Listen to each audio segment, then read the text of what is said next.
Tales of the Reincarnated Lord. Chapter 551 The Change of the Tides. Strike while the iron's hot. Lorist started designing handmade grenades. They were simple porcelain containers with gunpowder pellets inside and an ignition fuse. The explosive force of a gunpowder sack was huge, but they were too big for easy use on the go. They were also vulnerable to premature ignition, especially in siege situations where fire sources were abundant. Lorist came upon a satisfactory design after a few trial runs and ordered their production. They were very destructive against buildings, but they could clear out a room very effectively. They were slightly unsafe, though. The fuses were unreliable, but they were good enough for a first design. Elsa's eyes practically glowed when he saw the small balls of death and immediately demanded his sentry legion be the first armed with them. Lorist couldn't fulfill his request, however. Gunpowder was still at a premium in North Sea and the artillery brigade could not be undersupplied, so he could only make a small cache for specialist use. Els almost cried when his dream was crushed. "Please leave Fort Linston to me. It will be an easy victory with these bottles." "Your Grace need not expose yourself," Reedy asked. But Lorist shook his head. "Occupying Fort Linston isn't about blowing people up. This is just a distraction. Our aim is to destroy the ranged weapons so our cannons can get close enough to do damage. You'll be in trouble if they have a couple of top blade masters in the fort. I have to go to keep them off your back." Reality played out as Lorist expected. Reedy, Els, and 6 other strong and agile knights each carrying 20 grenades scaled the walls in the black of night. The enemy blade masters were nowhere to be seen. Only the common troops were left to try and repel them. Lorist took out the projectiles as they entered his domain, keeping the pressure of the others as they went about destroying the weapons. They ran down the corridors on the inside of the wall, tossing a grenade into each room as they passed. The explosions echoed up and down the wall, soon drowned out by agonized. The cannons moved up during this chaos and the first volley was rattling the gates of the main entrance by the time Lorist and his companions were descending the walls to clear out the catapults in the bailey. The remaining defenders realized it was only a matter of time until the fort fell, so they charged out of the eastern gate, abandoning the fort. Lorist went to the commander's quarters and slept for the whole morning, leaving everything to his subordinates. When he woke up, he felt more energetic than ever before. He activated his domain, suspecting something had changed, to see it a meter larger than it had been before. "So I just have to use the domain and then rest to make it bigger?" It was unfortunate this had not come up during his last meeting with the Windstorm Sword Saint. He suddenly realized he knew little about training and improving in the Sword Saint realm, and he couldn't just go find the old man for advice now. The two had agreed on a truce so he couldn't meet him until after he was out of the Union, which was not likely to be very soon. Malak's arrival snapped Lorist out of his stupor. The general reported Fort Linston's capture. The retreating enemy tried to burn the fort down, but the men reacted quickly enough to save it. Only a few food storehouses and the armory were lost. "I've put you in charge of this operation, it's up to you to decide what to do," said Lorist when the general asked permission to press the attack. Malak took it to heart and pushed Tigersor and Wit-Elian into Silagnica. He'd learned from a few captives that the Union was massing 2 legions to push against them and it would be best to take them out before they finished mustering. The Sentry Legion and the Free Union's army continued their attack on Feldunba. The remaining provinces of Caesirota and Tenalik could be dealt with after Feldunba and Silagnica were conquered. Malak returned to Lorist with a report, grave-faced. Word was that most of Fedunba and Silagnica was abandoned. The villages, forts, towns, and cities were empty. The guild had packed up and left the region entirely. As such, this latest offensive turned into a marching exercise. Mayflower fled? This was completely unexpected. After a short discussion with Malak, Lorist decided Els would march his legion on Tenalik to seal off Mayflower's escape route. The 4 provinces being targeted were shaped roughly like a rhombus. North of the occupied Feldunba were Silagnica and Tenalik, and south was Caesirota. Lorist thought Mayflower was trying to retreat through Tenalik and return to the Union. He believed the guild would head north to huddle up with the other guilds. There was nothing for them in the south and thus no reason to go there. With Silagnica being conquered, Mayflower would naturally not head there, leaving Tenalik as the only path northward. A few days later, however, he learned that the guild had indeed gone south. They had last been seen entering Caseroda. When his men finally got there, they were gone from there as well. Where to, no one knew. Tigersor reported the enemy legion's destruction a few days thereafter. Silagnica was now completely conquered. Lorist and his forces spent the next 2 months cleaning out the provinces. Mayflower was the only guild to escape. But, just as Duke Nicholas had predicted, Lorist couldn't pursue them so far south. The guild was safe. The Union turned to the tried and tested strategy of trench warfare to stop House Norton's advance. They had not expected Lorist to move that fast, however. Lorist declared the Kingdom of Mokbe's restoration a month after conquering the 4 provinces. A few days later the Duchy of Kabai was reformed, and within the next week so, too, were the duchies of Samarita and Zikdar. They immediately joined the alliance and its mutual defense pact. The trade union felt like it had been knocked hard on the back of its head. It had antagonized House Norton and Andanak, and now it suddenly had another adversary in the alliance.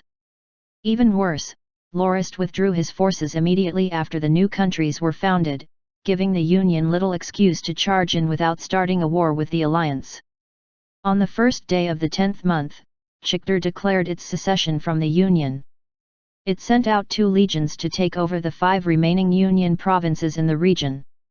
10 days later, on the 10th of the 10th, Mayflower declared its independence and founded the Kingdom of Mayflower. Surprisingly, the now Duke and Sword Saint, Magrut, declared his guardianship over the 2 new kingdoms. The 2 new kingdoms immediately signed a mutual defense pact and sent ambassadors to the Free Union and the alliance's member nations to establish diplomatic relations. Chapter 552 Night Wexes. There was a saying, die of boredom or perish from work. Lorist was far too free. His forces had occupied the 4 provinces and Grindia was once again in turmoil. He'd restored 4 nations in one fell swoop. And he could not be said to be uninvolved in the founding of Chikdar and Mayflower. He was shaping up to be the most influential and consequential noble, even person, in the history of the entire continent. Despite that, he was not directly involved in any of it, so he had nothing to do. Charade, Malak, Reedy, Els, Howard, and all his other subordinates, however, were perishing from work. Charade often went 1 or 2 nights without sleep and got only 4 hours at the best of times. He was constantly embroiled in negotiations with ambassadors from other nations. He drank excessively to cope with the stress, but that kept him up at night as he vomited all over the nearest lavatory. It didn't help that most of the ambassadors he hosted were heavy drinkers as well. Even Iron Face Malak, one of the greatest bear bags Charade knew, had vomited a couple of times in the last month. Lorist was even willing to get involved with the negotiations to relieve his boredom, but he couldn't. He was a sword saint. People didn't think of him as a mortal, everyone put him on a pedestal. As such, nobody was willing to negotiate when he was involved. Jindas, however, envied Lorist's freedom. It couldn't be helped, unfortunately. Nobles greatly regarded status. Lorist did not have to, nay, couldn't get involved in the negotiations unless a king showed up. Charade also would not let him get involved, a sword saint should be aloof and scarce, he always insisted.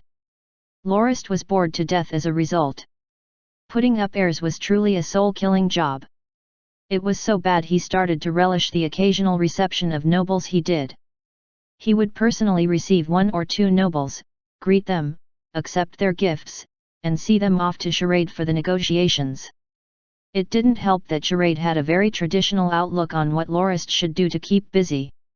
Nobles played with young women when they had free time, so he kept sending the daughters of nobles and other minor noble-related ladies to entertain Lorist, despite his lack of interest.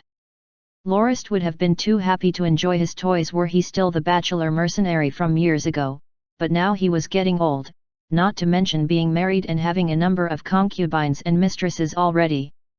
Lorist was in his 5th decade, his lower body was beginning to hibernate and his mood was sobering. Women were nice for company, but they always came with strings attached. He already had enough strings. Why did he want more women? He at times didn't even want the women he already had.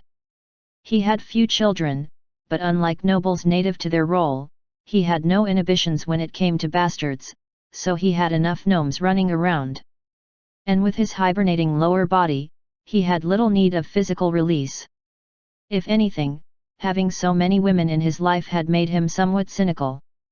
After signing the Treaty of Southern Grindia, a renewal of the old alliance's mutual defense pact, Lorist returned to Bryn Hills in Moronti with his army.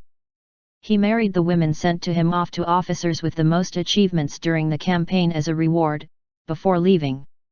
The women weren't given a choice in the matter, they were literally asked to go somewhere, only to find a husband waiting for them. Lorist was dragged into a meeting the moment he arrived in the city. His Majesty is back in the capital, reported Tarkal. Auguslo's marriage happened in 11th month of the previous year in Fisibalan's dominion. Apparently he'd lined up every young girl in his house 14 years or older, and let the king take his pick. He would adopt whomever the king picked and they would be wedded within the week. Lorist could have attended, since he had been in the Northlands at the time, but since he was in the north secretly, and since he was there to be with his wife and concubine during their births, he laid low. He sent Potterfang and Keaton to attend the wedding in his stead. The king relieved Wexes of his position and left Ripollet in charge. I have something else, but there's no definite information. The new queen is apparently pregnant already. Apparently she got pregnant practically the very night of the wedding. It seems our king is working hard. If it's a boy, his bastard will be in trouble. Best case scenario, he'll be exiled to some distant fief as a minor noble, laughed Lorist. Wexes was bringing ruin to himself. After Camorra turned him down, he actually moved the royal guard on the city. He sent 100 men to Gillen. They must have thought no little noble would dare take action against them since their backer was the king's bastard, but they forgot who the little noble was. They were quickly encircled and beat to a pulp. Everybody was deaf to their cries. They were stripped naked and sent back to the capital on foot. Everybody noticed the 100 naked bodies walking into the city and lined the streets to watch the parade. The women were most enthusiastic and a few well-practiced ladies took to critiquing the size and shape of their genitalia. Predictably, Wexes exploded. Ridiculous! That little noble actually dared cross the heir apparent? The future king. This was an affront to the entire kingdom. Sword saint or not, the duke could not do something like that. He would have to pay dearly for this affront. Nobody knew where he'd gotten the idea that sword saints had to bend the knee to their king like any normal noble. If the royal guard wasn't enough, then he'd just send the entire army. He sent out summons, and nothing happened. It was like the wind blew his letters away on the way to their destination. Positively fuming, he marched to the army's headquarters and personally ordered Ripollet to mobilize the army. Ripollet completely ignored him. He told him to calm down and wait for his father to come back and deal with it personally. He may be the heir apparent, but he was not yet king. Wexes lost it completely and accused the general of treason. He stormed back to the palace, took out a letter of command from his father, and marched back to the general to punish him. When he opened the letter, however, it didn't say what he thought it did.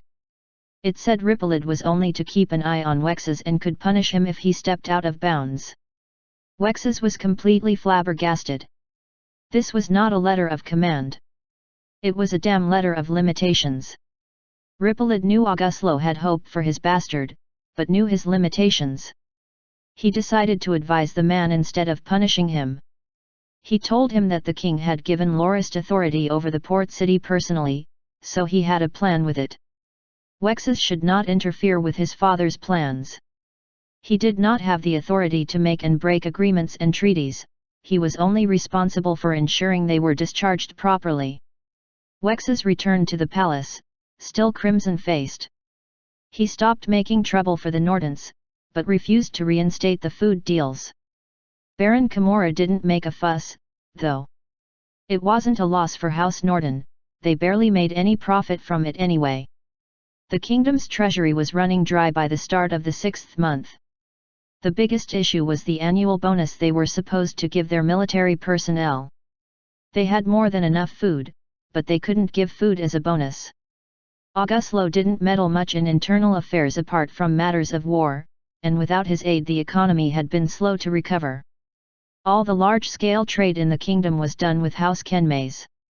It didn't help that the kingdom could not mint more money, since it didn't use its own currency. It could only get more money by trading out its produce. And the only large deal that gave the kingdom money, was the deal Wexes had stopped. Wexes was quick to send men to Jilin once the money ran out, but now it was Kimura's turn to play hardball. Well, it wasn't really like he was playing hardball. The trade was set for the 6th month, but it was not the 8th. The ships were no longer in the harbor, so there was no one to whom to sell the food. Wexes was forced to change food for money in his men's salary as a result. Auguslo's messengers arrived in the rest of the kingdom in the 9th month to tell everyone about his impending return with his new queen. The letter he sent to Wexes and Ripolid informed them of Wexes' relieve all. Ripolid received an additional letter which told him to arrest Wexes' conspirators. Chapter 553 Count Myridas. When heaven gives you a chance, do bloody well take it. Count Myridas. Duke Peterson looked distraught. The decision he was about to make would decide his guild's survival.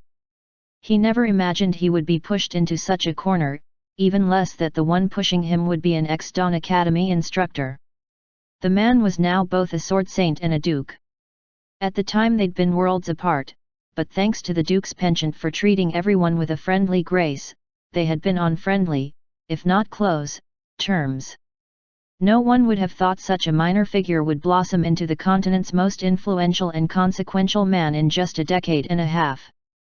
He stood at his office's window, staring out at the home he had built for himself, his family, and his guild, a letter from this ex-instructor clutched in his hand. It contained just 3 words, written in his by now iconic simple handwriting, "You are next." Sweat poured out of his forehead at such a rate that it threatened to overflow his eyebrows and flood his eyes. He swore he could feel the sword saint's murderous intent stabbing at him from the straight-lined characters.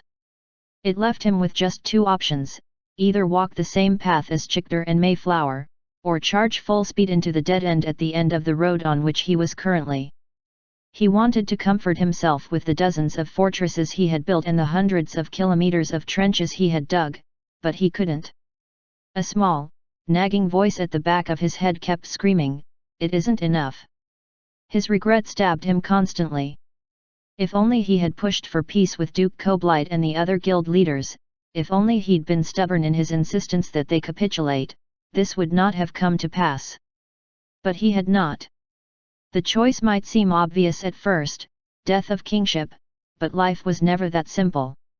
If he stayed with the Union he had little doubt he would be ahead on a stake in no more than 2, maybe 3, years. But he had no certainty that he could successfully secede from the Union either. His dominion was in the heart of Union territory, right next to Twin Head Dragon. He would be wiped out the moment he declared independence. He couldn't stand it. When had his guild become a pawn in others' schemes? When had it lost its glory, its pride? Duke Norton had moved his forces into Movlin, the perfect place from which to invade his territory. His territory occupied Chalbuk, a province-sized piece of land right next to Twin Head Dragon's land, Leolika. Peterson had to defend Jeritan as well now. Koblight put him in charge of the province, which stood between Peterson's territory and the land now occupied by Duke Norton. Peterson was truly stuck between a rock and a hard place. His scouts told him the Duke's forces were building up at a rate that suggested they would attack in a year's time. The knowledge did little for him though. The Union could have all the knowledge in the world, but they could not act on it. They barely had the men and the money to man their defenses, much less walk out onto the battlefield in any significant number. Their only hope was that, by some miracle, the Duke lost interest in them or just forgot to give the order to attack. Failing that, they could only hope their fortresses would drag the conflict on long enough that the man got tired of it and decided to go home. Peterson didn't put much stock in that hope. He knew the man too well to be that naive. The Duke was not easily provoked into action, but once he was, he always saw things through to the end. It didn't help that he had the force to end them 6 times over either. He had single-handedly all but wiped out the greatest nation Grindia had ever known, save the ancient Magi empires, of course. It didn't matter whether the strategy worked or not either. They would not tire the Duke out before Chalbuk, and with it Peterson's guild, his life's work, was conquered and destroyed. And with the hatred the continent had for everyone associated with the Union, if he was forced to start over from scratch, he would never stand back up again. No one would let him. And it wasn't like one choice would ruin him and the other would save him. If he stood with the Union, he would most certainly be wiped out, but betraying it had only a slightly smaller chance of leading to his destruction. A knock on the door woke the Duke from his rueful silence. "Enter." A spindly servant stepped into his office. "Count Myrides is here, my lord." "Send him in." The servant bowed and disappeared again. House Myrides was a reputable house in the Union. They concerned themselves primarily with the hospitality business, a rare voice for peace. The wars and sanctions that resulted therefrom had ruined their industry. They had been forced to close most of their inns and taverns, and were hanging on by the skin of their teeth. They were most furious about losing their pride and joy, the jewel in their proverbial crown, like the famous Morantien Hotel. Myrides stomped into the study grumpily. "Why didn't you turn down Koblight's suggestion to merge the dominions? That bastard has nothing but his own profit in mind. Do you really want to lose what little you have left, Zach?" "Ah, how nostalgic." Few of the people who called Peterson by his nickname were still alive. Hearing his childhood nickname had become a sad rarity. Myrides was the only one he still saw with some sense of regularity that used that name. They practically grew up together. "Sigh, you have a bad temper these days," Peterson complained. "Koblight was forced into this position by the war. We have just 7 provinces left. We can't afford to have our economy and governance as fractured and dispersed as it is now. Everything has to be directed by a single, unified vision. Who do you think you're fooling? Do you really think we stand a chance?" Myrides snorted. "We've done nothing but lose, men and land alike, since this started. We had 37 provinces before the war, now we have 7, and who knows for how long that'll hold. Your pride, and that bastard and everyone else like him's pride is destroying us. Chichester and Mayflower seceded because you are all blinded by your arrogance and refuse to do the sensible thing. We lost our newest forces to a man as well. How many more people need to die, how many more fortresses need to burn, how much more land needs to be lost before you fools will finally wake up? People must have hope, Meade. We all know how unrealistic that hope is, but we need it. Besides, we're not out just yet. I'm busy recruiting more men and soon I'll have another legion ready for the war. The Duke must be getting tired of this constant war. He's not been back home in years, he's not seen his wife or concubines, or any of his children in years. We just need to hold out a little longer. We held out against the Empire's constant invasions for 16 years. We still have a number to go before we reach that point in this war. So you really do eat shit, hey? I didn't want to believe it, but it seems you gobble Koblight's shit up like it's rosewater cake. Yes, we were the continent's largest nation, but for just 3 years, then we started digging our grave, and that bastard was the first to pick up a shovel. Have you taken a look at a map lately? Why did we hold out for 167 years against the Empire, We had extensive trade networks across the rest of the continent to fund our war, and we sent our allies out to do the fighting. This time we have neither trade nor allies. Not to mention that we're not facing just one enemy, nor that our principal enemy this time is worth 10 Christian empires, even without all the other champing at the bit to dig into us. Ah, Duke Peterson was speechless.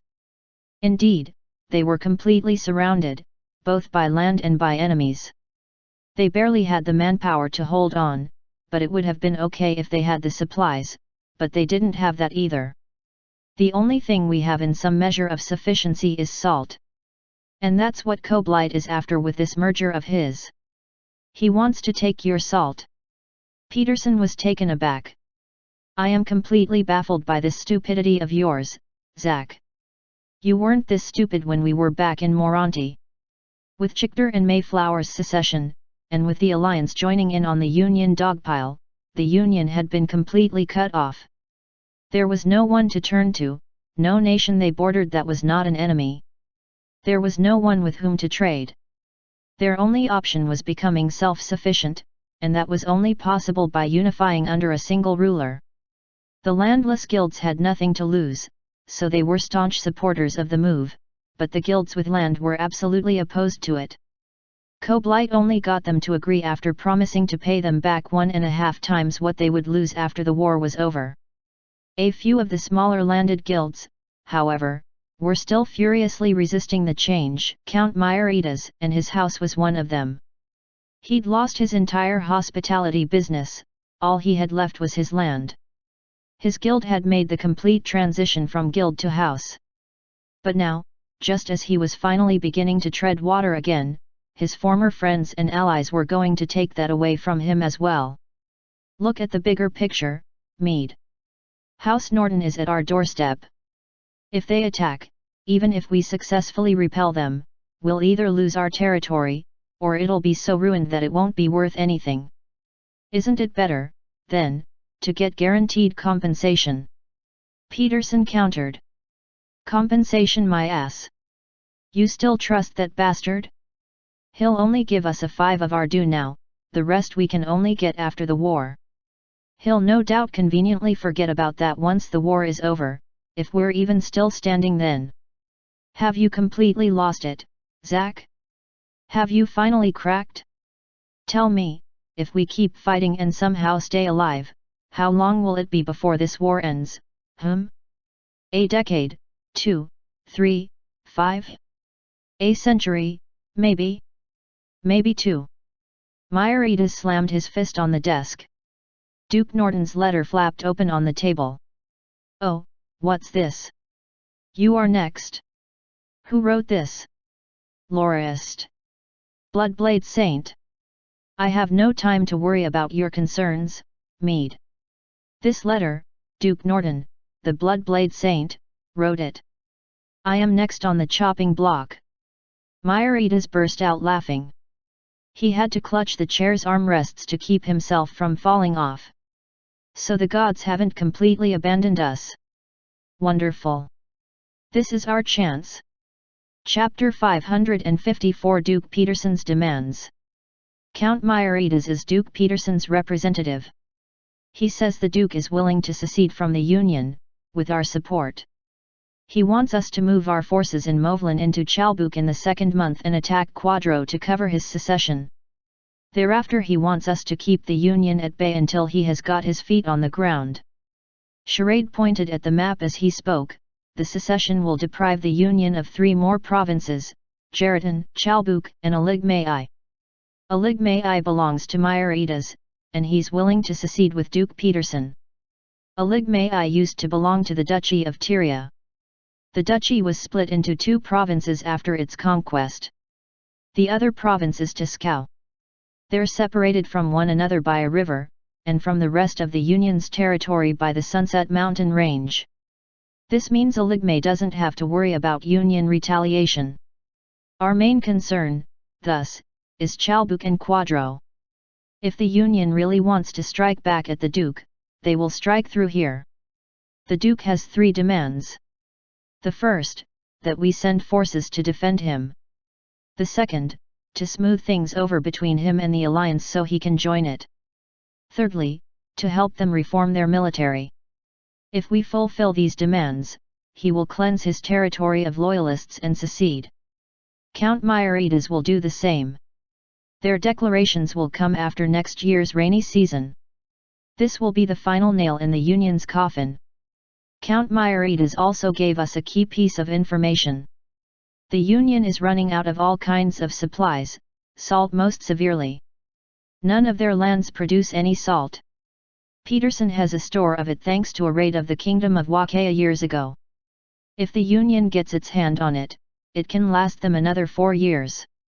Myridas suspects that's behind Duke Koblight's move to merge all the domains under his rule. If we get Peterson to break away, then we cut off their last hope at holding out. Lorist didn't reply immediately. He tapped on the desk lightly as he considered his options. They were all old foxes. He should have expected that the old man would scheme, even in his current situation. He'd put the Duke in the worst possible position to see what he'd do. But the man had hit back by putting him in an equally detestable position. Everything came down to how much aid the Duke was demanding. The first 2 requests weren't much of an issue, the third was the problem. It was very vague and could technically mean anything. Lorist humphed, dissatisfied.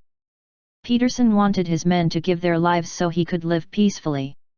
In his dreams, Lorist had wanted him to become a Union pariah, instead he had been down into the oil himself. He could also not move forward unless the Duke fell out with the Union completely. As long as the 2 sides weren't mortal enemies, he could not be certain they weren't playing him and would ambush him at a moment's notice. Myridas sounds like a familiar name. Do you know his background? He finally asked. Charade nodded. Tarkle submitted a detailed report yesterday. He's an old acquaintance. He ran Das-like Hotel, along with many other all across the Union's territory, as well as in most of the Alliance's members. Ah, so it was him. No wonder the name sounded familiar. Lorist slapped his forehead. He's one of the anti-war ERS. No wonder. They suffered the most when the Union and the Alliance fell out. Yet, Myridas doesn't hate or blame the Alliance. He's one of Duke Koblight's strongest critics. His primary criticism appears to be that the Duke has turned on the principles that underpinned the Union for so many years. He is also the only one that has never joined any of the campaigns the Union has had since the war with the old empire ended. Which is why he's only a count and has the desolate Eligmai as his territory.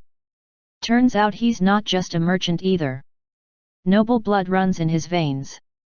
His ancestors some 6 generations ago were Roman nobles. A baron and close friend of the crown prince of the time. The power struggle that took place when the crown prince was supposed to ascend to the throne killed Myridas's ancestor, however. The crown prince died soon after and his family was exiled. They came to the Union and started a guild. The rest is history. Myridas is also related to Peterson. Duke Peterson's mother is Myridas's aunt.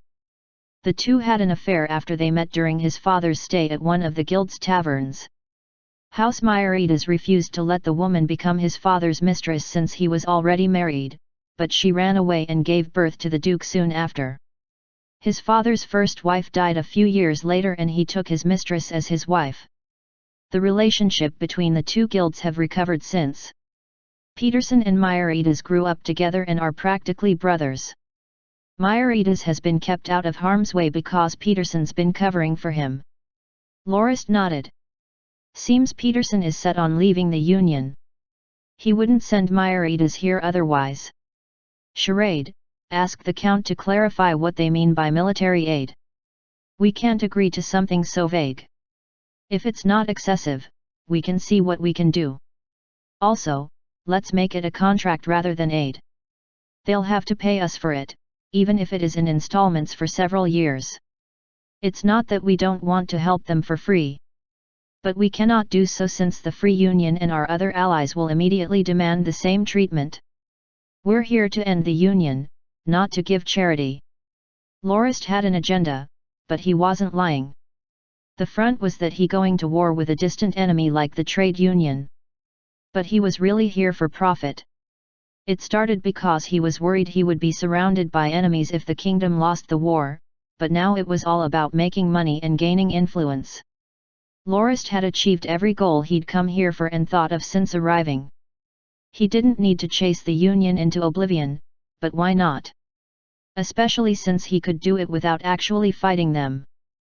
He had originally wanted to push Peterson into war with the rest of the Union so they could keep each other busy for a while and give him a chance to return home.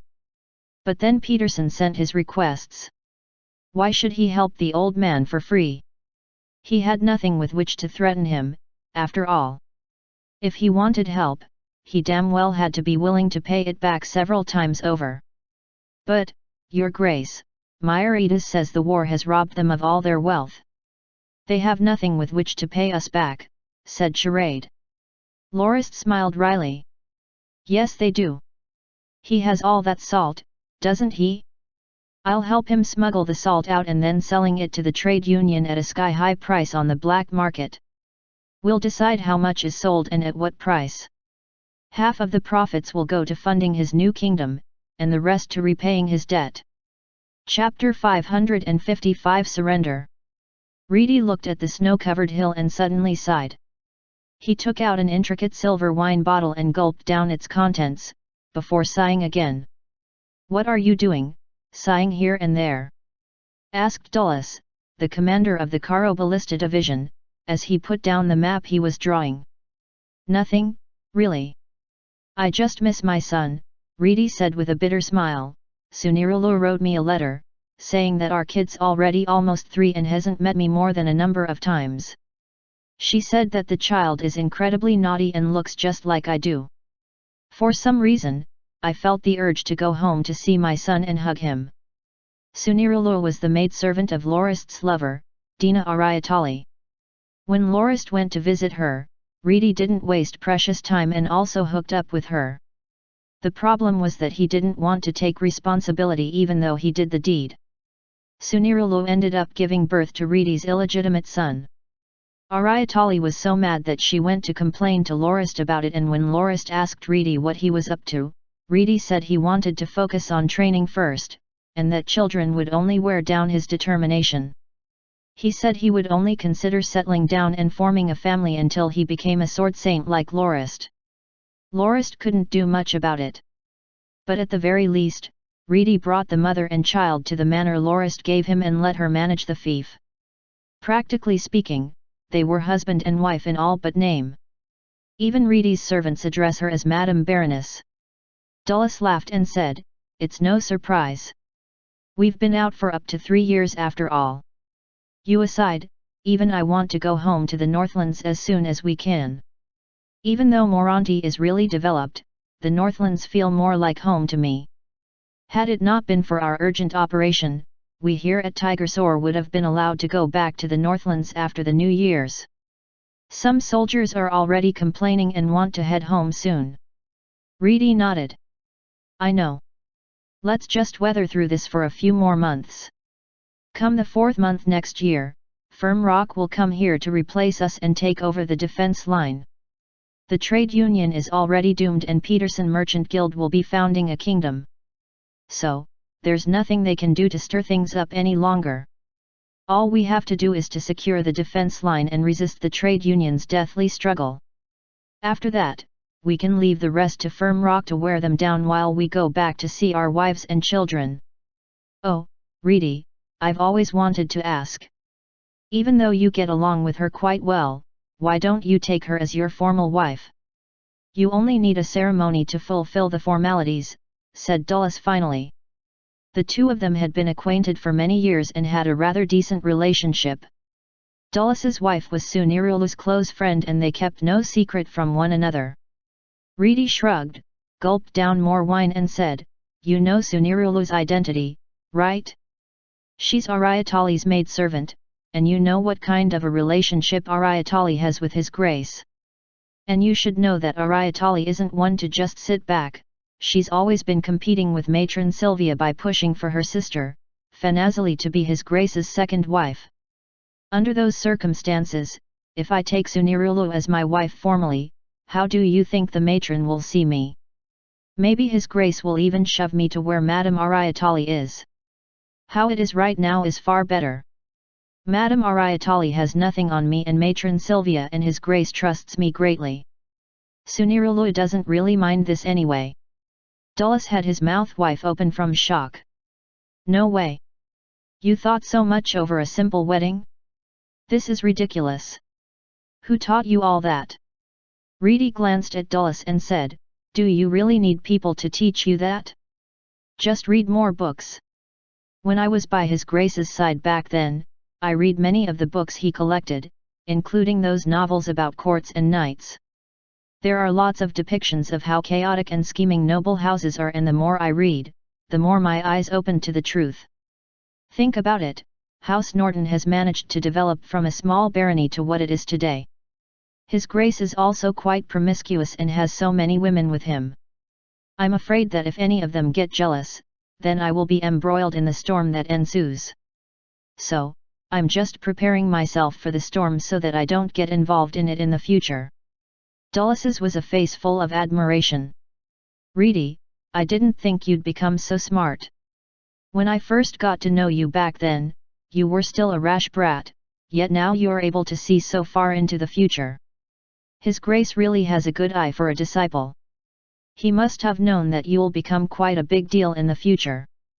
Hee, Dulles, stop with the flattering, Reedy said, smiling, I'm not the same as you. You met your wife during the northbound journey. Come to think of it, it was His Grace who let you and some others pick a maidservant.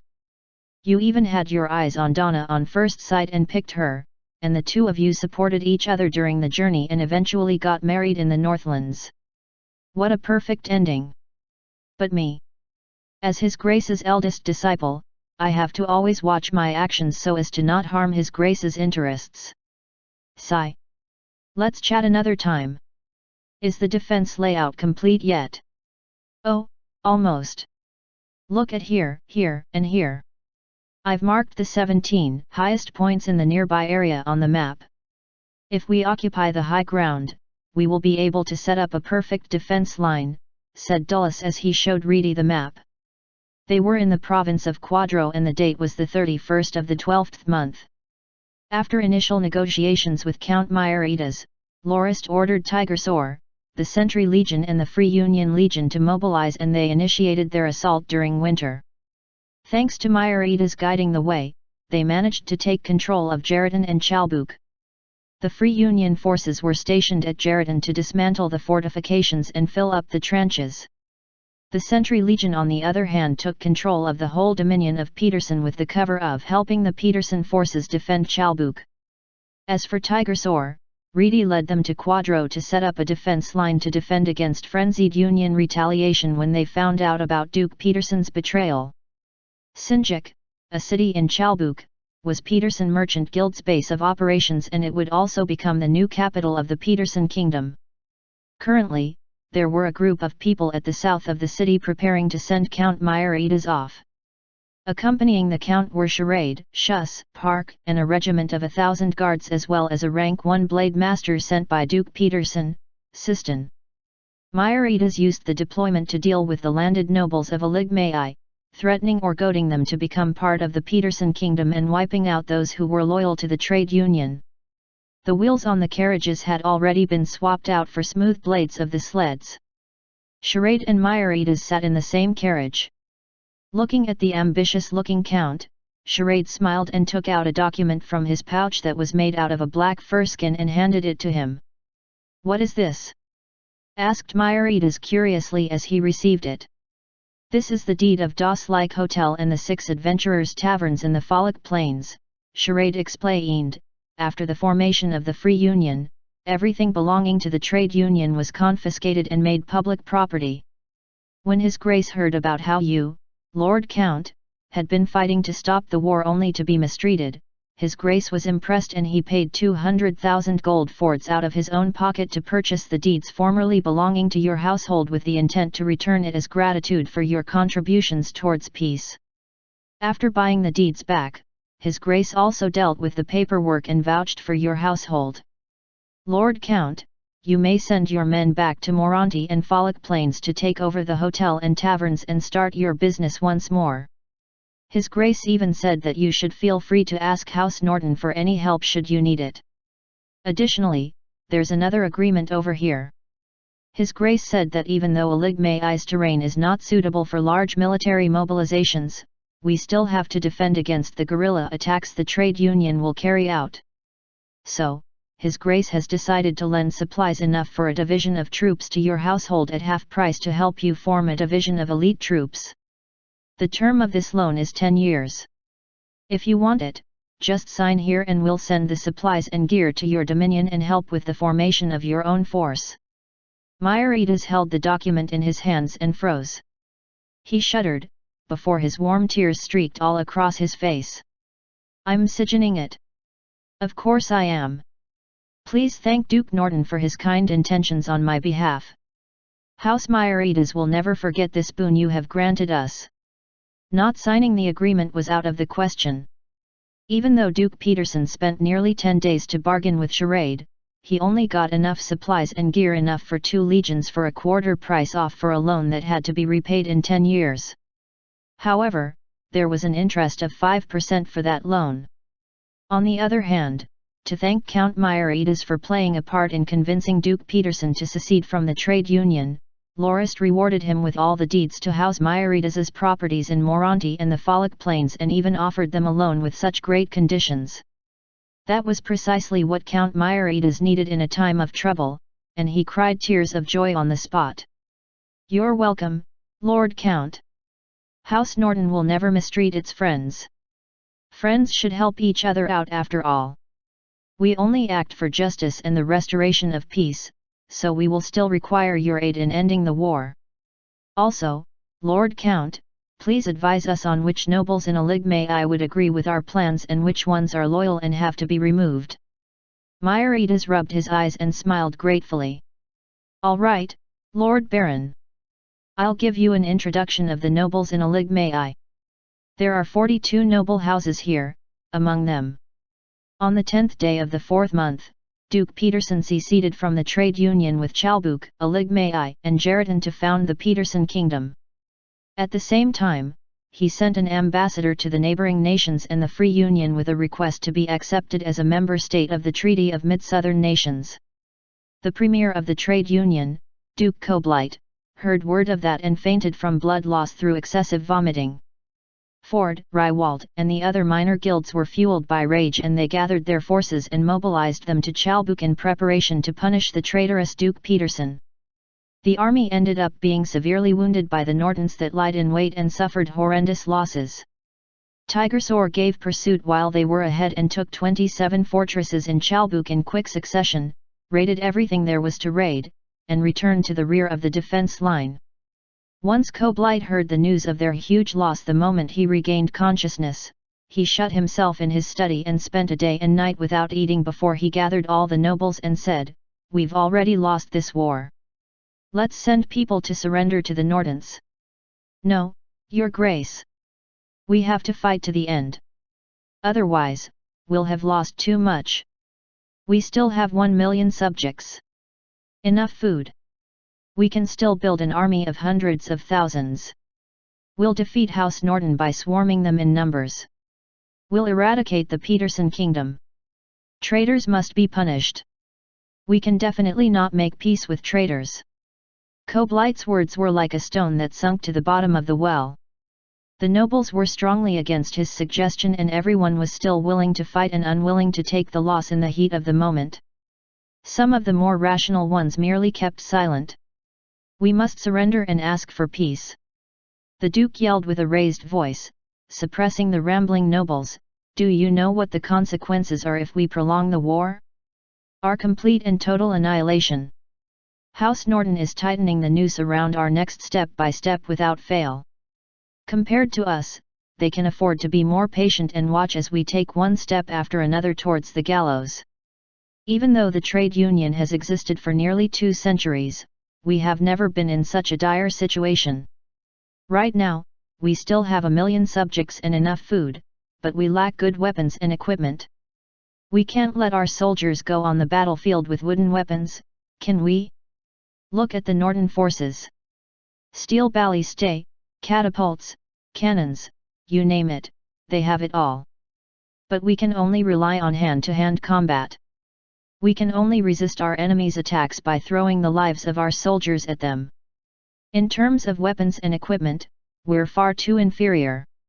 If the Nortons are fully armored knights, we are nothing but stick-wielding farmers. We need time to catch up, time to develop weapons that can match up to our enemies. Only then can we restore the Union to its former glory. But what we need now is time. More crucially, we have a fatal lack of salt in our territory. What? Salt? All the nobles were dumbstruck. That's right, salt, Duke Coblight nodded with a pained smile. Back then, we could easily get salt when we were at Moronti. But now, we have to surrender and make peace with the enemy to be able to obtain that crucial resource. The salt we have can only last us 3 more months. You all know what it's like when we don't have any salt. The body would grow weak and feeble. If we don't make peace as soon as possible, we'll implode in half a year without the enemy even having to attack. I locked myself up in my study to go over this for a day and night about how our Union fell so low to this point. It all started when we made the wrong choice. We had forgotten our roots as merchants. The moment we decided to use war to expand our influence, we became like the very nobles we so frowned upon. We raided for wealth because it was so much easier to make profit than running a legitimate business. It could even be said to be cost-free. But as a result, we turned our allies into enemies. Because we lost none of our battles, we forgot about compromise. We only knew how to kill and maim. The more territory we conquered, the larger our pride grew, and we always assumed that we were the victors, high up and aloof. Even though we encountered House Norton and lost to them one battle after another, we still didn't snap out of it. In fact, we doubled down like chronic gamblers and placed all our hopes in a single victory, only to have our forces decimated so badly. It's about time we woke up. We are merchants, and we should use a merchant's wit to tussle with the enemy instead of a noble's war. Our only option now is to surrender and make peace while we still have a chance to. As long as we change our approach and fight the enemy with trade, I doubt that anybody else can match up to us, even House Norton. We will have to spend the near future in lots of pain and hardship. Our enemies won't let us go so easily, and we might have to pay a huge price to make peace. But we are merchants. We can endure our humiliation to trade with our enemy. We shall hide our gripes and desire for revenge deep in our hearts and use our cunning and wit to make profit from the hands of the enemy. By the time we recuperate to our full strength, we can once again rise to glory. Now, let's pick a suitable ambassador for ourselves. Chapter 556 Reconciliation. The trade union's willingness to surrender came as a complete surprise to Lorist. Initially, most of the Norton higher-ups believed they would continue the fight to the bitter end and would attack Peterson. That was why the Lorists' forces prepared by sending Firm Rock over to the defense line in Quadro. Lorist and Malek had planned to use 2 years to slowly grind away at the strength and stamina of the trade union instead of going all out and defeating them in one blow. They would creep in step by step until their enemy could not resist any longer. From a militaristic view, it was the method that gave them the least casualties. Additionally, in another half a year, the Petersons' Royal Army would take control of their own defenses. Only after they and the Union could face each other would Lorist sit on the sidelines.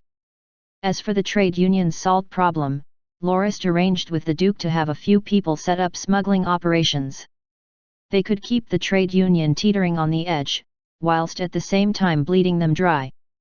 They would sell them rock salt at an exorbitant price and use the profit to fund their defenses. In essence, they were using the Union's money to train soldiers against them. The Duke was more than happy to agree. But now, the Union had asked for peace. Why didn't you come earlier? You kept refusing when I was willing to negotiate, but now you want peace? Your doom is already rolling down the mountain towards you. Why do you have to go and make my plans a waste? Should we refuse? Lorist asked Charade. Knowing what was on his lord's mind, he shook his head.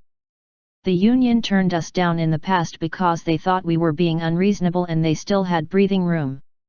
Now they have no choice, it's either death or surrender. They may be suing for peace, but this is surrender by another name. We will be calling the shots since we have all the power.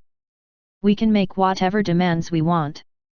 If they don't agree, we'll just wipe them out.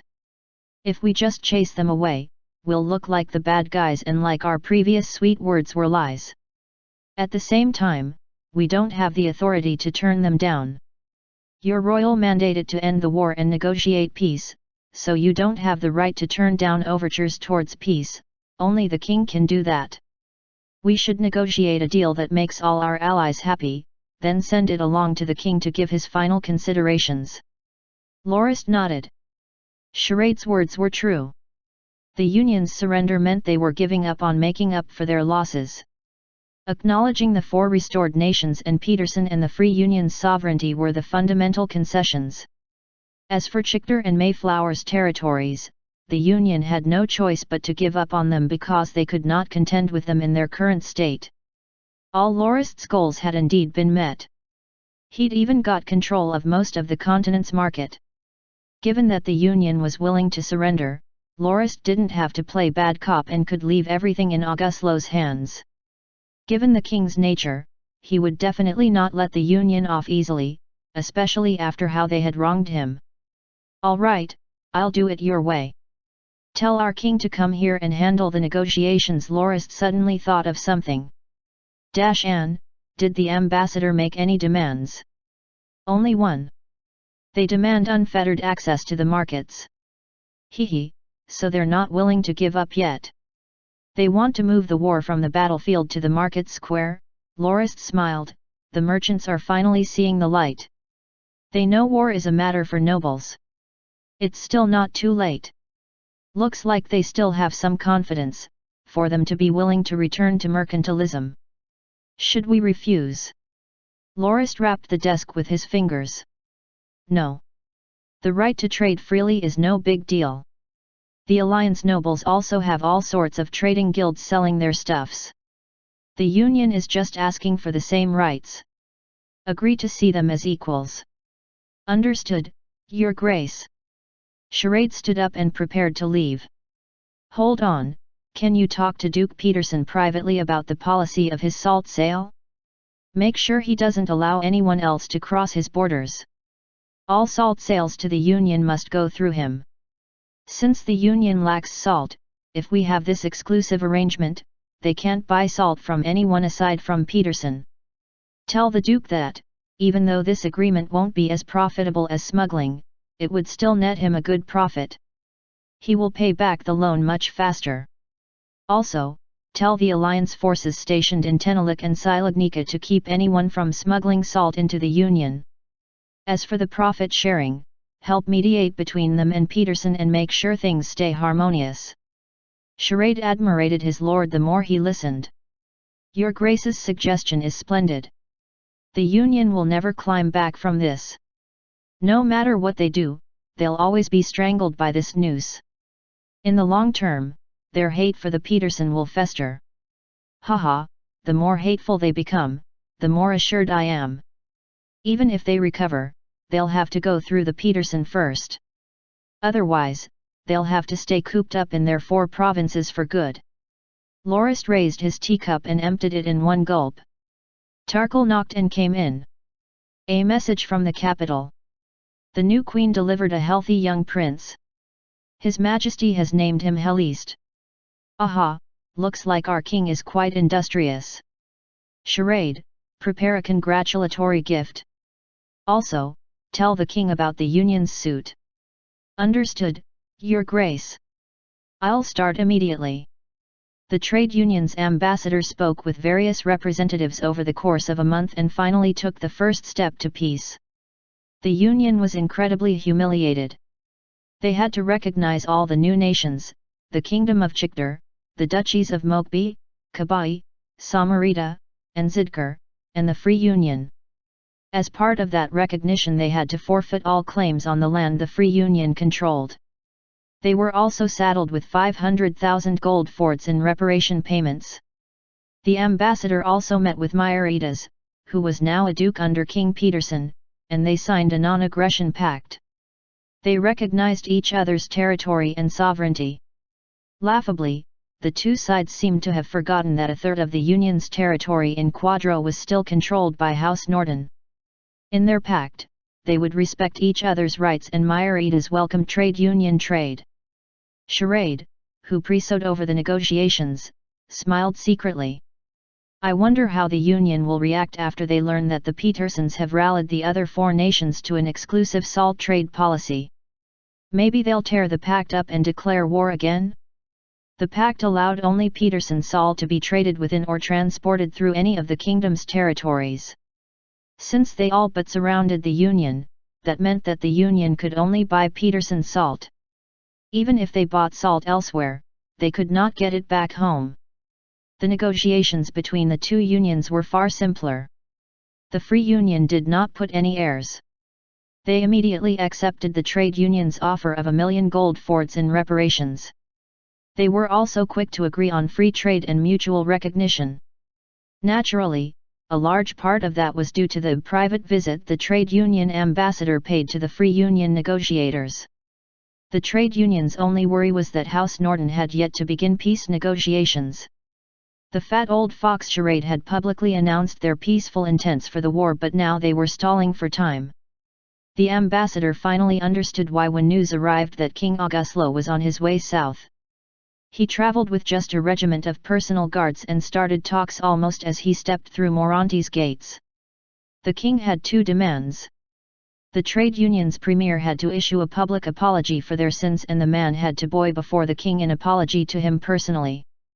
The second was a payment of 10,000,000 gold forts in war reparations. The ambassador almost quit right there. The king had done nothing but almost lose the war. House Norton had won the war, but now he was making all the demands, and they were all focused on his personal prestige. He kept his cool, however, and sent the demands on to Duke Coblite. To his surprise, Duke Coblite arrived a few weeks later and personally apologized to Auguslo. Auguslo settled on 5,000,000 in reparations as a sign of goodwill after the Duke's show of sincerity. 2,000,000 would be an immediate deposit, and the rest could be paid over the next 5 years. Peace was finally restored. Chapter 557. Additionally, his 4 wives are also pregnant again, added Genalio. Even though that was Lundmord's personal matter, he couldn't help but let it out. Charade and Lorist both shared the same shocked look. It was far too surprising. At that moment, Lorist felt the urge to swear in frustration. Lundmord must be the reincarnation of some breeder pig or something, thought Lorist with a grossed-out look. He asked Genalio, didn't he already have 17 children when he was sent to Moronti? Genalio on the other hand looked really envious. That's right, Your Grace. Back then, the 7 wives of Knight Lundmord birthed him 17 children, and each one of them were raised without complications. He's really a legendary figure in the Dominion and is even called the Hero Father. Everyone looks up to him enviously for having 7 wives to wait on him. His eldest son Barak is 17 already and is studying at Dawn Academy. They're all rough and fierce women. What's there to be envious of? Mused Charade with dissatisfaction. He had 2 sons and 1 daughter, and even though his wife didn't pale in comparison to each of Lundmord's wives when it came to bearing children, the total number of children in their families was far too different. Charade's eldest son was also spoiled too much by his wife and became a standard, run-of-the-mill noble youth and preferred academics to martial arts and loved to laze around all day. Even though he was only 20, he already had 3 concubines. It was too bad that Charade was pressured by his wife and Blade Master grandfather-in-law to not take concubines. Charade's second son and daughter were closer in age, however, with there being only a 1.5 year gap between their births. As a result, his wife paid most of her attention in raising her daughter and took a laid-back approach to raise her second son. As a result, that boy was spoiled by Englich to become a lawless brute who could beat up his brother 6 years his senior easily. He even awakened his Batla force at the age of 14. Englich was so glad that he had a successor and intended to teach all his skills to his beloved and talented great-grandson. While Charade was far too busy with the house's affairs to take care of his children's upbringing, he had an issue with his grandfather-in-law's methods. Wouldn't he only end up teaching a cowardly turtle? Even though Englich was a rank 1 blade master, he only hid within his home without serving the house at all. Reedy and Schuss on the other hand already made it to the level of rank 2 blade masters, yet Englich didn't show the slightest progress at all. During the last time when the Union sent blade masters to hunt down the injured Lorist, Englich showed up and retreated right after he sustained an injury. After that, he refused to leave home, claiming that he was recovering from his wounds.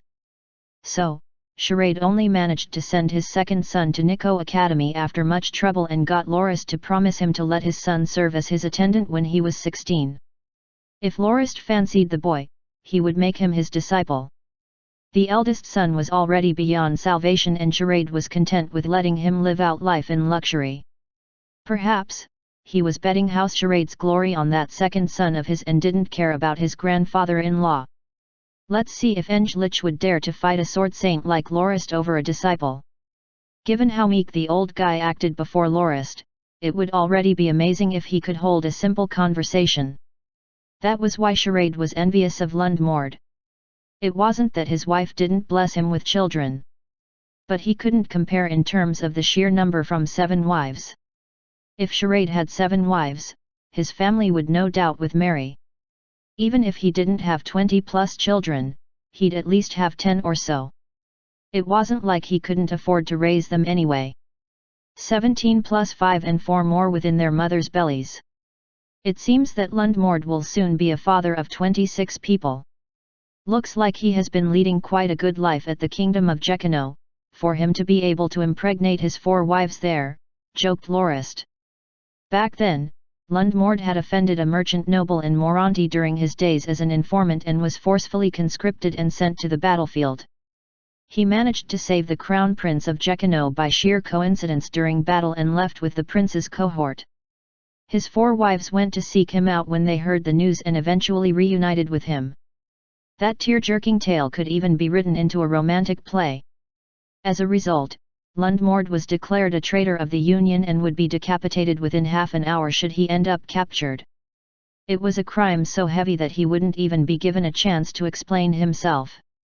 Given that the Union's territory was so big back then, he also no longer had a way to return to the Northlands and had no choice but to continue his life as a doctor with his 4 wives in Jekino. It was only until House Norton defeated the Union and turned the tide in the mid-southern part of the continent that Tarkle sent someone to contact Lundmord and tell him that it was safe to head back to the Northlands. Only then did the knight bring his 4 pregnant wives and 5 children that were born in the past 6 years on the journey back to the Dominion. Your Grace, don't forget that he has 3 more wives in the Dominion. Given how long they had been separated, I'm sure that they'll demand him to treat them fairly as well. Lundmord might not just end at 26 children. It won't take long before they get pregnant as well. And I'm sure that won't stop in the next few years either. They'd get pregnant right after they give birth too, said Charade. Your Grace, I really pity Knight Lundmord. It must be tough to raise such a big family, said Janalio with concern. That's right. The poor sod only had 1 small silver as spending money back then and had to do extra healing work out on the streets to barely maintain his standard of living. He's the most miserable of all the knights as all 7 of his wives demand to be treated the same. Each time he buys one of them ornaments or dresses, the others wanted one too. He also has to get birthday presents for all 7 of them and not a single one of them seem willing to let go. Charade shared the same opinion. I think Knight Lundmord will also be made a baron this time around, right? Did you pick a good land for him? Asked Lorist. I did, Charade said with a nod. Lundmord's barony is located within Delamock near Sanderson mountain range. It's about 1 square kilometer in area and includes a forest, a small lake, an already completed castle and a small silver mine. According to our mining regulations, will lead part of the mining operations and Lundmord will get a third of its profits, which is around 2,000 gold fords. Including the other sources of income in his dominion, he'll earn around 3,000 gold fords annually. That should be more than enough for him to live like a noble. Lorist wrapped his fingers on his desk and wrote a few lines on a piece of paper and handed it to Janalio. Take this to Bowery to claim 10,000 gold fords from him out of my own pocket. Charade, bring Janalio with you to visit Lundmord's family and present him with this sum of money. Tell him that it's a personal gift from me, his lord. Sorry, Charade, for having to use up more or your time. I believe that Lundmord will be too busy tending to his huge family and wouldn't have time to visit me, his lord. So, I'll have to trouble you to make this trip.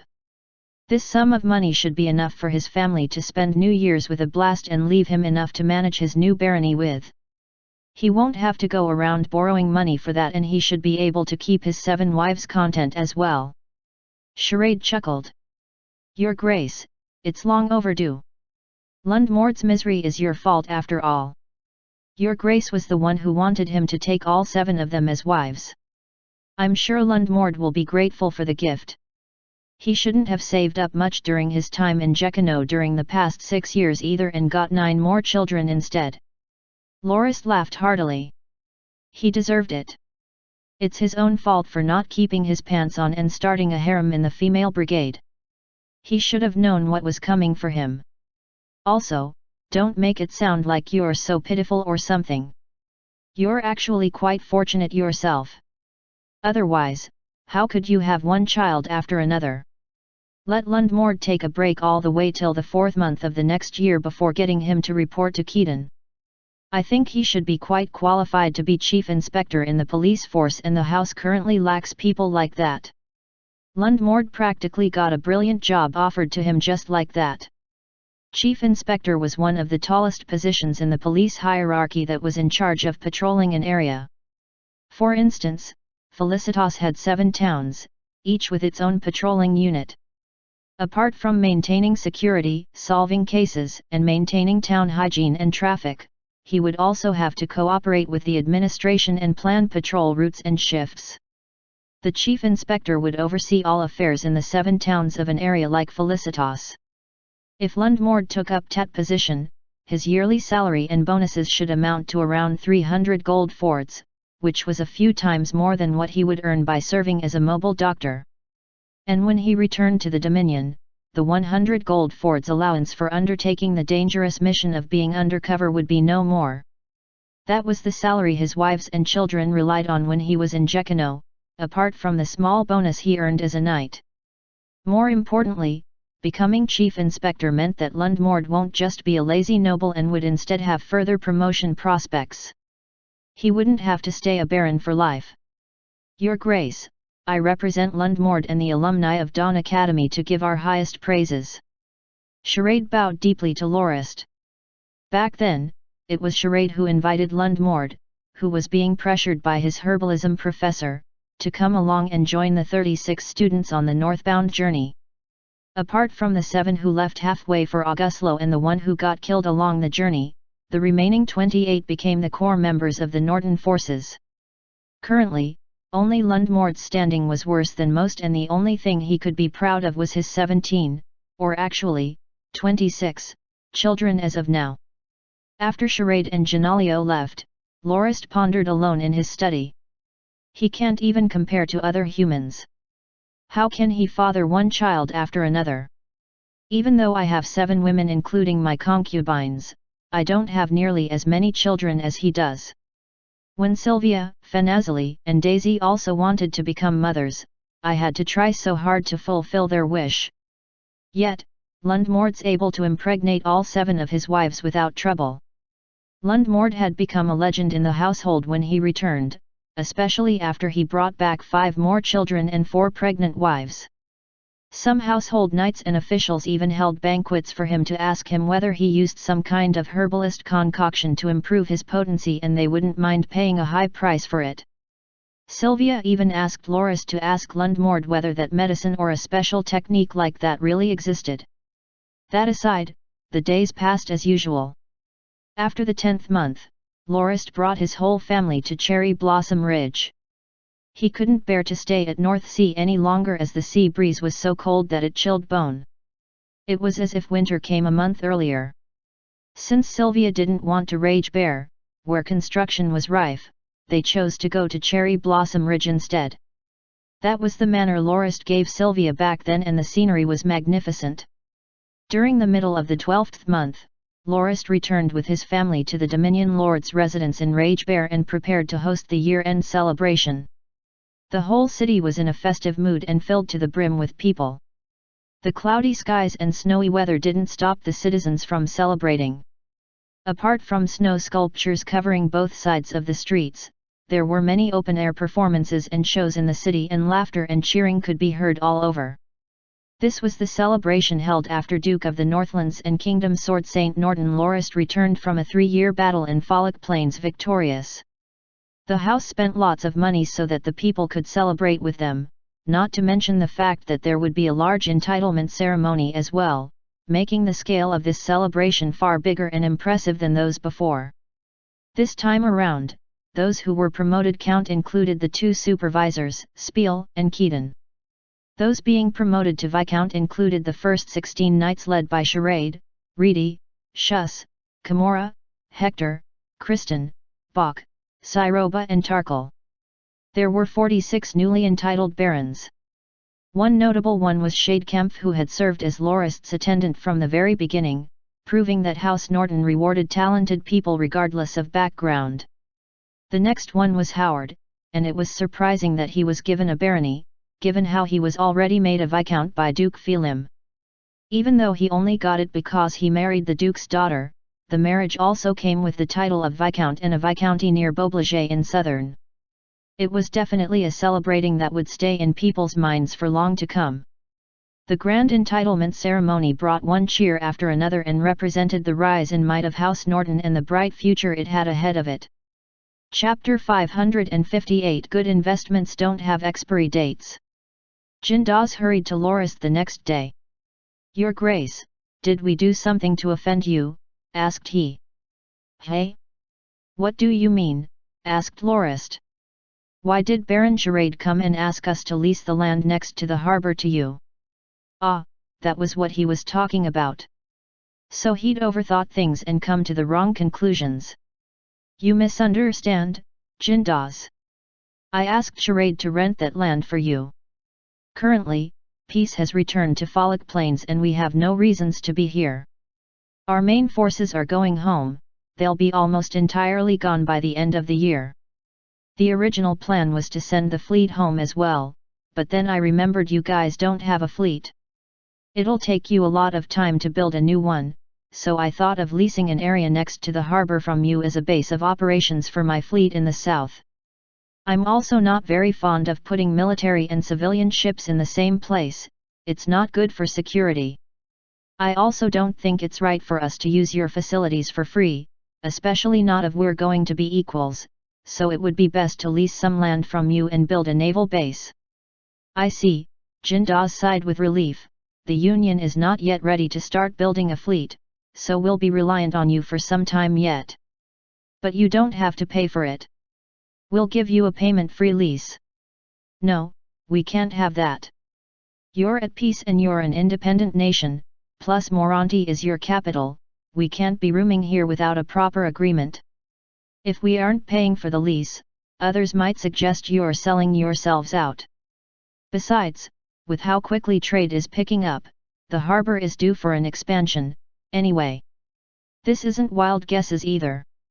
People might not think much about us being here like this right now, but what about in 3 years? If things continue to pick up, we will be in the way soon and people will become irritated and start asking questions.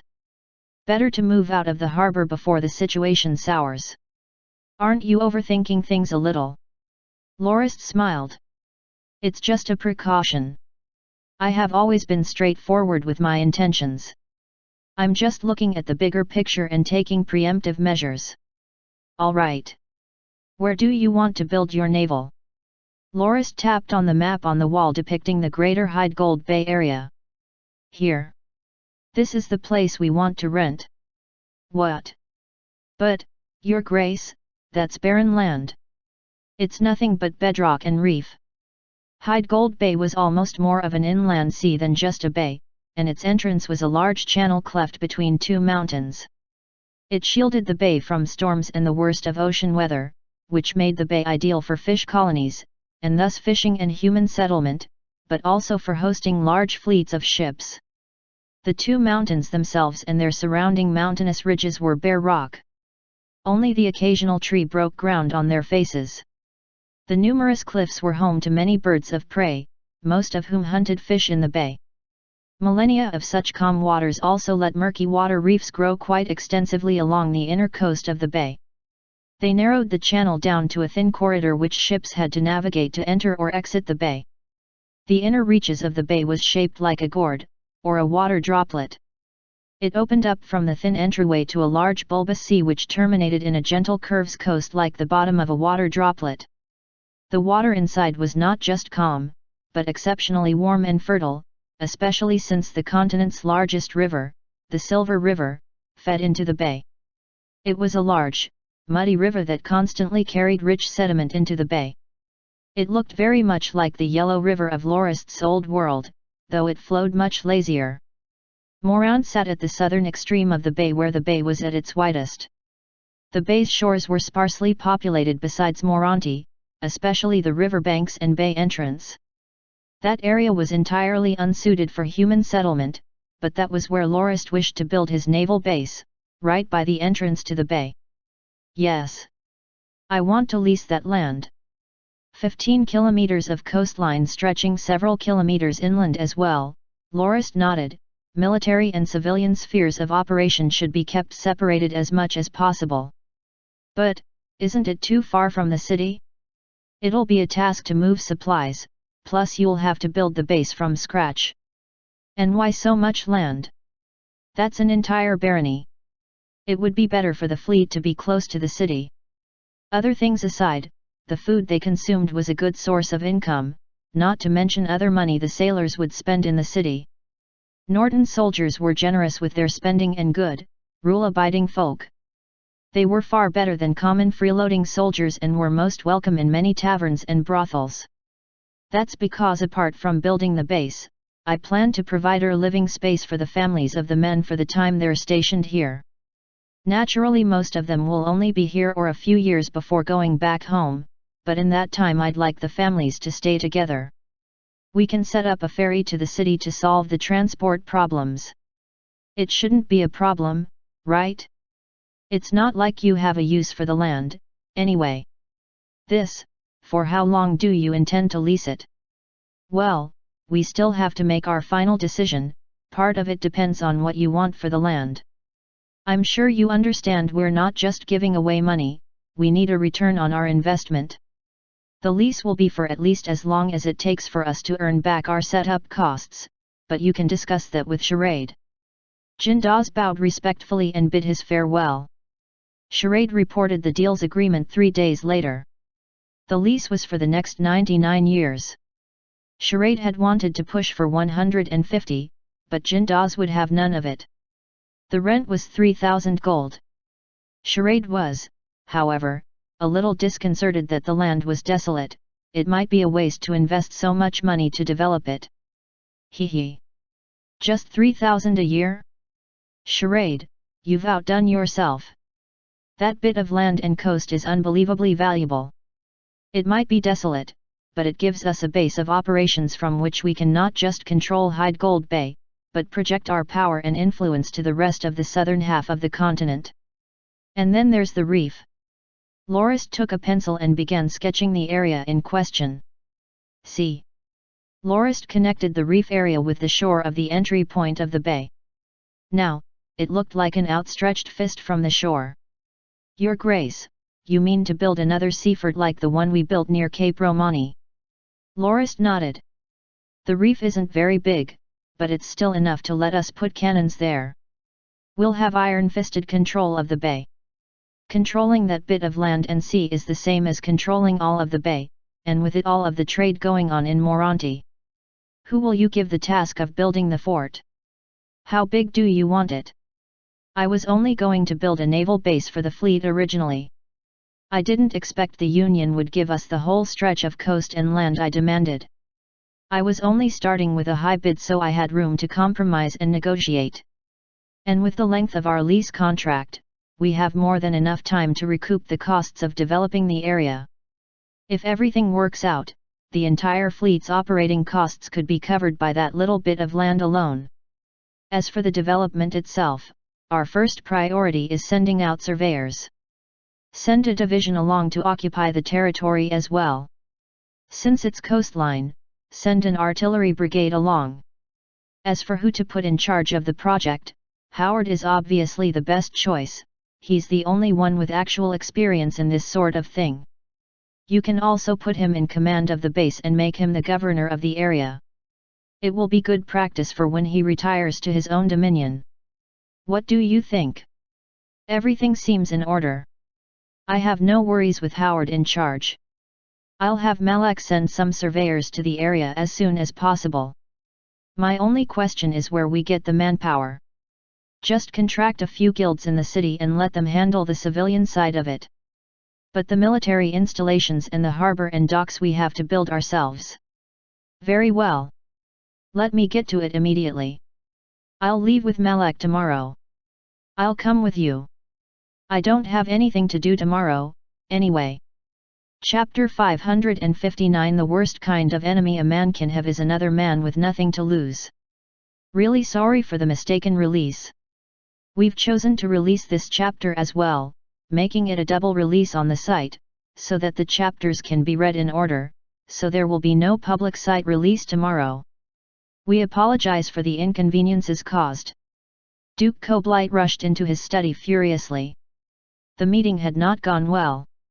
His rage made the servants walk on eggshells, afraid the Duke would vent on them. The Duke wasn't so petty, though. He had no desire to vent on his servants. Doing it would not help him and it would damage his reputation. He would be much better served turning his anger into a driving force to find a solution to the problem. He needed to convince the opposition to give up their power and centralize under his command. Are those blind fools making you angry again? Asked an eerie voice. Koblight started. He lifted his gaze and saw a man clad in black in the corner of the room.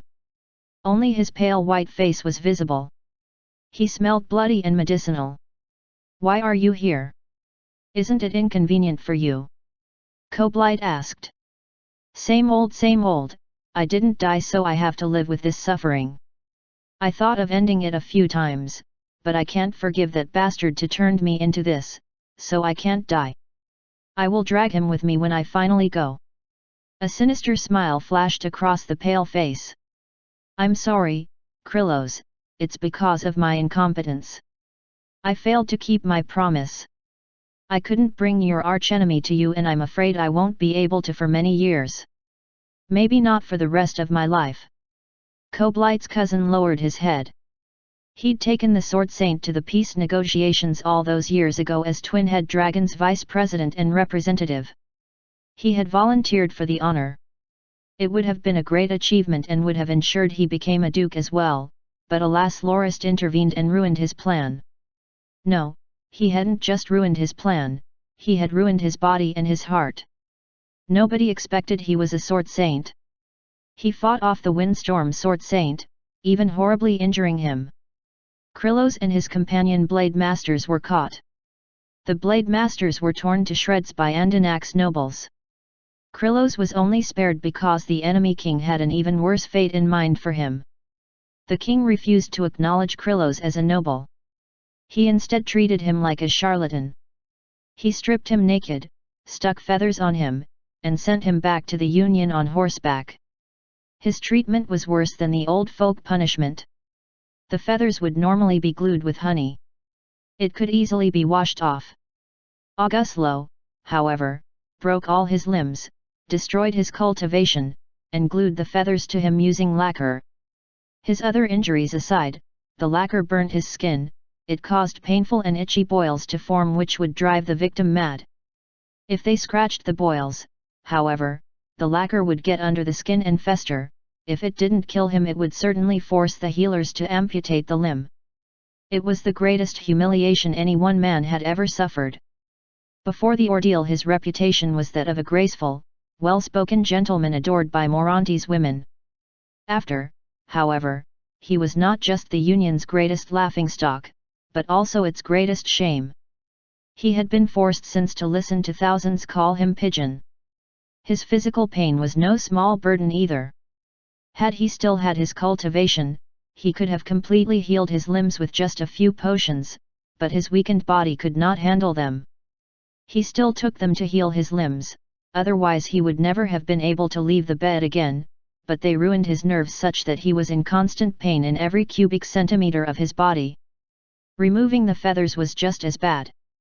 The raw lacquer could have been washed off it. He was found and treated before it had set, but he was put on horseback in the cold plain air and sent off on a long trek to the capital. The lacquer had long set by the time he was found. With the lacquer set, the only way to remove the feathers and lacquer was to rip the skin off as well. It took months. His body was already weak because of his injuries and destroyed cultivation, so it couldn't all be removed at once. Instead it had to be removed bit by bit over time. As a result, Krillos not only had to live with at least part of his body constantly burning for several months, but there was always a patch of skin that had recently been ripped off and was either bleeding or yelling at him in painful complaint. Even worse was that the lacquer had soaked into his skin and damaged the flesh underneath. His skin grew back deformed and discolored. His entire body was a giant scar. The lacquer's work, combined with the side effects of taking a potion meant for blade masters, was that the nerves under his skin flared up every now and again, plunging him once again into the pain he had felt when the lacquer was applied and later torn off. His damaged skin was also not just deformed, but also malgrown. It split frequently, causing him to bleed and later form pus-filled blisters as his weakened constitution couldn't fight off the infection effectively. Coupled with his damaged nerves, it meant that any physical contact with anything, even just the air moving over his skin gently, felt like knives being shoved into his flesh. This condition was unheard of, so no one knew how to treat it. The healers had tried a number of treatments, but most only made it worse. Krillos shuddered all of a sudden. His black robe shook with him and he bit his lip so hard he split a piece off, causing a thin trail of blood to run down his white face. A wave of guilt washed over Koblight. Krillos's nerves were acting up again. The worst feeling was knowing that he was both responsible for his cousin's current suffering, and being unable to do anything for him. He couldn't even hold his hand and comfort him, the touch would make things only worse. I don't blame you. Krillos spoke finally, what little color his face did have slowly returning. You advised me against going. You wanted to end the war the good old way. I was the fool for insisting on going ahead. I have only one person to hate. He didn't just torture me, what he did should be a crime against all of humanity. No one could ever do anything to deserve this humiliation and torture. He should at least have executed me in a manner fitting of my status as a noble. But no, he instead denied my right to a dignified end and humiliated me in the worst way possible. I live for the day I watch him suffer the same fate and that day only. That said, you do disappoint me.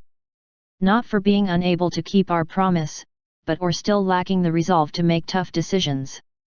There was no anger, no resentment in Kurlo's voice, but that made him sound even worse. It made the hairs on Koblet's entire body stand on end. What's wrong? Why are you suddenly bringing this up? He asked. Krillos had isolated himself since his return. Apart from discussing the state of the Union in Koblight's personal study and planning his revenge, he tended his wounds in his room and occasionally stalked the mansion at night. He had become the mansion's ghost, haunting it like a ghoul. Krillos had been the one to work behind the scenes and organize the new forces after the defeat at Bluewek. He was also the mastermind behind Koblight's bid to federalize the Union. I came to tell you I am leaving. I am leaving the Union as well. What? Where are you going? What will you do? Since I can't get revenge using war against the kingdom, I'll get it with my own hands. You can't leave. I won't let you take such a risk.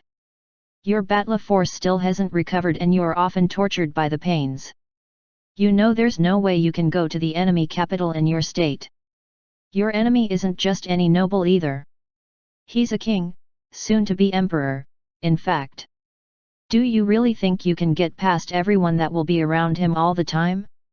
Not to mention that he's a blade master. How would you take your revenge, anyway? Assassinate him?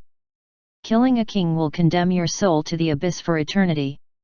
You'll not just be condemning yourself, but all your descendants as well. Your entire bloodline will be denied entry into the heavens. No deity will accept a soul connected to a king-slayer by blood. Only kings can kill kings.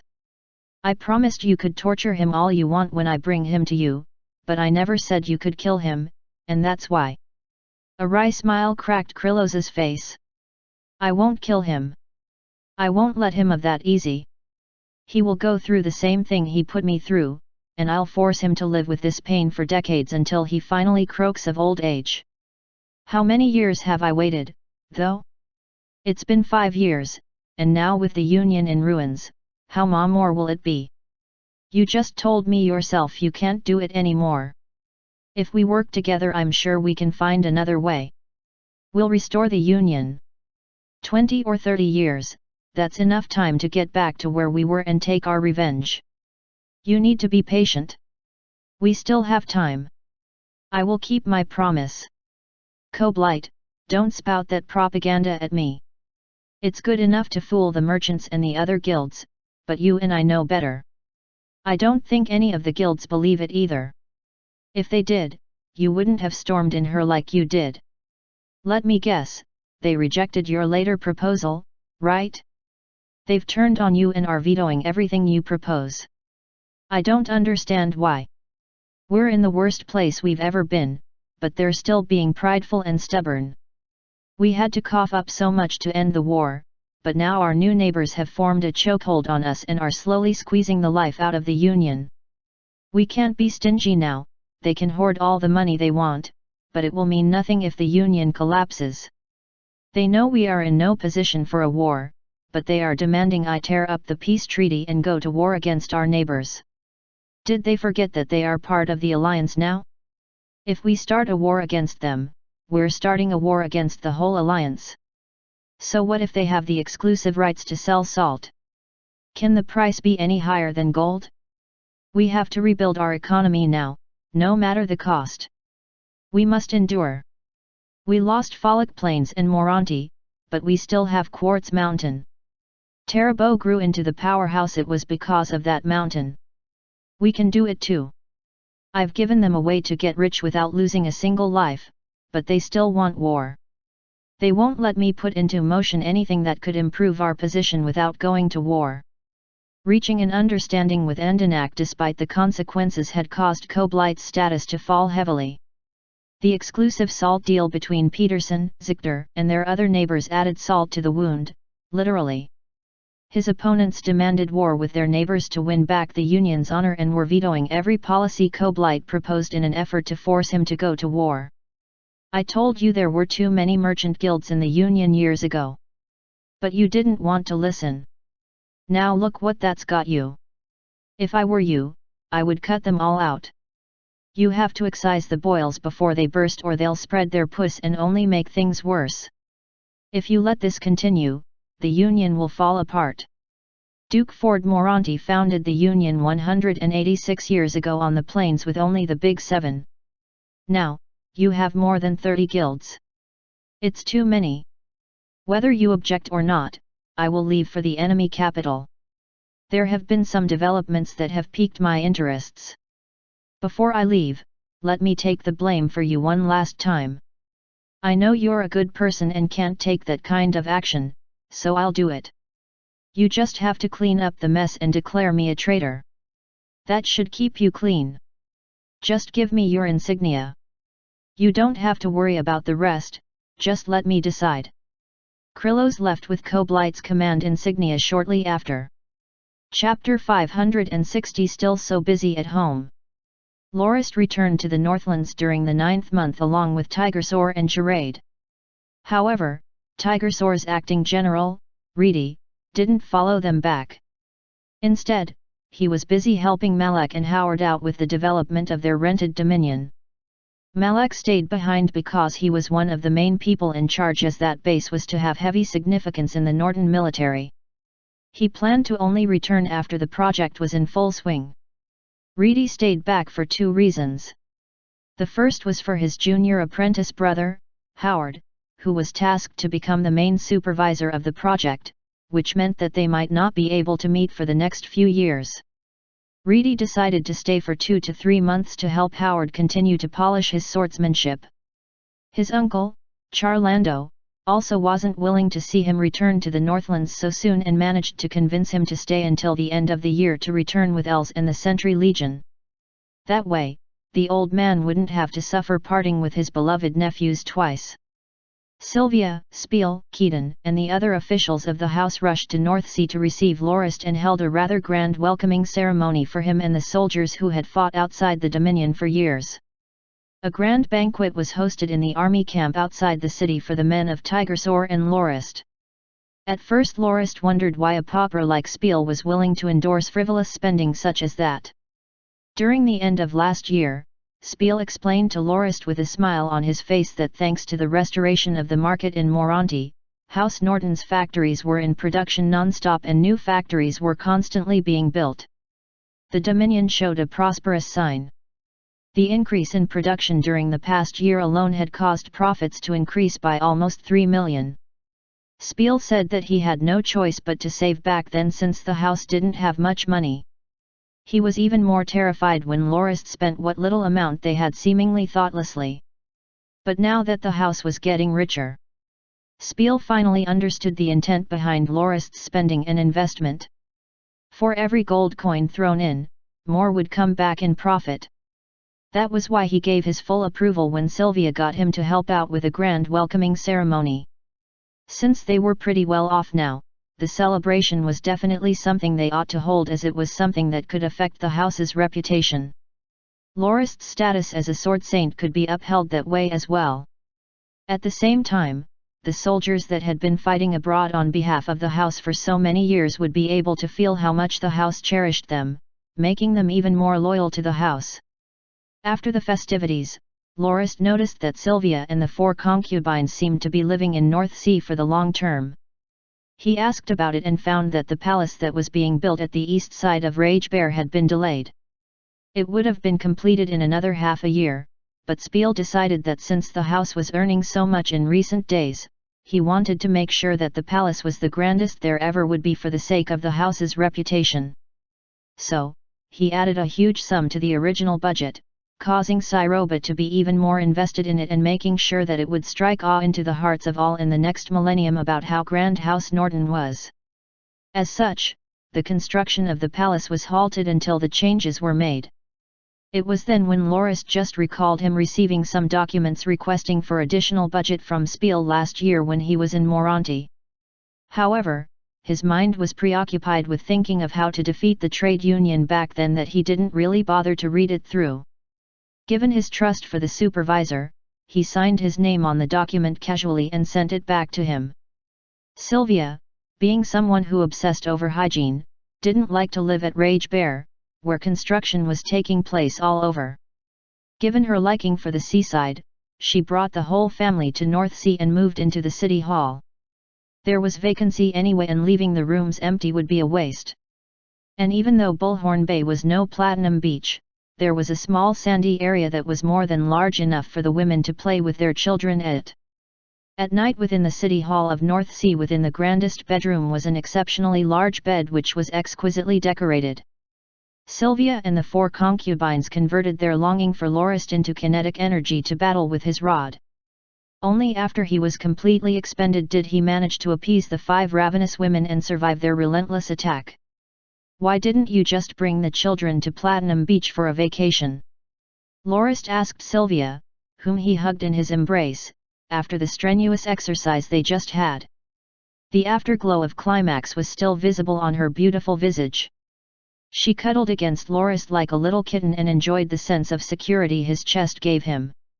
Hearing Lorist's question, she buried herself deeper into his bosom and said, I didn't feel like it. We went there once 2 years ago and happened to run into Duke Kenmei's returning with his forces from Fallout Plains. Only around 13,000 of his 50,000 troops returned, and that was a sad affair for the whole of Sigilor. The maidservants at Platinum Beach all seemed really down and many of their family members perished from the conflict.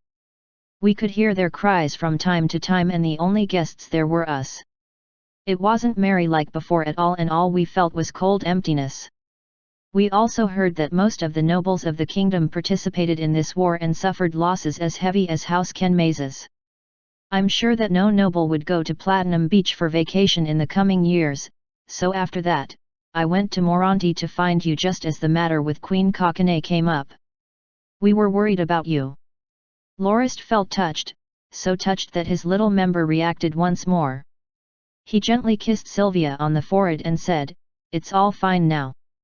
You don't have to worry any longer. We've won and obtained peace. After that, I will stay by your side and spend the rest of my days with you all. I won't go out to war anymore.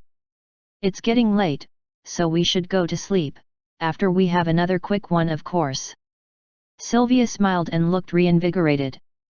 She felt up Lorist's bottom and asked, "You still have energy left? Weren't you half dead just now? You really got hard. Lie down and don't move, I want to take the top this time." Lorist's legs felt completely weak the next day. Anyone who screwed with 5 women and only got 3 to 4 hours of sleep only to be screwed twice more during the morning would feel like that. Even a sword saint was no exception. That was a biological limitation. Even if Lorist was a sword saint, he was still human, ways off from becoming a god. Sigh, even a sword saint doesn't have any way to improve in that department, thought Lorist seriously. However, there were indeed benefits of becoming a sword saint. Duke Fizibalin for instance was a rank 3 blade master and was fit as a fiddle even in his 70s and could lie with 2 women without issue. Perhaps I should ask Duke Kenmei's how. He's only a silver rank, but he must have used all his Batla force on his little junior. Kenmei's was a famous playboy in the kingdom and the favorite of the loose noble women of the imperial capital. He ceased his senseless thoughts as Sylvia, the concubines, and their children were waiting for Lorist to join them for breakfast. Even though he had already met his children yesterday, he was still quite distant from his older children. Anderbale had long forgotten about the father he hadn't met for a year. The younger children at ages 1 or 2 on the other hand thought of Lorist as a mysterious new toy and crawled all over him before claiming their own territory like dogs and marking Lorist with their urine, causing him to have to bathe and change midway through breakfast. Since Sylvia and the others weren't willing to go back to Rage Bear, Lorist decided to stay at North Sea as well. He happened to need to observe and manage the reorganization of the naval forces at Bullhorn Bay anyway. Some 2 years after the Battle of Cape Romani with Invincible Fleet, the shipyards at Bullhorn Bay had designed and experimented with more than 10 new battleship designs. Lorist had to integrate those new ships into his navy according to their respective forms and functions. Lorist mainly had to check 3 of those new designs. The first was the Blitz-class warship which made up the main force of North Sea Fleet.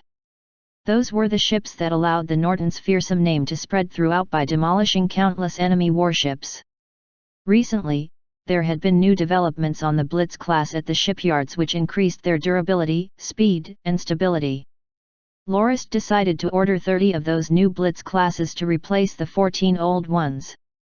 The next one was a swift middle-class ship dubbed a Pursuer by Lorist.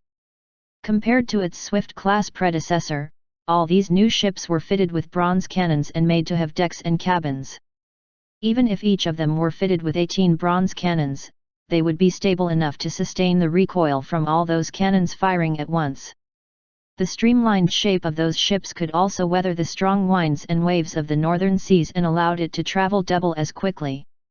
The pursuers probably wouldn't be deployed in the northern seas since the Blitz class was more than enough for patrolling and securing the waters. Lorist had those ships made to deal with pirate ships in the southern seas instead. Blitz-class warships were large vessels that couldn't match up to the smaller pirate vessels in terms of speed and only stood a chance if the winds allowed for it. However, the pirate ships could rely on their familiarity with the local geography and evade pursuit from the Blitz-class warships by sailing between the reefy areas. Lorist believed that with the pursuers, he could tackle piracy at a large scale in the southern seas. In terms of maneuverability and speed, no other middle-sized swift class could compete with the pursuers. The pirates would definitely be unable to escape the pursuers that were armed with cannons. Their fate was to either surrender or sink. The last new warship was dubbed the Patrollers. They were super-large class warships that were partly based on the sea castle Sabnums used by Invincible Fleet. Each ship was fitted with 72 bronze cannons across 2 different stories. The front and rear of the ships were also mounted with 4 cannons each. It was a complete monster that could carry a crew of 500 corsairs. It would dominate the oceans in both ranged and close combat. There were 3 other new ships, with one of them being an improved whaling ship. Lorist had mobilized all the whaling ships in the grand battle with Invincible Fleet, and all 16 of them had to be retired after the Battle of Cape Romani. They were used to fill up the reef area there and became the foundation on which Fort Howard was built. The new whaling ship was larger and hardier, making it more suitable for whaling further out at sea. To Lorist, this was Grindia, not Earth, and he wasn't some champion for nature and the environment. The sea of that world seemed endlessly wide, and whales were loaded with treasure from head to tail. Whaling brought in more than 100,000 gold forts in profits for the house, and each whale could be harvested for more than 1,000.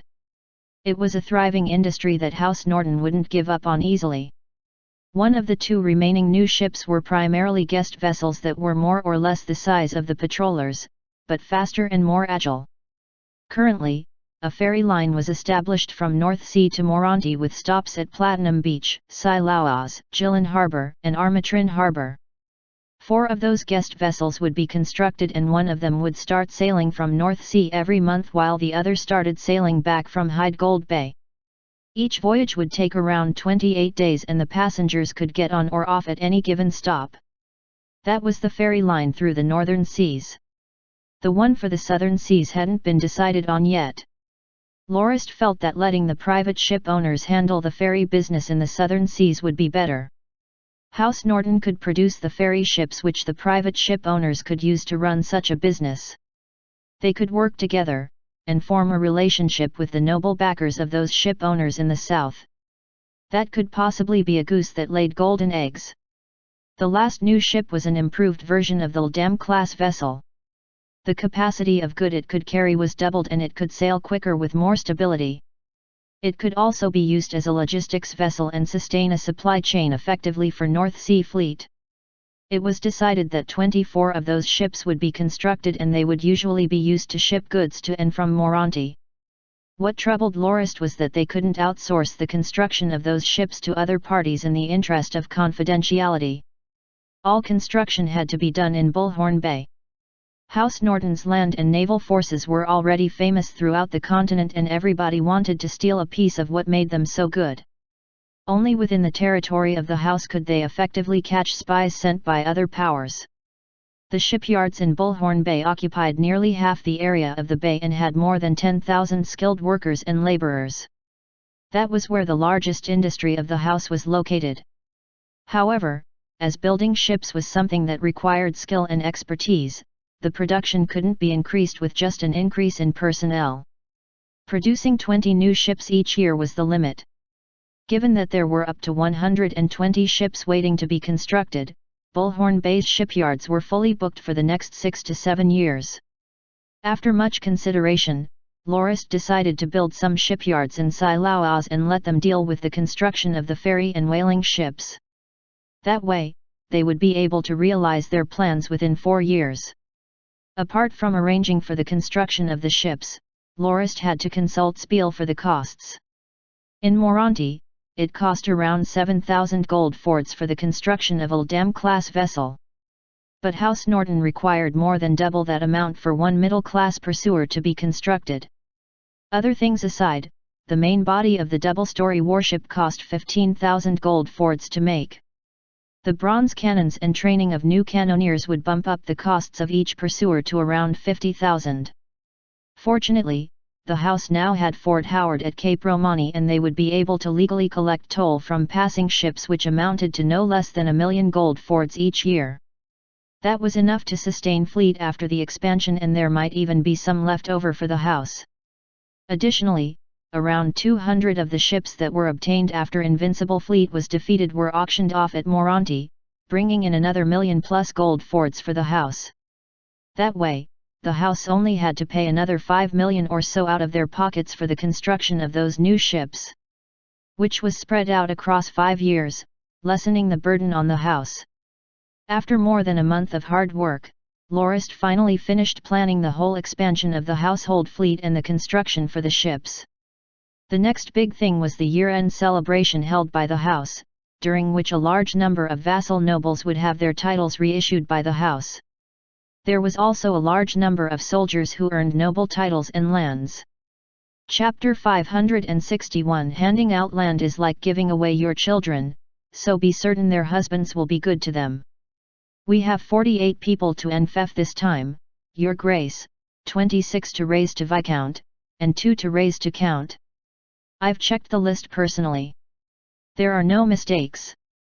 The only problem is that Delamock and Winston has no free land left to enfeoff. Our only options are Yunge Chandler and Wild Husbandry, but they're practically desolate. One of the sayings was, the subordinate runs all the way at the twitch of the superior's mouth. Though Lorist was busy, storehouses of paperwork, and queues upon queues of official lined up outside his office, he could delegate all but the most essential bits to subordinates. He pushed everything about the enfeoffment business into Charade so he could goof off with his wife and children.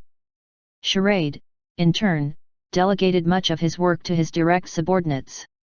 Unfortunately for him, though, he did not like to leave things up to others entirely, and so ended up working the late nights with them anyway. Enfeoffment was a big deal. The new lands had to be parceled. The land without deeds needed deeds, those with old ones that didn't match their new borders needed new deeds, new titles had to be grouped into larger titles, baronies assigned to viscounties and viscounties to counties and counties to duchies, all of the latter naturally held by Lorist. Some people were given additional titles, others gained a title above their old one, which they held with the old title, and others were relieved of their old titles and moved somewhere with a larger and higher title.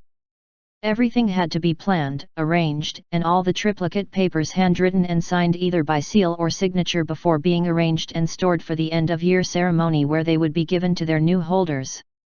Lorist shook his head when he saw Charade slowly caving under a large stack of documents he was trying to carry to the appropriate room.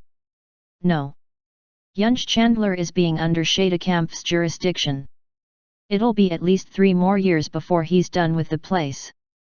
I don't want to cause him more trouble. I am willing to manage the province directly for a few more decades.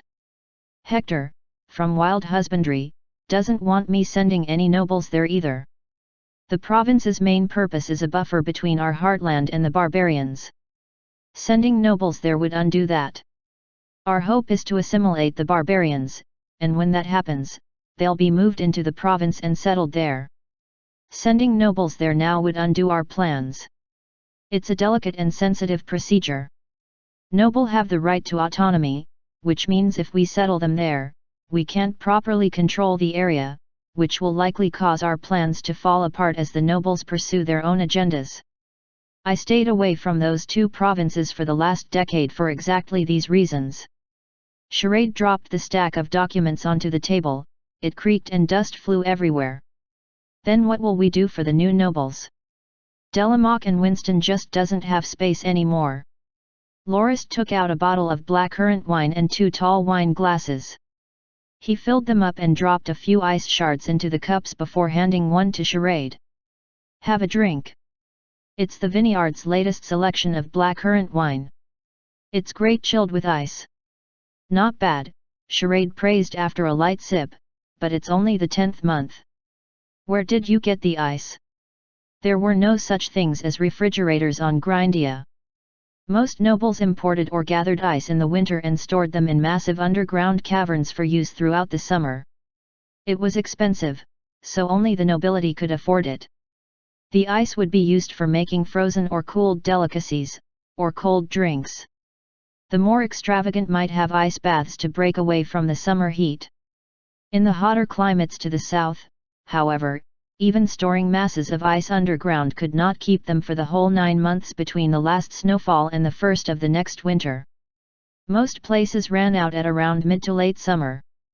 The North's summers weren't as hot as further south, so they didn't generally store much ice, if any at all. What little ice they might store was usually gone by the end of spring.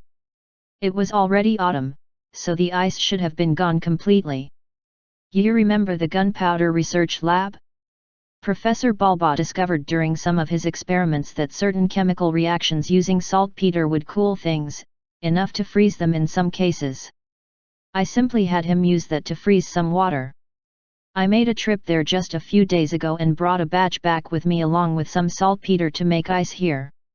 You sure have a lot of free time, huh? Here I am working my ass off to keep things going, and you're off frolicking in the wilderness looking for ice. And not just that, you're using what little saltpeter we have for gunpowder to make ice? When did we suddenly get a surplus of saltpeter? Did you maybe discover a way to get lots more saltpeter? No, nothing like that. The saltpeter is recyclable. You just need to boil the used crystals in a specific water mixture and it's fine again. And I didn't just go for ice and saltpeter. I went to check on the 2 new mine shafts they've been working on. Balba believes we can double gunpowder production over the next 2 years.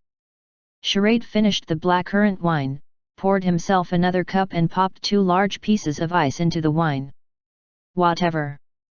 Back to the main topic. What do we do about the fiefs? We have no choice but to use Yunj Chandler. We've already invested a lot of time and money in the province and it's coming along nicely. Give the nobles the swamplands and the wilderness for which we don't have plans. Let them develop those areas using their own money. Lorist considered it for a moment but shot it down as well. The problem wasn't money, but how to distribute the wealth. The nobles would not be happy with being given land so much worse than their peers elsewhere. There was still a few scraps left in Delamock and Winston, so why were they being sent to the wastelands of Yunj Chandler? Why should others get prosperous lands and they not? Was this a punishment, or was their loyalty just not appreciated? I've made up my mind. Find places for them somewhere in Delamock and Winston. The King's Ascension ceremony is next year. We'll officially be the Christian Empire again and it should be at least a decade or more before any new conflict arises. The chance to win land and titles through war is now over, for a generation at least. It's time we scaled out military back a little as well and let the men work in the economy. Even those that stay behind deserve a few years of calm and rest.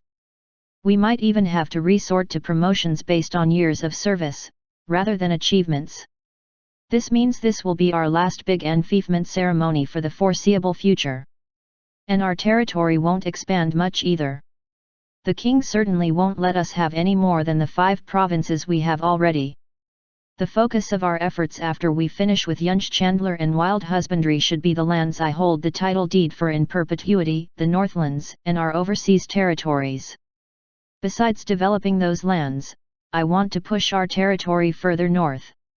We've cleaned out the barbarian threat quite deep into the mountain range there, so it's time we pushed our borders up. We'll be the ones conquering the lands of our own accord, so the king won't have a say in who gets the land or how it's used. There's also the wildlands to the east of the mountain range. You don't have to worry, Charade, we won't run out of land for some time to come. Ah, so that's what you had in mind. No wonder you had Bach send squads there to survey the land.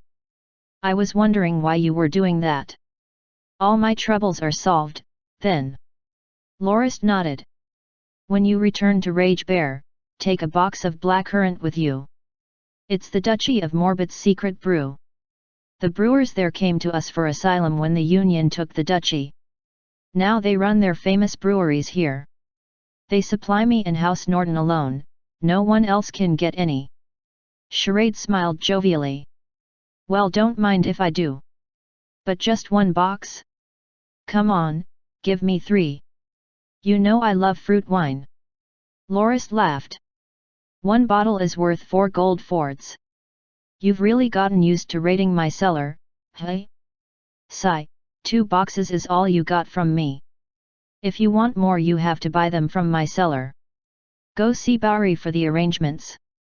Bauri was a man named Boris's eldest son. Boris was House Kenmay's supervisor before defecting to Lorist with his family. He used to govern Hanayabarta, but his term ran out a few years earlier and was brought back north. Upon his return Lorist made him a viscount and gave him land in Delamak. He left his oldest son with Lorist, hoping he'd catch Lorist's eye and be made a disciple, or learn a few things from him as his butler at the very least. Fine, but I demand a discount. I'll go see Bauri later. Anyway, I'm returning to Rage Bear tomorrow. Want me to take anything with me? No, you already have all my orders. I'll return with Sylvia at the end of the 11th month. Charade downed the last bit of wine in his cup and stood up, slamming the cup into the table a little clumsily. All right. I bid your grace farewell. Let's meet again in Rage Bear. Chapter 562 Secret Intel from the Trade Union. Janalio knocked on the door before he entered the study with a thick pile of pages in hand. Sir Tarkle sent us secret reports from the Trade Union. The House had an importance classification system for its reports and documents based on how sensitive and urgent or important the information contained within the reports and documents were. Urgent class documents contained information concerning household interests directly, and that needed immediate attention. They were usually sent via Eagle and were thus short, concise, bare on the details, and in very simple terms.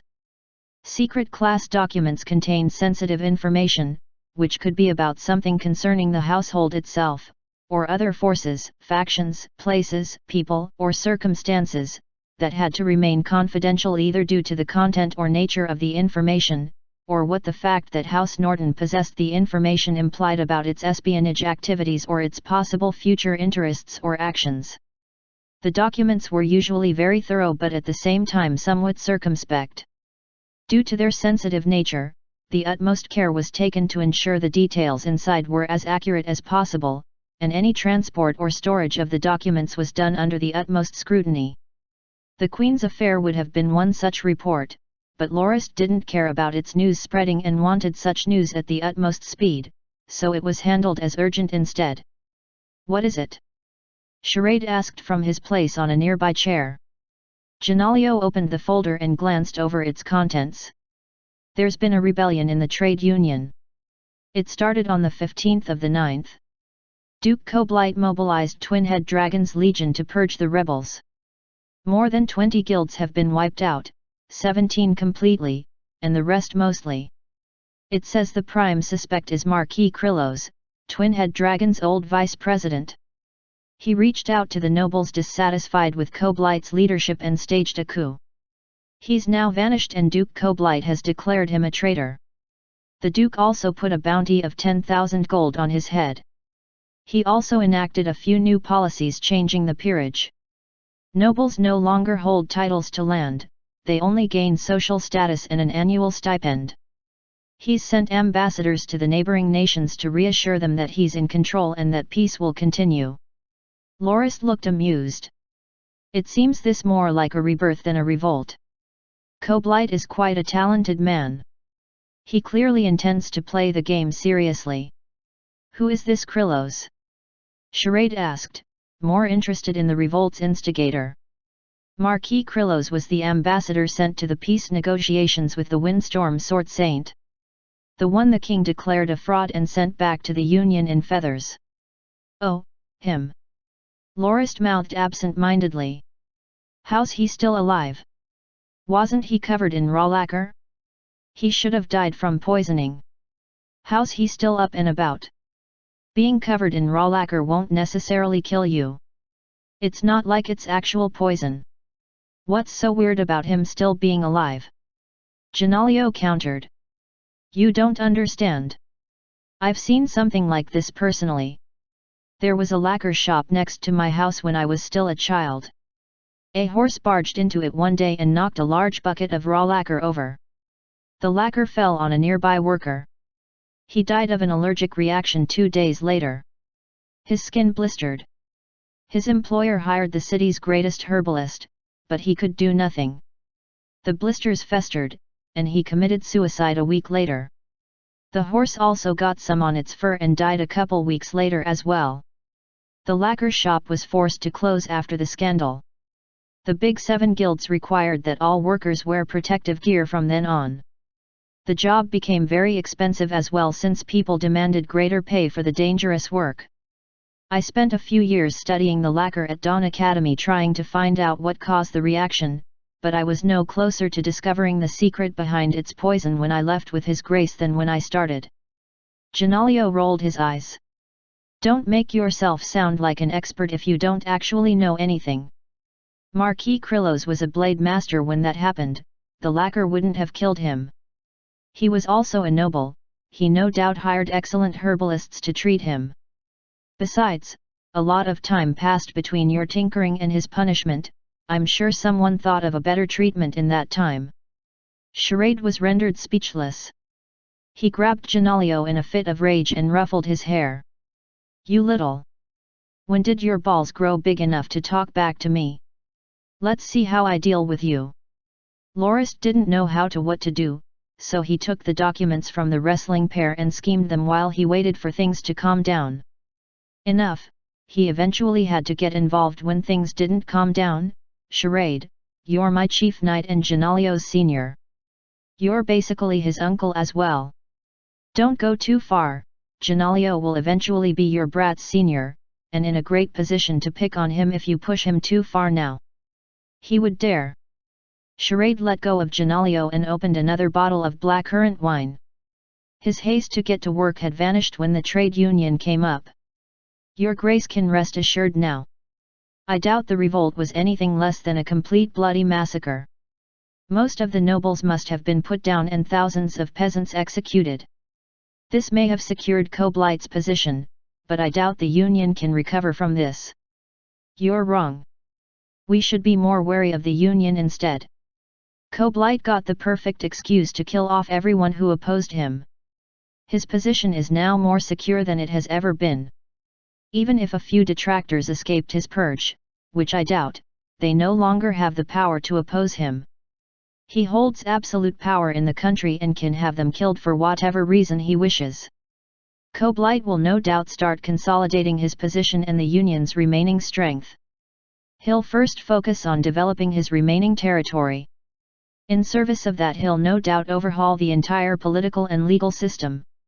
I wouldn't be surprised if 8/10 of all the Union's laws will either be replaced or amended. I give the current peace a decade. He'll start threatening his neighbors before the next 10 years are up. Aren't you overestimating Koblight? He no longer has access to the markets like he used to. We dominate them all. He'll have to fight us if he wants to get back into the market, and he'll have to do it without a good foundation with which to compete. We all know they can't compete with us in either volume or quality. How could they possibly supplant us? Charade argued. You're right. We make more and better goods. But the Union has far more experience at mass production than we do. They may never be able to match our quality, but they sure can compete with us in terms of volume, especially where heavy industry is concerned. Tell me, who did their lands belong to before them? Terabo, Tyria, and Mokbe. So the Union is going to focus on glass. Yes. Most likely oil and green glass. We make a lot of glassware and sell a lot of it to the Alliance, but no one buys oil glass or green glass from us. The reason is simple. We are too far for the transport of those items to be profitable. They can't be sold for a high price, so merchants can't make a profit if they buy from us, transport all the way south, and then sell there. Before we started producing our own glass, we bought everything from the Kenmazes. But the transport costs turned the cheapest glass in Moronti into unbelievable luxuries here. And even then the Kenmazes barely made a profit. That's the main reason why I didn't spare any effort to get the recipe from Terabo. The market here in the north is immense, and we can sell much cheaper than any competitors and still make a massive profit. But the same problem the Kenmazes had with getting glass here to the north counts for us when we want to send glass to the south. The trade union cannot steal our market here, but similarly we can't compete with them there, at least not where oil and green glass are concerned. Even if we sell at cost, they can still undercut us and still make a profit. Tarabo relied on selling oil and green glass to make his fortunes. The union is now doing the same.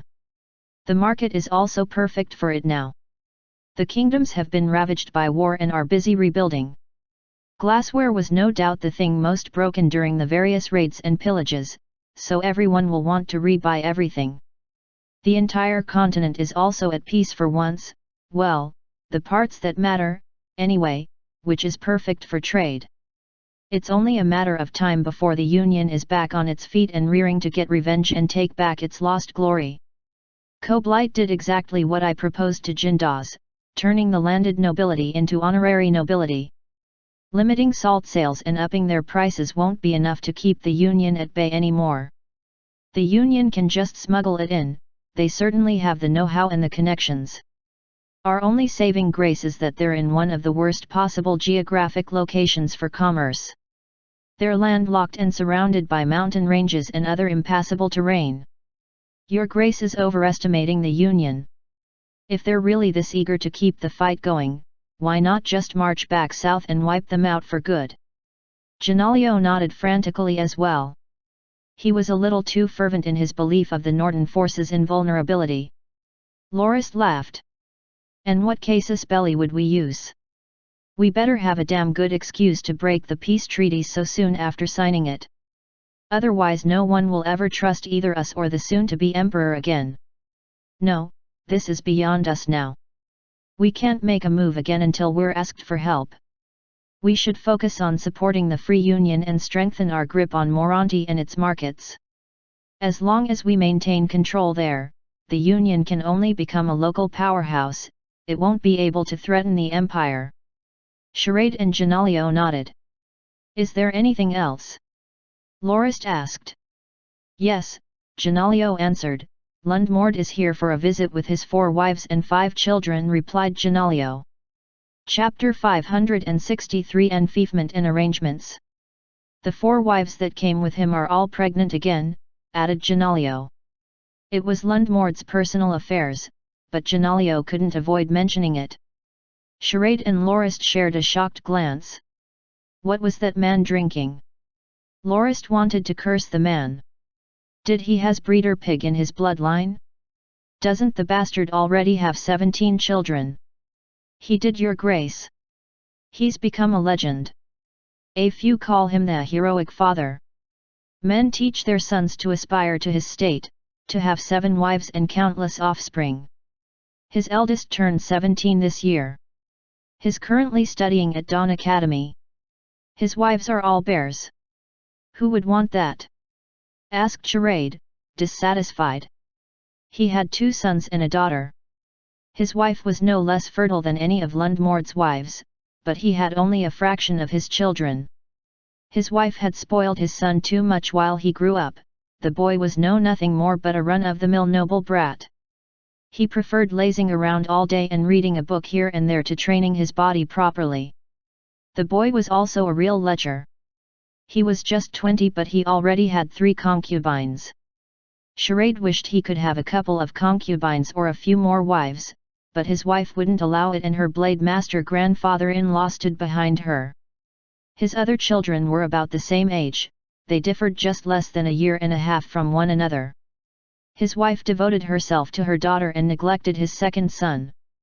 The boy was practically raised by his great-grandfather, who spoiled him into a lawless brute with a superiority complex. He frequently picked fights with his older brother for the thrill of beating him. He'd even awakened his Batla force at just 14. Englich had every intention of making the little barbarian his successor and was carefully teaching him everything he knew. Charade was too busy to tend to his children himself, but he didn't approve of his grandfather-in-law's approach to rearing his second son. He was deathly afraid the old turtle would turn his son into a coward. The old man was a rank 1 blade master, but he never did anything for the house. He hid away in his house and thought up every possible excuse not to be up for service. He'd also not made any progress in his cultivation since breaking through to become a blade master, whilst Reedy and Shuss, both of whom started cultivating much later than Englich, had not only caught up to him, but had surpassed him. Both were now rank 2 blade masters. The last time the old man had showed himself was when Lorist was being pursued by blade masters after his confrontation with the windstorm sword saint. And he vanished the moment he received his first injury. It was barely more than a cut, but he refused to move again, claiming to need several years to recover from his grave wounds. It took Charade a massive amount of effort to pry his second son away from the old man and send him to Nico Academy. He also courted Lorist as his son's future master for several years before he finally got him to agree to let the boy be his attendant when he turned 16. If the boy could gain Lorist's favor during his time as his attendant, he would have a sword saint master. The eldest son was beyond salvation as far as martial ability went, but Charade was okay with letting him waste his life away since he could make his second son his heir instead.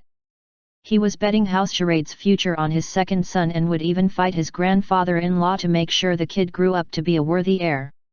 He was actually interested to see if the old coward would dare compete with a sword saint for his great-grandson. He seriously doubted the old man would even manage to get a word of protest out of his mouth even if he somehow managed to muster the courage to confront him. That was why Charade envied Lundmord. It wasn't that his wife hadn't blessed him with children. He just couldn't compare, neither in terms of women, nor in terms of children. If he could have 7 wives, his family would no doubt be merry. Even if he didn't have 20+ children, he'd at least have more than 10. And it wasn't like he couldn't afford to raise them. 17 + 5 and 4 more in 4 stomachs. It seems Lundmord will soon be a father of 26. Looks like he's had quite a good life in Jekino, joked Lorist. Lundmord was conscripted after offending a noble in Moronti and sent to the battlefield. There he managed to save Jekino's crown prince who took him in. His 4 wives left to search for him and eventually found him with the prince after several years. It was practically a play. The Union declared him a traitor when he left with the crown prince and threatened his execution should he be caught. As a result, he was forced to stay in Jekino until the Union could be removed from the picture. Only now that the Union was no longer a threat could he return. Don't forget he has 3 more wives in the Dominion. I'm certain they won't let him rest until they're all pregnant again as well. It's quite likely he'll have more than 29 children before the end of next year. I don't think it'll stop there either. They'll probably keep popping out children until they're too old to keep going, spat Charade. I pity him. It must be tough to raise such a big family, said Janalio. Yes. The poor sod only had 1 small silver as spending money last I heard. He became a doctor because he had to do extra work on the side to earn more money. He's probably more miserable than any of the peasants were before they became refugees and later our subjects. He can't spend just a little on his women. If he buys one of them something, the rest demand their share as well. Not to mention the birthday presents and parties, added Charade. Isn't he going to be made a baron this year? You did pick a decent piece of land for him, right? Asked Lorist. I did, Charade nodded. Lundmord's barony will be near Sanderson mountain range. It's a portion of a valley in the mountain range's foothills. Its borders lie on the shore of a small lake in the valley, and into the forest up the mountain. It already has a castle and there's also a small silver mine just into the forest. We've already made a lease agreement under the title so he'll get 1/3 of the mine's profits. That alone should be 2,000 gold fords a year. If he makes good use of the other resources, he should get 3,000 gold a year. And if he develops the Dominion well, it can be increased with taxes. Lorist wrapped his fingers on his desk and wrote a few lines on a piece of paper. He handed it to Janalio as he spoke. Take this to Bowery. Draw 10,000 gold from the vaults in my name. Charade, take Janalio with you and visit Lundmord. The money's a gift for him from to thank him for his years of service and as a repayment for his years of hardship outside my territory and away from his family. I apologize for putting this on you as well, but Lundmord will likely not have time to come visit me, and it isn't appropriate for me to go see him myself, so I have to saddle you with this. It should be enough money to have a good celebration of his return and take a good, long vacation whilst still having some left to start up operations in his barony. I don't want him to have to borrow money anymore. It's long overdue, Your Grace. Lundmord's misery is your fault, after all. You were the one that forced him to marry all 7 of them. I'm sure Lundmord will be grateful for the gift. I doubt he'll have saved up much in his time in Jekino, his wives wouldn't have allowed it. Lorist laughed heartily. It's not like he didn't deserve it. He can only blame his lack of self-control. He should have known what would come if he got any of them pregnant. And don't make it sound like you're pitiful. You're very fortunate. Your wife's given you 3 children already. Give Lundmord leave till the 4th month next year. He should be pretty happy to be made Chief Inspector of the Police, and we could do with the extra pair of hands. Lundmord was given a wonderful job as a gift as well. Chief Inspector was one of the highest positions in the force below Central Command. Felicitas had 7 towns, and each only had 1 chief inspector. Apart from maintaining security, chief inspectors were responsible for solving crimes and ensuring their beats were clean and hygienic and that the roads were clear and people weren't doing funny things on them. He would probably be given a beat close to or around his barony, so he could also do the job from home. Not to mention he would have a salary worth 300 gold a year, at least several times what he could earn as a healer. More importantly, however, since he would still be an active servant in the house, he would continue to accrue merits and could get promotions in the future, which meant he would be continuing to climb the ladder rather than having to climb off it to look after his dominion. He had a good chance of becoming a count something in his later life. Your Grace, my praise in Lundmord and Dawn Academy's alumni's place, said Charade, bowing deeply. He had been the one to invite Lundmord, then a herbalism lecturer, to join them. 8 had since left them.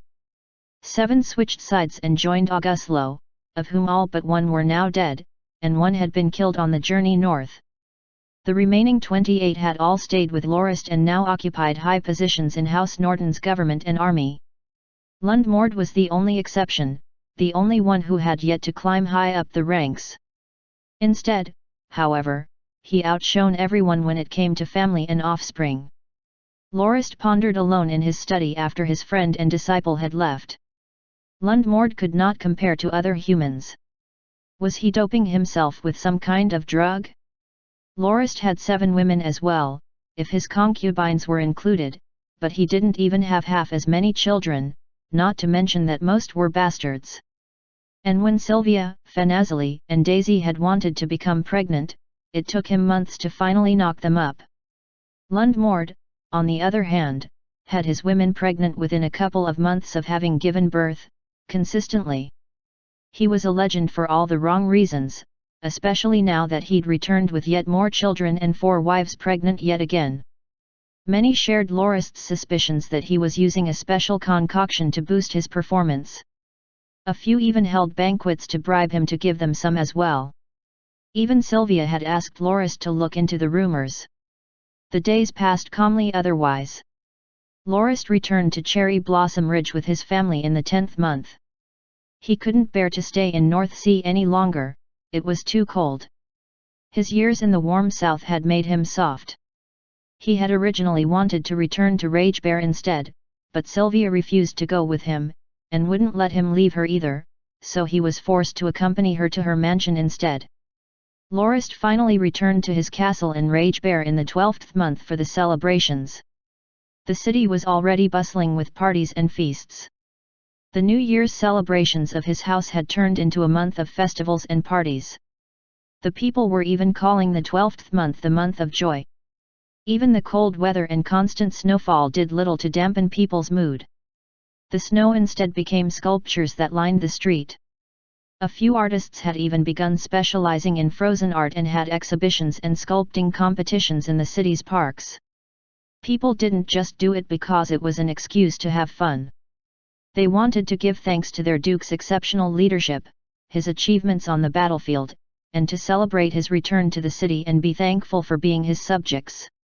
House Norton had also pulled out all the stops and were sponsoring many of the large events held in and around the city. It wasn't just the peasantry that were in a celebratory mood. The city was flooded with nobles from all over the soon-to-be empire. Many had come with hopes of meeting the kingdom's only sword saint, others had come to attend the inauguration ceremony and to network with the new and up-and-coming Norton nobility, and yet others had come to network and socialize with those noble. It was quite possible that, despite Auguslo's best efforts, this celebration would match, if not eclipse his ascension ceremony and celebrations. As for those to be made peers, they included Spiel and Keaton, who were being given the title of Count. 16 knights, including Charade, Reedy, Schuss, Camorra, Hector, Kristen, Bach, Siroba, and Tarkle, were being given the title of Viscount in addition to their previous titles as barons. 46 men were going to be made barons, one of which was Shadekampf. He'd been Lorist's attendant from the very beginning, and it was finally time to reward him for his decades of service. Howard was another.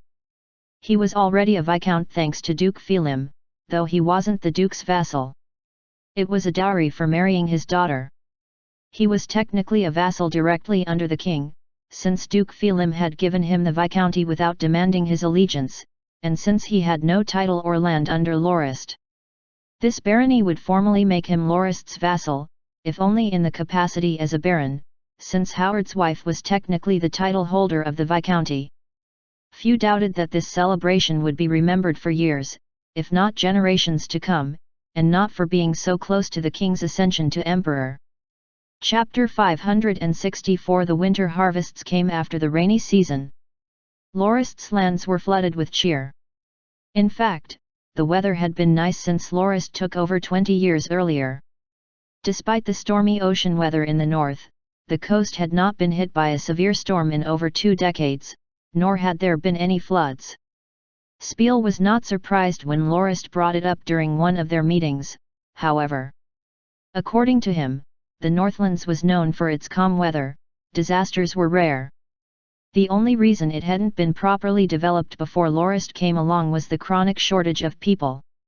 Few people were willing to brave the magic beasts that used to roam the region annually.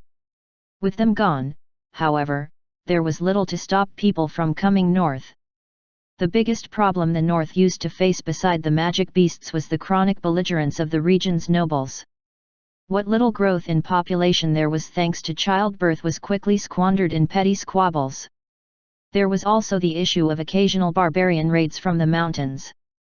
The Nortons were especially plagued by them and spent most of the little wealth they saved up in campaigns against the hordes. Things were different now, however.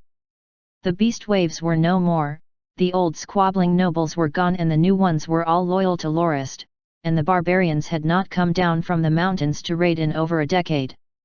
The people were now free to unearth the region's riches. It was certainly a great help that the region finally had decent infrastructure. The region's population had seen a historic explosion and there was little sign that, even now that Lorist was no longer shipping tens of thousands of captured peasants north, the population would not continue to grow substantially for the foreseeable future. The region was not just in a good present condition, but all forecasts predicted it would rise to rival even the most prosperous regions elsewhere in the empire. Lorist's rule would no doubt go down in history as the greatest rule of any noble in the empire's history, maybe even of any noble on the continent. There was little doubt in Spiel's mind that Lorist would be remembered as Norton the Great, or something similar. He kept saying Lorist should take a few years off and spend some quality time with his family. His greatest duty now was to ensure that his successor would be educated enough and correctly such that he would not squander the glory his predecessor had built. Lorist agreed. His life in the north to date had been a tale of continuous war and crisis. It was time to step away from the path of bloodshed and focus on letting his lands thrive. Life, unfortunately, was not accommodating of man's wishes. He had developed his dominion rapidly, but had done so without sufficiently overhauling its fundamental governing system. He was still ruling it like he was a baron only responsible for a single town, someone who could afford to be in direct control of everything. But his lands were now greater than most kingdoms. Despite that, he still had to keep watch over almost everything that happened. His desk was permanently buried under reports and documents that required his attention. Viscount Jusk, for one, had come to see him not long ago. He came to ask permission to take Jaeger to the wildlands to do training and run a few war games. "Do you have a fever? What's going on?" Lorist had asked, putting his palm to the man's forehead. "It's mating season right now. We don't go into the wildlands until the 10th month when the catch will be the best. You're 6 months early." Freyar had definitely opposed Jusk as well, as was Malak, otherwise he wouldn't have come to Lorist. Lorist was most puzzled that Jusk would want to do anything with Jaeger at all. He rare got involved with the Legion at all. "What's going on, Joe? You should be in your viscounty right now. You have to find yourself a woman and get to work on an heir, not running off to the wildlands to hunt. I understand you are very loyal to your late fiancé, but you have a responsibility to yourself and your subjects to secure your bloodline. Besides, would your late fiancé want you to live alone like this for the rest of your life? Wouldn't she want you to have a family and experience the joy of being a father?" Lorist asked. Jusk didn't meet Lorist's gaze. He kept his head low and only muttered about wanted to do more for him. He had been forced to cancel the previous year's hunt because of the New Year's celebration and wanted to make up for it. Many other nobles had begun forming winter armies as well, and the price of fur had doubled. A missed hunt was hundreds of thousands of gold fords down the drain, at least. Lorist smiled bitterly. The house's finances were fine. They didn't need to hunt every year just to stay solvent. A missed hunt wasn't a big deal. Cutting supply to the market for a season or so might actually be a good thing since it would chase the price up. Jusk left with an odd expression as if he had trouble he couldn't articulate, but he didn't say anything. Lorist grew suspicious and had Viscount Kristen investigate the matter. Potter Fang came 2 days later with a grim air about him. This time it was about his daughter's marriage. His little elf-like brat of a girl, Elisa, had quickly grown into a beautiful young lady. His temperament, however, broke Potter Fang's heart. Lorist's impression of her was still that of the coquettish girl that mocked him whenever she saw him. It wasn't his fault though. He had rarely, if ever, played with her again after the convoy arrived in the Northlands. If his memory served, Telesty had taken her as a disciple a few years earlier, hoping to raise her into a proper lady. Hold on, she's 28 already? And she's the Knight Commander the Order of the Cherry Blossom. Lorist choked. The Order of the Cherry Blossom occupied a very awkward position in the military. They were a small knightly order nominally in the military, but they weren't subject to its chain of command. Sylvia was given command of the then-woman brigade when she married Lorist and turned it into a knightly order. Since she was the order's captain, no one from the military brass had the authority to give any of the order's members commands, not to mention that, as a knightly order, they were technically completely autonomous of any faction. The only reason Lorist could give them orders was because Sylvia was his wife and would listen to him, so technically he suggested something to Sylvia and she was the one that actually gave the order. The order was only peripherally trained in combat, however, since they were mostly a ceremonial force concerned with guarding Sylvia, though they were trained and deployed as healers from time to time. Lorist had wanted to give them a more active role as combat medics, but they weren't interested. Before they were turned into an order, when they were still known as just the Woman Brigade, they had been deployed against Iblia during the campaign against the Second Prince's Climax. Norton's side had suffered few losses, but the woman from the brigade couldn't handle the blood and gore. Many were struck with night sweats, angst, and incessant nightmares thereafter. The unit nearly disbanded after the battle, in fact. The brigade was put under tiger sore, but most of the women quickly paired up with men from the Legion and retired after getting pregnant. With the unit reduced to a mere husk, Lorist had to retrain the unit from the ground up. He took it out of Tigersore and turned it into a reserve force that dealt mostly in paperwork and handled medical stations and hospitals behind the front lines. They did quite well in that role. They frequently put on shows for the recovering soldiers which boosted morale. Sylvia found out about the brigade shortly before the marriage and asked to be given command of it as Lorist's wedding gift, which Lorist was happy to do. She quickly went about turning the brigade into a proper knightly order with her as its captain. She didn't get involved in most of its inner workings after it was set up, however, instead that duty fell to the unit's technical second-in-command, but practical leader, the order's knight commander. The order operated out of Sylvia's personal residence, Cherry Blossom Ridge, and she named the order after the place since she loved it so much. Thus Pesha's pet project from 2 decades earlier had become the Duchess of the Northland's personal knightly order, a force none but the Duke and the Duchess could command. She decided to become a knight after seeing Pesha when she was young. I didn't think that woman had any fans. Yes, Your Grace. Elisa went to Dawn Academy to study and awake her Batla force when she turned 16. She spent several years there in the knighthood course. She went to Nico Academy and became Lady Telesti's first knight. Her ambition got the better of her after a few years though. She grew restless and eventually joined the Woman Brigade. She advanced to 2-star silver rank 2 years ago and became the Order's new knight commander. Potter Fang appeared frustrated. He had wanted to keep this under wraps at first, but his relationship with his daughter had always been tense. Had took the daughter of one of the house's captured nobles as his wife, against the wishes of his children, Howard and Elisa. The two felt he had betrayed their deceased mother and Elisa stopped listening to her father. Potter Fang couldn't exactly barge in and take his daughter out of Nico Academy and away from Telesti as her knight since she was Lorist's lover, though it had been years since the two had interacted. I see.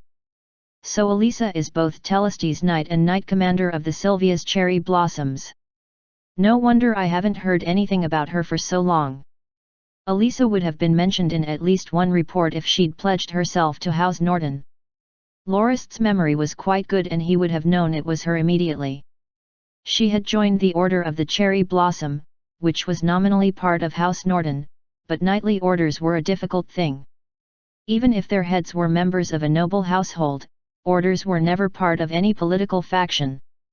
They were independent military forces that operated according to their founding ideals, so even though Elisa was a part of Sylvia's order, she was not technically a member of House Norton.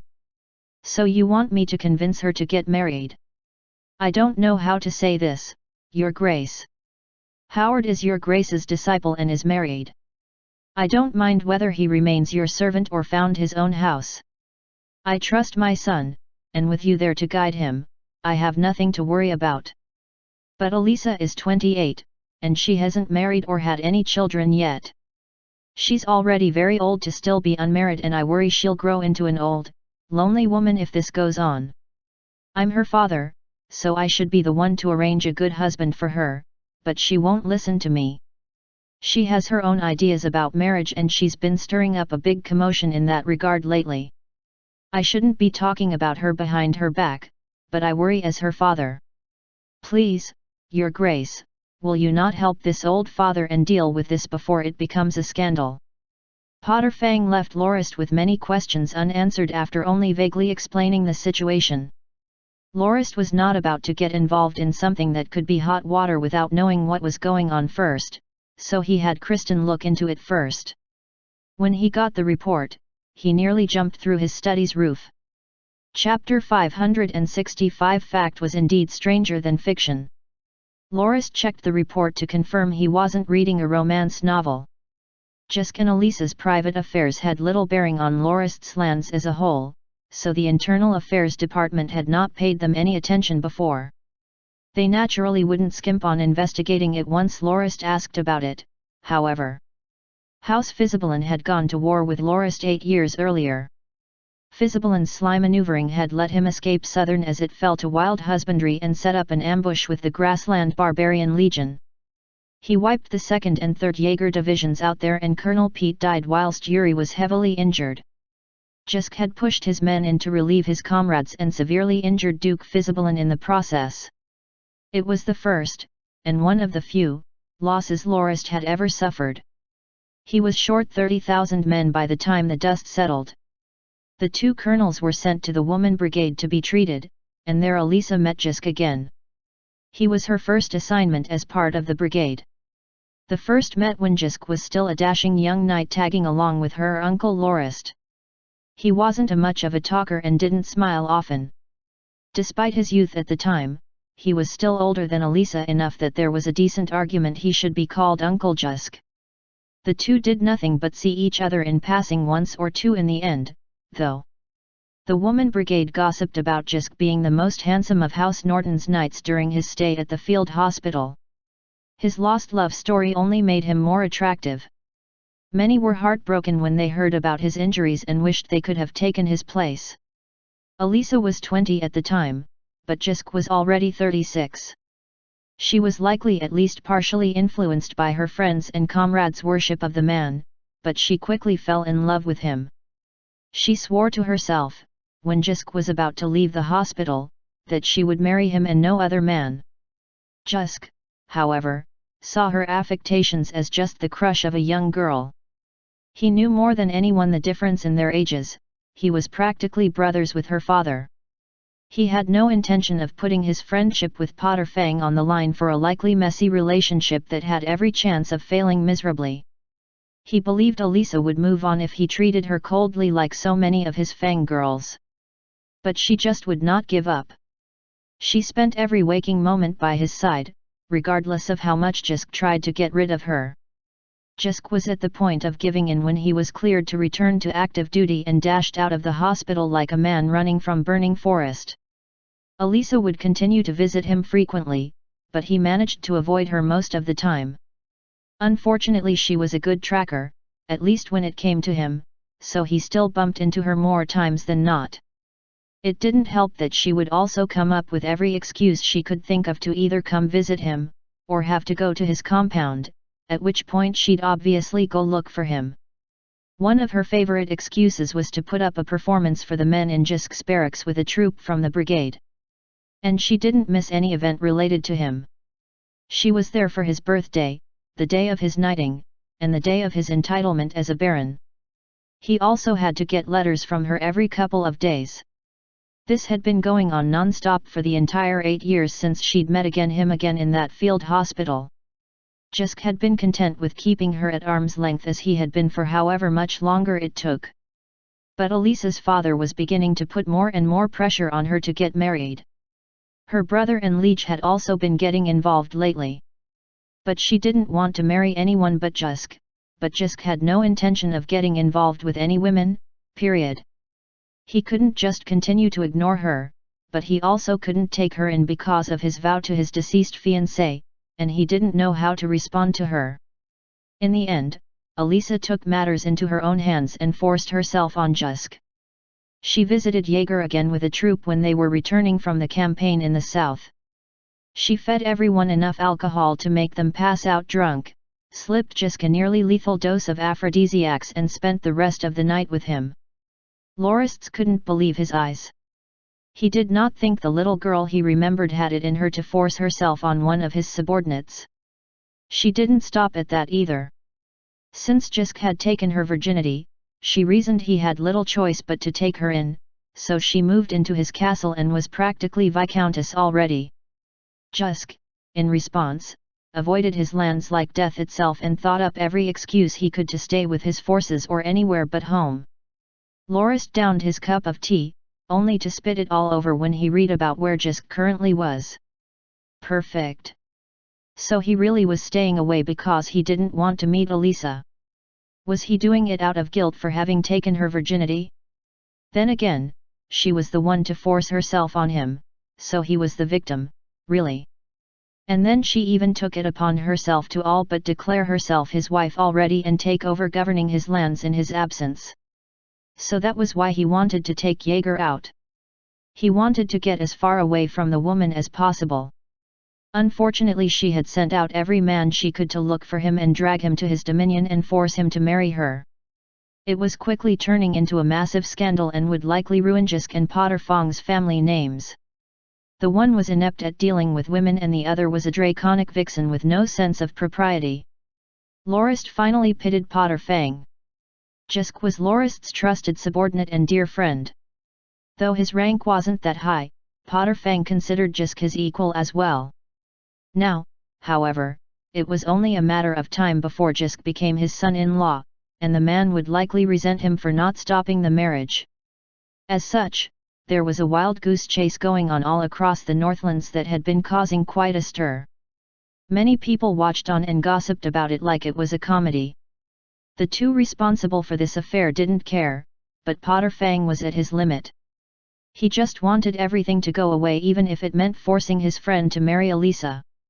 Jisk, however, was perfectly willing to live like a vagabond if it meant he could avoid the woman. Janalio. Lorist called, "Tell Reedy to find Jisk and tell him I order him to return to his dominion and marry Elisa. He can drag the man in front of me if he still refuses."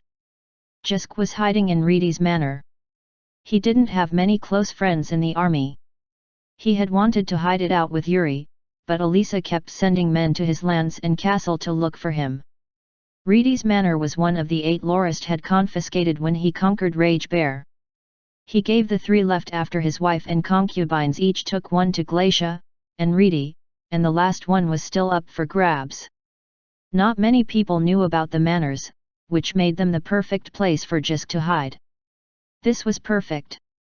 Lorist could use the excuse of Jisk having defiled Elisa to force him to marry her and it would solve a number of problems at once.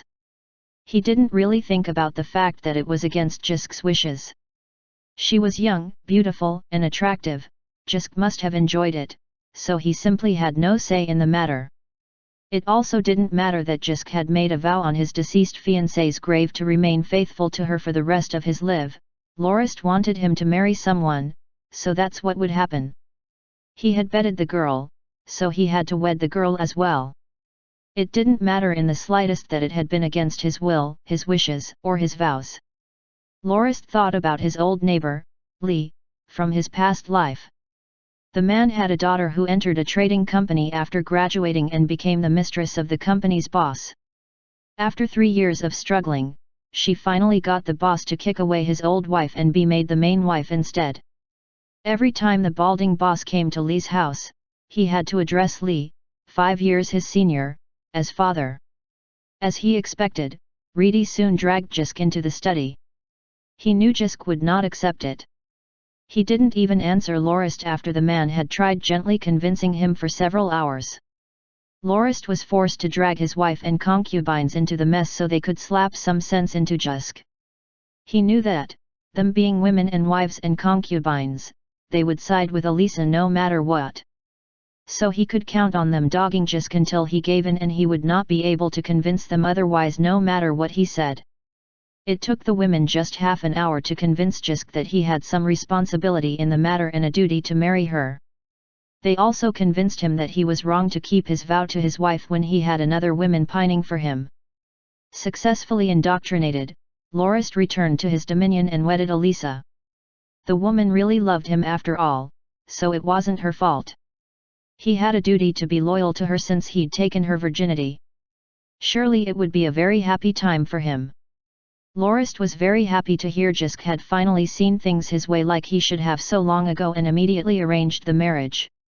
It took less than a week for the marriage to be held. He also made sure to keep Jisk by his side until the wedding just in case, but his women had done a good job and Jisk didn't try to run. Lorist could finally breathe a sigh of relief when the pair strolled out of the hall, husband and wife. Just as he was about to leave for a short trip with his family after seeing his subordinate off, however, trouble once again came his way. It was from Moranti, again.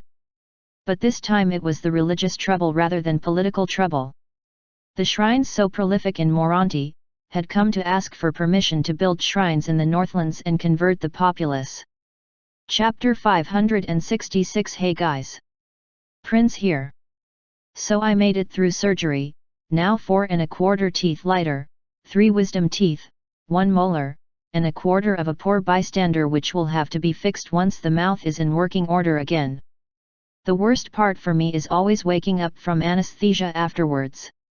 That feeling of being awake but with only half your head working is the worst.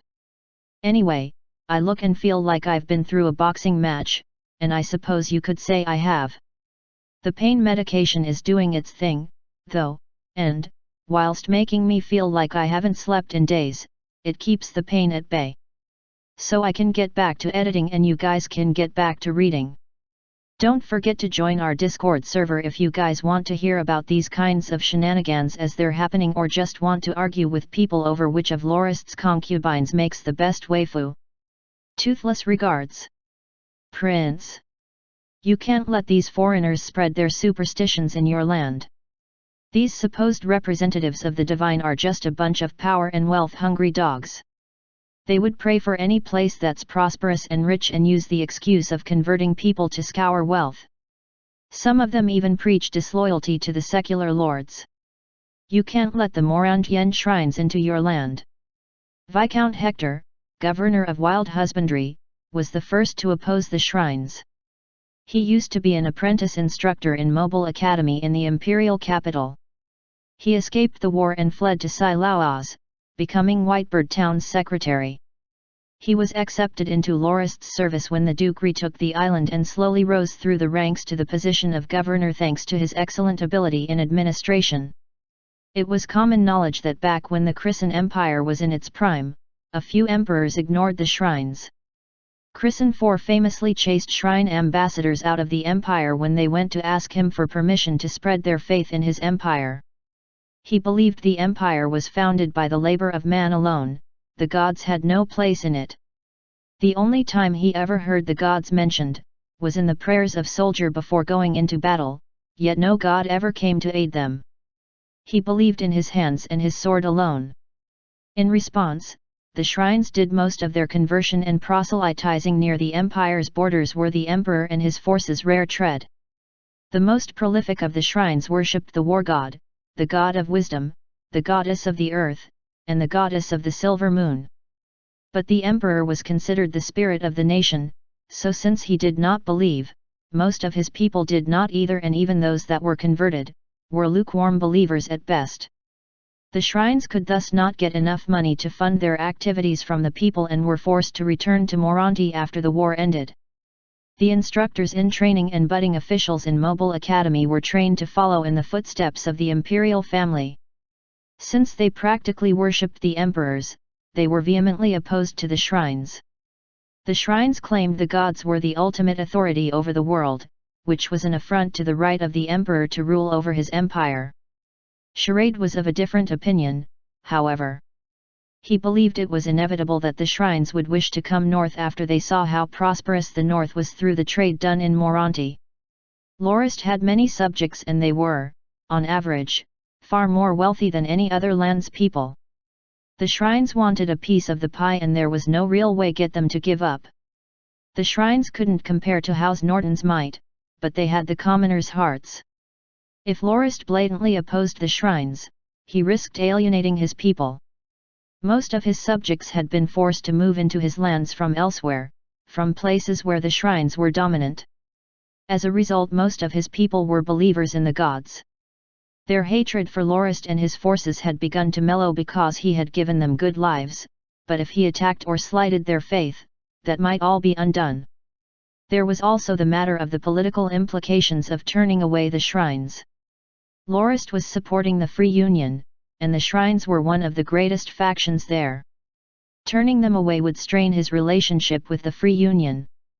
Charade was in favor of letting the shrines operate within Lorist's dominion, on condition that they were closely monitored and regulated to ensure they didn't spread any messages or beliefs that conflicted with Lorist's objectives and interests. Keaton also shared his opinion, a rare occurrence. He was of the same mind as Charade. Being in charge of the police, he had a firm grasp on what was going on in Lorist's dominions. The people were naturally superstitious, and needed some spiritual force in their lives. Without the shrines there to fill that role, countless cults had sprung up across the land and they were the primary source of crime and unrest at the moment. The house had opened many halls of learning, but it would take decades for the population to become literate and be well educated enough to not fall to superstition. And most of those being taught were children. The adults were all still just as uneducated and superstitious as before. Their superstition made them believe their good fortune was thanks to favor from the gods, rather than good governance by Lorist and his vassals and subordinates. A couple of villages in Redriver Valley, for instance, had recently started worshipping a Wiccan god said to live in the nearby Black Forest. They frequently made blood sacrifices under the full moon. 2 children, a boy and a girl, would be killed as sacrifices. Another cult was becoming popular in the east of the Northlands. They worshipped Wallace, a sun god and brother of Singway. Wallace was said to be immortal and could turn stone into gold and even pass on his divine abilities to a believer. Some were donating their wealth to the cult in hopes of being blessed by Wallace and becoming richer. Naturally they ended up on the streets. Some then killed their family believing they hadn't donated enough, and sacrificing their family would make up the difference. The shrines didn't bother when the lands were desolate, but now they could make a lot of money, so of course they were coming. It helped that most people used to be so concerned with just putting food on the table and saving up to wait out the winter that they didn't have time or energy for frivolous faiths. What little they could spare for prayer and faith was all directed at the sun and war gods. Now, however, they had more than enough time, energy, and money. A few religious scuffles had even broken out between fanatic groups. If for nothing else, the shrines were not extremists, so it was better to have the people believe in mundane and benign faiths than have them fall to violent and deviant cults. And even better if they worshipped at shrines that could be closely monitored to ensure they towed the Lord's line. The others present were silent as they carefully contemplated Keaton's words. This was indeed a new and serious problem. At times of war people were easy to please and they all tended to worship gods related to war. Now, however, their beliefs were started to scatter in all strange directions. Viscount Camorra agreed with his 2 foregoers, but also shared Hector's concerns.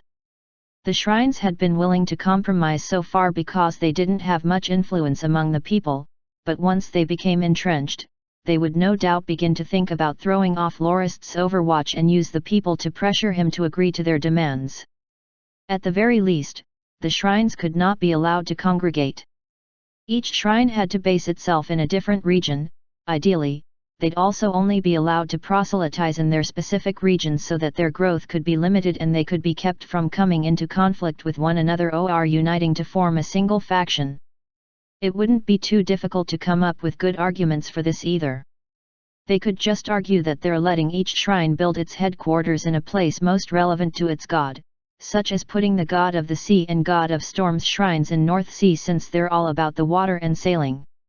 Putting the goddess of the earth and the goddess of the harvests shrine headquarters in Felicitas since they're related to agriculture, which was that region's specialty. The goddess of the forest and the goddess of the rivers could be put near Black Forest. And Firm Rock and Rage Bear would have the war god. In this way, Camorra quickly came up with a reasonable division of the land between the 20 or so deities and their shrines. They could put shrines in wild husbandry and the eastern parts of the Northlands to speed up the mountain and grassland barbarians' assimilation. The group quickly agreed with Camorra's plan. They would let the shrines operate in their lands, but they had to headquarter themselves as directed. The next question, then, was how to regulate them. Charade supported Camorra's idea that they be limited to operating only in their designated region. Spiel quickly added that they should limit the money the shrines were allowed to take from the people. Each belief could only donate up to a certain limit of his income in a year. Any further donations would result in punitive taxes on his income. The shrines should also have to report their income and should be required to spend at least a specific portion thereof on charity work to support the poor, such as setting up and running charitable hospitals.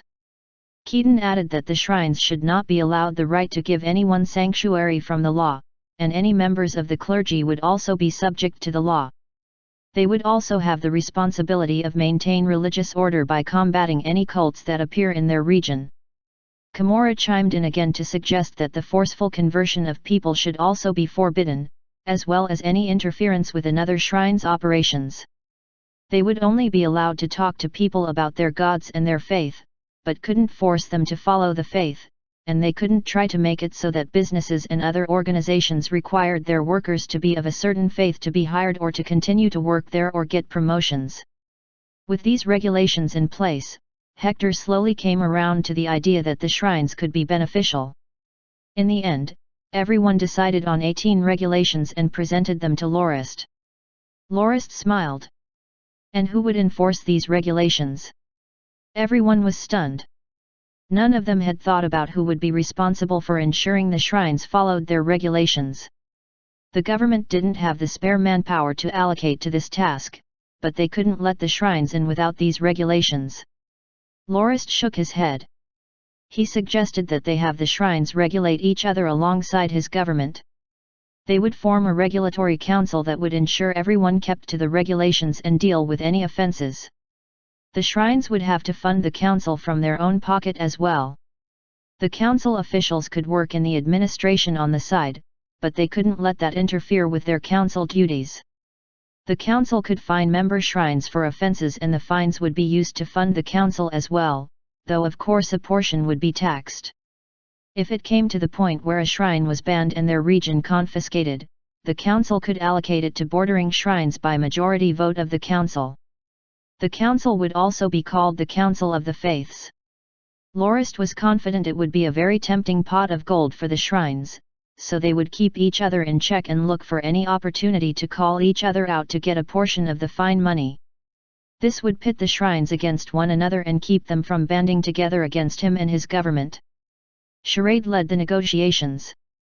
The negotiations took all the way to the 7th month to conclude. The next month, Lorist signed the regulations into law and the shrines were officially allowed to begin operating in his dominion within their designated regions. The populace quickly calmed down and many of the cults vanished. Chapter 567 Dean Claude's Request. It's not easy being popular. Lorist woke up in a bad mood on the morning of the 13th of the 7th. Anderbale had gotten into trouble again. He had grabbed a cockerel after getting up in the morning and blamed it for waking him up. He had decided to roast it, so he tied it over a fire with a rope. It naturally didn't end well. The cockerel became a dashing fireball. It set everything it passed alight, the small forest in the castle's rear bailey, the chicken coop, the trees lining the road down to the main gate, and quite a few things in between. It looked like the castle was on fire from outside the inner skirting walls. The fireball even ran into a passing maid and lit the linen she was carrying on fire. It made it into the storeroom behind her as she ran off squealing, setting a number of things inside alight before collapsing by the entrance on its way out. Quite a resilient thing it turned out to be. Lorist stormed out of his room to the balcony from the smoke, but luckily the fires were already being put out. He dragged Anderbale to his study by the ear and gave his rear a good spanking. The child ran to his mother and wet her bosom for half an hour with his tears. Sylvia nagged Lorist the whole time to not be so harsh on the poor child, sapping what little appetite he had left for breakfast. He glugged down to mouthfuls of bread and stormed up to his study. It was time for Anderbale to be properly tutored. Sylvia was raising the child to be just spoiled, which was not good. At least it wasn't as bad as his first child. That said, the little brat was still very mischievous, though it stemmed less from a narcissistic egotism than healthy curiosity and a lack of boundaries. He was usually quite well-mannered, after all. Lorist's main reason for punishing the little boy was because he'd interrupted his morning exercise with Fenazali. Genalio entered the study with a cup of fresh Max. "Anything on the schedule?" Lorist asked lazily. "Dean of Dawn Academy Blade Master Claude has an audience at 9 this morning to discuss establishing a branch academy," Genalio answered promptly. Time really flew. A decade had already passed since Dawn had moved over from Moranti. Dean Levins had retired and handed his position to Claude. Dawn Academy was now the top school in the whole soon-to-be empire. Its student body numbered 6,000 and the campus couldn't handle them anymore. Most of the kingdom's noble were sending their children to the academy, from barons to the other dukes and their family. Where does he want to set it up? Genalio slapped his forehead. Didn't I hand your grace the application a few days ago? Dean Claude is trying to decide between Venades and Delamoc, in which case he'd set up a business faculty, or Windbury in Winston, in which case it'd be a night school. Lorist quickly recalled the matter. No wonder Claude wanted to see him. Kenmays and Phelim were probably fighting over it again. Dawn Academy was a combined academy that taught multiple disciplines ranging from chivalry to accounting. The latter was a popular pick among many students for its potential to grant them well-paying jobs. They would be popular picks regardless of whether they applied to Lorist's military or his administration. The skill was popular with other nobles as well, not to speak of merchants and guilds. Lorist had made Kenmays mayor of Venades. He'd done pretty well in the post too. He didn't just turn the city into the Salt Merchant Committee's headquarters, but also turned it into the capital of the kingdom's trade. Almost all of the kingdom's guilds were headquartered there. Now it seemed he'd set his sights on Dawn Academy. He was no doubt doing his best to talk a hole into Claude's head to start a business school in the city. A number of more mercantile nobles had started complaining to Kenmays recently that the competition for slots in Dawn Academy was too strong. They wanted a place closer to home to send their children, too. Phelim had his own plans for Dawn Academy. He wanted Claude to set up a night school in Windbury so the more militarily inclined amongst the nobility wouldn't have to compete as harshly for spaces at the main campus. It made sense that they coveted being able to send their children to the academy. Its technique were far superior to anything they could teach their children. A big reason for that was that most families only had parts of their ancestors' manuals regarding the training of battle force. It was not good to train an incomplete technique. The academy, however, could offer complete manuals. It also didn't help that it was prohibitively expensive to get personal tutors who knew enough to train the child properly. It was much cheaper to ship the children off to the academy, not to mention that it would be a golden opportunity for the children to mingle with higher nobility and build out their network of contacts and acquaintances. Claude was too happy to oblige. If he could set up branch academies, he could spread Dawn's reputation and influence and secure its position in the empire before any real competition even had a chance to get going. The academy had come a long way from its crisis days when it was on the brink of closing for good back in Moronti. Lorist was the academy's savior, having convinced the former dean to move it to the Northlands and funded the construction of the new campus himself. Claude felt, given the massive role the Duke had played in bringing about the academy's current fortune, and, in a way, his investment in the academy, he had a right to a say in such matters. Besides, both Venades and Windbury were in his territory, so he'd have to give his permission either way. It was blue, right? I probably threw it on that table there. Bring it for me, would you, said Lorist, massaging his temples. After much faffing, Genalio finally found the application. What else is on the agenda? Lorist asked, his eyes still closed and his fingers still massaging. Nobody else has asked for an audience. A messenger arrived from the king yesterday, though. The king summons your grace to the capital for his ascension. A reply is due. Also, Duke Kenmays wrote asking when his grace should accompany your grace to the capital. Duke Phelim and Duke Shazan have written to the same effect. They will leave for the capital on the 18th and hope your grace will accompany them. Why would I bother going so early? Lorist muttered, the ceremony is on the 10th of next month. I'll leave to I arrive 3 or 4 days ahead of the ceremony, but there's no need to get there a month early. Ugh, fine. Write to the king and tell him I'm too busy to go now. I'll leave so I arrive around the 5th. Tell Kenmays I'm sailing for the capital and I'll meet him at Platinum Beach. Your Grace, I need to know the date we leave, complained Genalio. Fine. Lorist counted the days on his fingers. It'll take 7 days from North Sea to Gillen Harbour, so make it 8 to be safe. We'll rest 1 day there, so that's 9. And it'll take another 2 to the capital. If we pick up Kenmays we can add another day. 12 in all. On right, 3 days from here to North Sea, so 15 in all. We'll leave on the 25th, then. Which of the madams will accompany you? It went without saying that Sylvia would go, so Genalio must be talking about one of his concubines. Just take them all, the children too. We can spend a few days at Seaview Manor on our way back. Very well. Standard procedure was for Genalio to relay the instructions to Bowery, who would tell Sylvia and the other madams. The date had been decided more than 10 days in advance, but since the whole lot would be going, time was needed to make the arrangements, the escort, the supplies, the other staff that would accompany them, the ships and the naval escort, and so forth. Claude walked into Lorist's office exactly on time. The two hadn't met in years and both were quite emotional.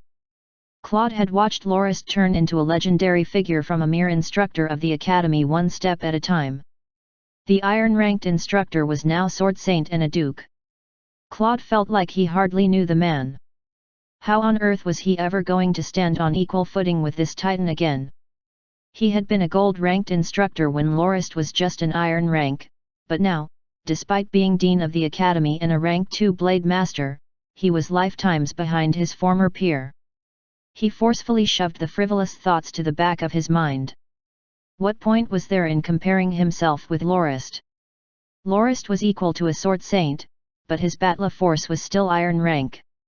They walked completely different paths of cultivation, so there was no point in comparing them. Genalio served fragrant tea silently while Claude reminisced. Claude got straight down to business after taking a sip. He would love to open 2 branches, but, despite being as popular as it was, the academy only had the funds and the surplus staff to open 1 branch right now. Most of the money was budgeted for expanding and upgrading the main campus in the Northlands. Lorist wouldn't settle for a seizure of improvements there to be able to open 2 branches at the same time elsewhere, anyway. It wouldn't have been such a big deal if the 2 dukes weren't fighting tooth and nail over which branch should be opened. Even if Lorist didn't want to, he had to be the one to make the decision, otherwise the one who didn't get their wish between the 2 dukes would never shut up. Open the business school. We won't see wars for at least the next decade or 2, so there's no point in expanding your night school. Besides, the Empire will need administrative officials more than knights in the years of peace to come to help rebuild it. Claude nodded. All right. I'll make the arrangements. Why did Duke Phelim bring up a night school at all? Turned out House Phelim had suffered heavy losses on the plains 3 years earlier and were anxious to refill the empty positions and get their army back up to full strength. Then why not set up a few diploma courses? He can send some men over to be trained in that instead. There's no need to start a new school just for that. Claude was still troubled. It would certainly be less difficult and permanent than setting up a new night school, but it's still very hard to do with our current resources, especially our staff numbers. We really only have enough to set up 1 new campus. We won't have any men to spare, even for just a few extra diploma courses. Lorist burst out laughing. What? Come on, Claude. What about this? My men need a break from the military for a while. Why not hire a few of our fellow alumni as temporary instructors? I'm sure they'd be more than happy to join the academy again for a while. You can only have them for 3 months though. Thank you, Your Grace. Chapter 568 Who Would Assassinate You? On the 25th day of the 7th month, Lorist brought his family on the ferry ship, Blue Seagull, to head to the imperial capital to attend Auguslo's grand ceremony. When they passed House Kenmaze's domain, Sigler, they stopped at Platinum Beach for half a day to pick up Duke Kenmaze. Blue Seagull was a new long-distance ferry ship made in the shipyards at Bullhorn Bay. It had 124 guest cabins in total and each round, it could carry up to 470 passengers. That was the first ship to exclusively transport passengers in the history of Grindia. Lorist already ordered 3 more such ships to be built to kick off the ferrying route from North Sea all the way to Hydegold Bay instead of using transport ships for that purpose. This was Blue Seagull's maiden voyage. It would first sail to Jilin Harbor before continuing on to Hyde Gold Bay. Ken Mays was given 1.5 cabins because he unexpectedly wanted to bring 2,000 people to the imperial capital. Fortunately, he also used Tool Dam-class ships of House Ken Mays to ferry most of the others so that Blue Seagull wouldn't be overloaded with people. "Locke, are you only bringing so few people to attend the ceremony?" asked Ken Mays after he embarked. Puzzled, Lorist asked, "What? Is there something wrong with that?" "He only brought a squad of 100 guards, his wife, lovers, and children as well as around 200 servants." Put nicely, he was traveling light, but it could also be seen as him being stingy. Unlike the Duke of the Northlands, Ken Mays brought more than 2,000 people as was fitting for someone of his status. But since Lorist didn't really see grandeur with much favor, he preferred to travel with a smaller cohort. Ken Mays gingerly said, "Even though you're a sword saint and won't have to worry about your personal safety when you travel, you at least have to bring 1,000 guards out with you. Don't forget that dukes like us have to bring 1,000 men from our forces to join parades for an event like these to show our loyalty to the king." "That won't be a problem," Lorist said with a smile. "I can just bring 1,000 garrison soldiers from Silaoaz to join the parade. Since we're only putting up airs, nobody will take this seriously. Given that our forces have only just returned during the end of last year, they're having their vacation now. So, I really shouldn't pick any of them to join the ceremony." "Well, I suppose that works too." Ken Mays nodded. "It's no wonder I didn't see Charade and Potter Fang joining you." The subordinates of other lords on the other hand were scrambling for a chance to go mingle in the imperial capital. "I already asked them to come with me, but they didn't want to. Perhaps they would rather spend time with their family than attend this ceremony. They've been out of home for 3 years after all, and they desperately need the kinship. So, I only brought Reedy and Janalio with me as well as Pat, the commander of my guards." Ken Mays sighed with understanding. "I know. 3 years back when I brought my ravaged forces back to Siglar, I didn't feel like going anywhere at all and wanted to laze around at home. But you're different. You returned as a victor while we returned merely as bloodied survivors. I ate non-stop after I got back and laid with my maidservants like there was no tomorrow. It's only half a year later that I calmed down and took the reins of my house and trading guild again." Lorist didn't say anything else. Back then, everyone was duped by Auguslo into thinking that the 1,000,000-man army alone was enough to force the trade union to agree to return the 2 occupied provinces to Andanak. Everyone thought they were just going to bring their forces for a walk in the park to get what Auguslo promised them. They didn't expect the trade union to completely disregard their enemy and choose to instigate the conflict themselves instead, leading into a 3-year war that was bloody on both sides. Lorist and the Union's sword saint fought to a draw and left the front lines, and then there was the revolt in the Dominion. In the end, the 3 Northern legions had to return to the Dominion to quell the problems, leaving the rest of Andanak's forces to fend against the Union forces alone on Fallock Plains.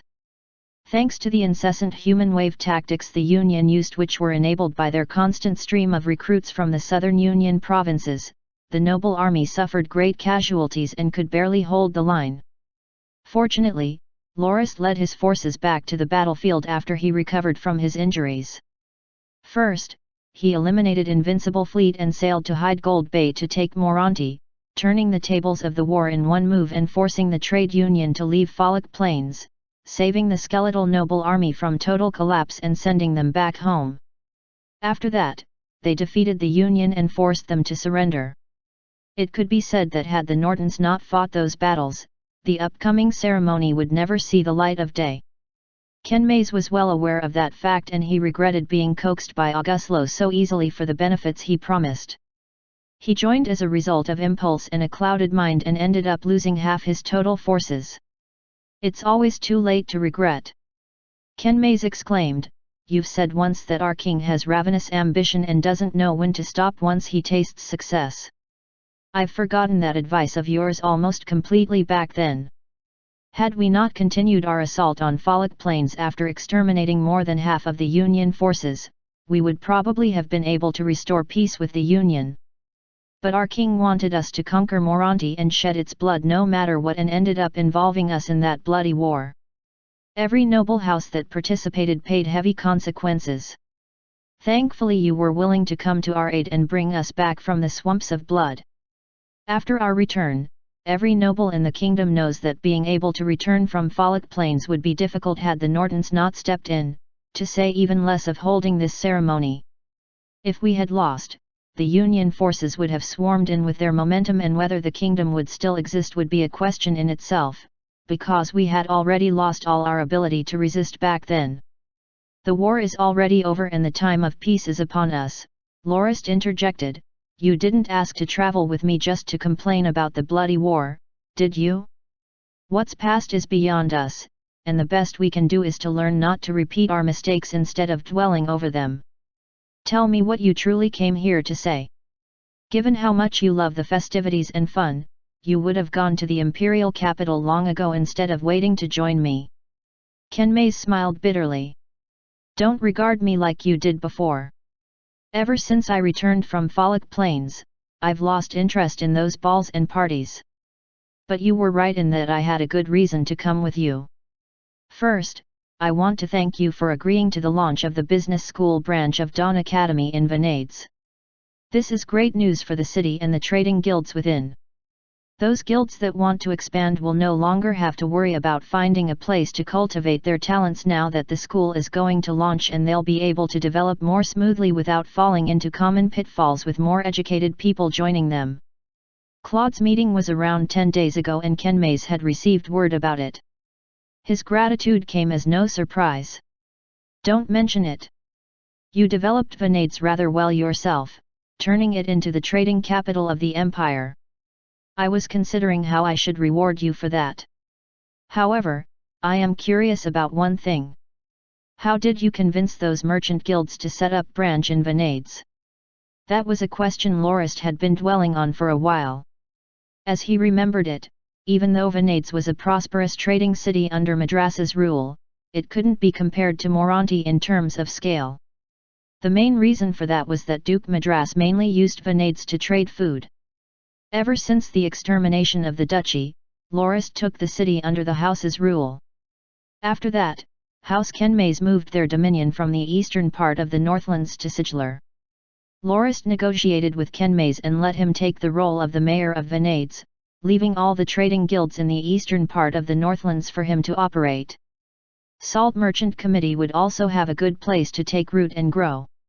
What Lorist didn't expect was that during Kenmei's term as mayor, not only did he manage to attract many merchant guilds to move to the city, he also made the city into the largest market in the northwestern area of the empire. Every year, House Norton earned around 400,000 gold fords from Venades, 3 times more than what they got from the largest livestock rearing grounds in the northeastern area, Windberry. Kenmei's cracked a smile. Actually, the prosperity in Venades is thanks to our king. Back when he was waging war against the 4 central duchies, His Majesty raised the taxes of all merchant guilds within the kingdom to 30%. Coupled with the other miscellaneous taxes like tariffs and tolls, the guilds effectively paid up to 60% of their total profit. Every sale under those conditions would be a loss, so they were forced to move away from the imperial capital. Venades became the ideal choice for most of those guilds because it was under the rule of House Norton, so the taxes only amounted to around 40%. Since House Norton's territory was part of the Commonwealth of our 4 houses, they only had to pay toll once. If they were based in Norton lands, they would also receive better treatment in the other provinces of the kingdom instead of being troubled to give away more of what they had. So, eventually, all the merchant guilds chose to move to Venades. The more merchants there are, the merrier the city got. I used to be a merchant myself and I understand their needs well. So, I increased the security to maintain order in the city and cleared the trade routes of bandits and robbers to make the merchants feel safe. I also invested money to develop basic infrastructure to improve hygiene and provided protections for all trade conducted in the city. The city started to develop rampantly after that. Lorist nodded and praised, I didn't think you were so good at administering despite being a merchant apart from your amazing social connections and womanizing skills. Oh, apart from thanking me for the branch school, was there any other reason? Kenmei's face turned gloomy. Yes. I also chose to travel with you for my safety. You mean? Kenmei slowly opened his robes and revealed his upper body. There were thick bandages wrapped around him with traces of fresh blood. Lorist finally realized what the odd smell he sensed was. During the past 2 months, I've been involved in 3 assassination attempts, and the most dire of them all is the one that happened this month. The assassin knew that he wouldn't be able to get close to me, so he threw his long sword at me from a distance and made the wound you see here. That's why I wanted you to come as soon as possible. I could only relax after actually meeting you. Now, I won't have to worry about being assassinated anymore, said Kenmei painedly. Who did this? Did you catch the assassin? Why didn't you ask for help earlier? Asked Lorist angrily. Kenmei shook his head. I don't know who did it, but the assassin was a rank 1 blade master. Even though our guards weren't able to capture him, he couldn't do anything much to me either. As for asking for help, I'm not shameless enough to ask a sword saint like you to deal with something like that. House Kenmei would become a laughingstock among the other houses once word of this gets out. You'd rather suffer for the sake of your reputation. Lorist thought for a bit with his brow furrowed. This sounds weird. Why would they send a blade master against you? Given your status and connections, there isn't a good reason why they would send a blade master after you. You don't play that important a role in the kingdom anyway, so it'd be a waste to send a blade master to kill you on 3 attempts. Kenmei objected. Hey, what's with the slight? Did I say anything bad about you? Lorist ignored his complaints and continued to guess. They're not giving up even though they weren't able to do much. After the first attempt, you must have increased your guard, yet the blade master came back twice more. Nobody would do that unless they had a huge grudge against you. Did you put a green cap on some noble after cheating with his wife and not cleaning up properly or something? Perhaps that'd be a reason why someone would hire a blade master to come for your life, at least, I think it's the most probable scenario. Don't joke around. What does putting on a green cap mean anyway? I like green caps. That aside, I'm sure it's not what you're thinking. I think somebody was trying to kill me because of the Salt Merchant Committee. Salt Merchant Committee? That's right. Do you remember Knight Wexes, the one who cheated with the late queen? That bastard child of the king. Lorist nodded.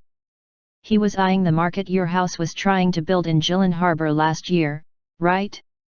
Last year, he was made a count and give land in magic, far away from the imperial capital. However, Wexes hugged the leg of the king and bawled. He was allowed to stay in the imperial capital in the end, but his post as the commander of the royal guard was stripped from him. After that, Count Wexes started a merchant guild called Andlo, and I don't know how he did it, but he got the rights to the 2 salt mines in Korabia from His Majesty. So, during the latter half of last year, Salt Merchant Committee got into a trade war to gain market share of salt in the kingdom. We lowered our prices so badly and won in the end, causing Wexes to lose near 100,000 gold forts, said Kenmei gleefully. So you suspect Wexes to be the one who sent the blade master after you? That can't be possible. He wouldn't be able to hire a blade master with his status, and he must know that there's no salvation for him if he gets found out. The king will not be able to bear that kind of responsibility, and Wexes wouldn't be so reckless. I still maintain the cause to be your promiscuity, said Lorist doubtfully. Kenmei sighed. I knew you wouldn't trust my gut feeling. Don't worry, you won't have to worry about being assassinated from now on. When we're at the imperial capital, I'll get ready to protect you from the shadows. If the blade master comes again, we'll capture him and find out who sent him. All right. Thanks, Locke. Chapter 569 Arrival at the Imperial Capital. Who would want to kill Kenmei? Lorist dismissed it as a result of the Duke's promiscuity, but he couldn't stop thinking about it. Lorist didn't even consider Ken May's hypothesis. Everyone knew Wexes was only a bastard. Auguslo had an heir now, so the bastard was worth very little, if anything. While he was now a count, what little authority he had stemmed from that title, not from his connection to royalty, Auguslo had severed all of that. Wexes started his guild to keep him busy, in part, because even he got bored of just sitting around in the city. Perhaps he was trying to take advantage of what little connection he had to the imperial bloodline to make money. Lorist had never taken him seriously, and it wasn't like the brat could hire a blade master. He had neither the status nor the funds. Could the mastermind be Auguslo instead? He was the most likely candidate. It would be the perfect way to break the alliance apart, or at the very least cut of its best way to project and gather further influence within the empire. The alliance was the largest faction in the soon-to-be empire. Even Auguslo had to think 6 times before doing anything that was against their interests. Lorist shook his head. He didn't know whether his guess was right or not. He knew Auguslo had the temerity to do something like this, but on the other hand he didn't think he was irrational enough to believe this could work. Besides, sending blade masters to assassinate people was a massive taboo. The risk of it becoming known that the emperor had tried to assassinate his vassals was too great, as was the damage it would do to his reputation. The empire would crumble overnight, all the dukes would declare independence at best, or march on the capital to depose him at worst. Could someone be fanning the flames to get us to fight amongst ourselves? Maybe the trade union? No, couldn't be. They were still licking their stumps where arms used to be. They didn't have the men or energy to spare. Koblight was even less likely to be this stupid than the emperor. Lorist rubbed his temples. A headache was coming. Reedy sat opposite him in the luxurious cabin. The two had been trying to figure out what was going on and how to deal with it since that morning. Nothing had come up yet. It can't be the Duke. Why'd you even bring him up? Lorist rebuked. Fisibalin has only 3 blade masters, including himself. Xanthai and Christoph are the only other blade master in his faction. House Fisibalin hasn't recruited blade masters for years, and they haven't produced one since Fisibalin either. They're in the king's camp as well, so they wouldn't act without his say-so. Not to mention they'd gain nothing from Ken May's death. The old man isn't dumb enough to offend me by doing something that benefits him none. Reedy just shrugged his shoulders. Your Grace knows I don't like to get stuck on such difficult things. You're the one insisting I sit here with you. It's the king as far as I'm concerned. He's the only one with the funds to recruit blade masters and enough reason to do something like this. Duke Kenmays did mention the blade master was foreign to him, and he knows all the blade masters in the kingdom. Didn't the king recruit 2 new blade masters last year? Maybe it's one of them. Lorist still shook his head again. Even less likely. The king won't send his blade masters out to do something like this right after recruiting them. Kenmays is already familiar with the new ones anyway, he's certain it's not one of them either. It's too weird. I wouldn't have believed Kenmays if not for the wounds on his body. Who would want someone as inconsequential as him dead? Kenmays isn't the only person in House Kenmays either. If he dies, someone else is ready to fill his shoes. The king most certainly wouldn't get anything from it. Maybe there really is a third party behind in all of this. No, it's even less likely that this is someone wanting to settle a personal grudge against Kenmays or someone in his family. He is a serial womanizer, but he never forced them and he never took married women. Certainly none of them had strong enough backings to do this, much less strong enough that their family might want to kill Kenmays because it was a humiliation. Lorist rapped the desk with his fingers. And you're wrong about Kenmays being inconsequential. That's probably why someone wants him dead. I'm the strongest noble and my house is the strongest house in the empire, maybe even on the continent. Even the king can't go against us directly. This is pretty much the only tactic he has if it really is him. But we don't need their help anymore. If anything, we're propping them up. Lorist nodded. You're right, but that's only because our dominion is far more developed than theirs and they can't keep up. Do we tear our agreement up for that, though? House Norton is not so disloyal. We have no quarrel with one another, and our best strategy for gaining more influence is to work together, especially since the king will do everything he can to undo us. So, if the king wants to deal with us, Duke Kenmays would be the best place to start. Don't underestimate him just because he's a womanizing merchant. He's the economic core of our alliance. Even I didn't think the Salt Merchant Committee would become the center of our alliance, and he's at its head. The Salt Merchant Committee is the largest buyer of our products and our representative in the kingdom's market. The committee is also the backbone of houses Phelim and Chazin's income. Without it, their domains would collapse in a year. House Kenmays has bet everything on the committee as well. It's what makes them worth keeping in the alliance, and their continued existence, much less their continued affluence, depends on being in the alliance.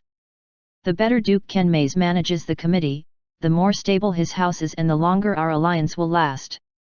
If the king is trying to destroy the alliance, killing Kenmays is the best way to do it. The committee would collapse without him, and with it, the alliance. That's why I'm so furious about this. Our enemy, whoever it is targeting our weakest link from the get-go. So your grace believes that, if Duke Kenmays isn't with us, Duke Chazin and Duke Phelim will abandon us. It's possible, though I can't be sure what will happen.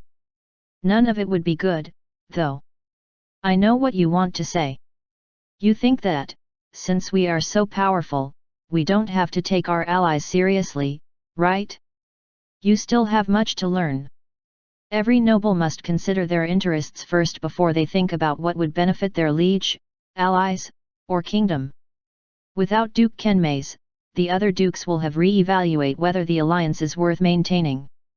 It's true that we will decrease the pressure from Fisibalin, but Phelim worries that his house will be made our vassal. He won't allow it. They know how strong we are, but he doesn't want to stop being my equal. If he leaves, he'll switch sides. Unfortunately, being too strong compared to your allies will make them weary of you rather than trust you more. Phelim's lands are in southern, right next to Winston. That's also where our first line of defense against Fisibalin is. If he switches sides, we will be forced to garrison our border with him. It'll drive up our military costs and bog down our men. Our land trade with the alliance will also be cut off. It's good to maintain the alliance. That's why I was willing to keep it for so long. You will go protect him for the time being. Wait in the shadows for the assassin's next attempt, and kill him. If you can, take him alive and find out who's behind this, but he cannot be allowed to get away no matter what. Rest assured, Your Grace. Duke Kenmays will not be harmed. The voyage went smoothly and they arrived in Jilin Harbour 11 days later. Lorist, Duke Kenmays, and the others stayed there for a day to wait for the guards from Silaoaz to arrive. They left the next morning after the men arrived and came ashore. They arrived on the 4th of the 8th, a day ahead of schedule. Auguslo was quite gracious. He sent Knight Ripolid, general of the Royal Army, with the 1000 Ma regiment to escort them to the capital and waited for them by the city gate personally. Most of the kingdom's nobles already present waited in an entourage just inside the gate as well. Lorist had to dismount early and put up a courteous act. It pissed him off quite a bit. He didn't like being cornered like this, but he had no choice. Auguslo had personally welcomed him. It was the biggest gesture the king could make, and it would be unacceptable to not return the gesture in equal measure. He had to enter the city on foot. But it also signaled a submission to the king, an admission that he was a loyal dog and follower. It was made even worse by the fact that the king didn't refer to him using his title, but called him Brother Locke instead. Others would see it as the king not caring about his title at all. But there was just 5 days to the ceremony, so this was not the time to fight back. The whole city was decorated and everyone was watching. Auguslo was happy to see Lorist had brought his family and lent him a grand villa near the palace and hosted a grand banquet to welcome the two dukes that very night. Chapter 570 Terence Donkey Whip. We're going for a stroll around town. Want to come along? Asked Sylvia, entering the study. Weren't you out the whole day yesterday? Asked Lorist, a book in hand. Come on, we only toured the palace with the new queen, stared at memorabilia, saw a few flowers, and played with the queen's pets a bit. That's not going out, it's socializing. It's just like how you men get together to drink. We're going to the most famous commercial street in the capital today. I heard they have sales all over to commemorate the ceremony. They even have dresses and accessories imported from Moranti. I want to go have a look. Sylvia approached Lorist as she spoke and pulled him up from his chair. Lorist got up unwillingly and pulled her into his arms, stealing a kiss. I'll stay here. I have several appointments today. Go have fun and buy whatever you fancy. Sylvia stooped on her toes and returned the kiss. All right, we're leaving now, then. Don't worry about us, Xanthai is coming along, said she. Lorist had merely made an offhand comment for her to be careful, he didn't think she'd go and take that old woman with her. The capital was safe, it would be a slight to Auguslo's honor if something happened to a noble or his family right under his nose, after all. He would not forgive anyone that tried to disturb the ceremony. Lorist scratched his nose as he watched his wife leave and thought about how women loved going out whether it was on Grindia or in his past life. Even his wife, Duchess of the Northlands, got excited after hearing about sales, even if the goods weren't what she needed. She would always buy everything in a sale that caught her eye. In that moment it was about buying, she could figure out what to do with the stuff later. There were 5 special noble districts outside Ragebear's East District, and Lorist intentionally set up one luxury shopping and one entertainment district in the middle to exploit this very characteristic of women. It was the most luxurious area in the entire Northlands. Commoners couldn't go there if they weren't the guest of a noble. Even the staff were of the higher non-peer classes. Lorist didn't expect his 5 women would become the district's most frequent customers. Almost their entire monthly allowances went into buying discounted goods there. They even bought Norton products rather than just asking Lorist for them. They were definitely spending for spending's sake. They never even touched most of what they bought. Lorist once spoke with Kenmaze about letting the maids dress more evocatively. Lorist came up with the trendy back-revealing design so popular among celebrities in his previous life. Kenmaze made off with it like it was a treasure, but instead of making uniforms for his maids, he made a new line of dresses and sold them to nobles. Sylvia and her sisters found out about it through their extensive social network the moment the dresses hit the shelves and nearly trampled someone under their carriage as they rushed to get the prettiest of the dresses.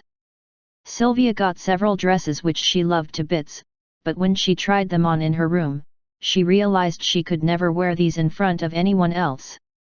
They were incredibly alluring, but she, as a duchess, had to be elegant, majestic, classy, not alluring. She was married, after all, what business had she wearing dresses designed to seduce men? In the end she gave her dresses to Fanazali. Her figure could make the most use of the dresses, and she, being a concubine, was expected to dress seductively. Her only purpose in life was to amuse and arouse her lover. Deliana, Fanazali, Daisy, and Maria, however, also felt the dresses weren't fit for them once they got back to the castle. They may be concubines, but they weren't just any concubines. Oh no, they were a duke, nay, a sword saint's concubines. How could they dress as skimpily as other concubines did? They, being a sword saint's concubines, were equal to the wives of other nobles, you know. They had to dress with accordant grace and elegance. They gave their dresses to Sylvia instead. If the head wife dressed like that, then they would only be following her lead and could not be criticized. They would just buy a new set for themselves later. Sylvia had given one away and gotten 4 in return.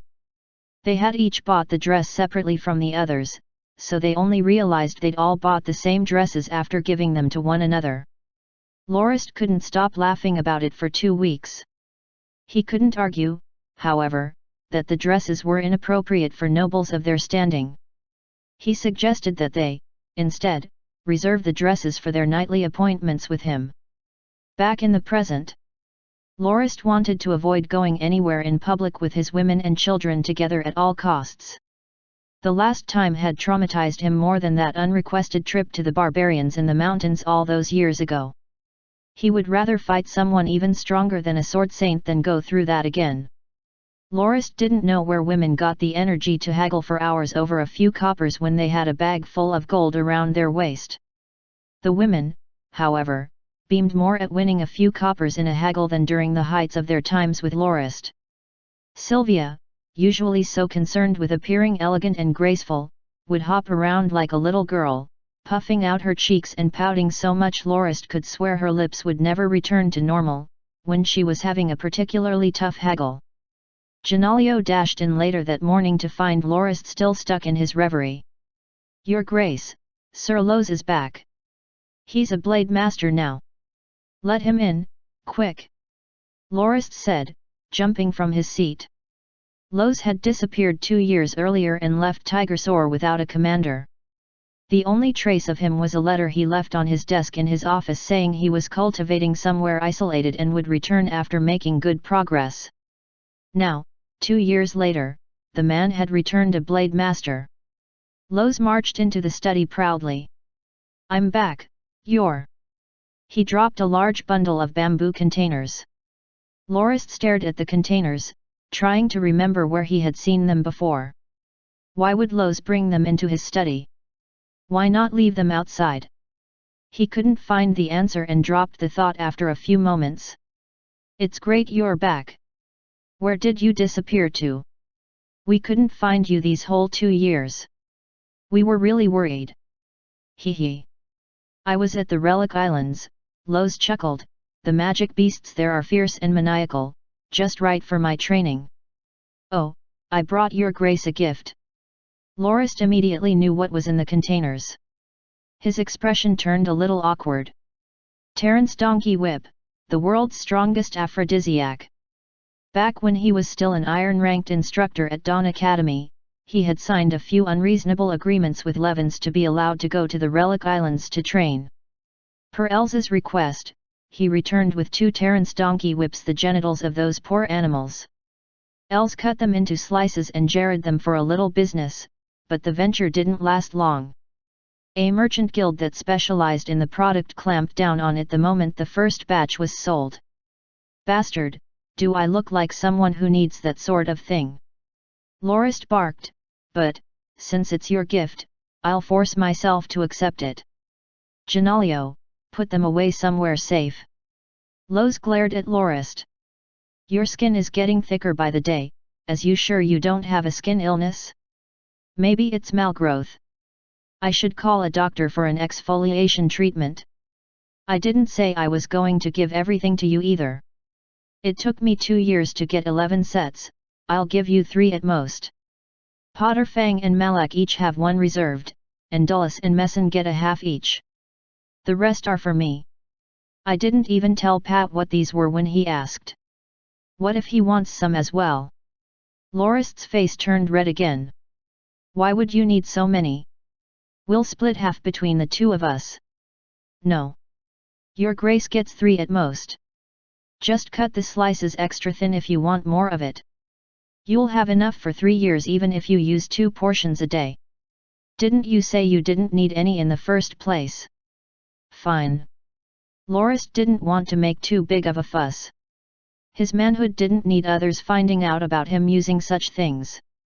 Rumors of his dependence on such things would be even worse for him than being labeled a Kingslayer.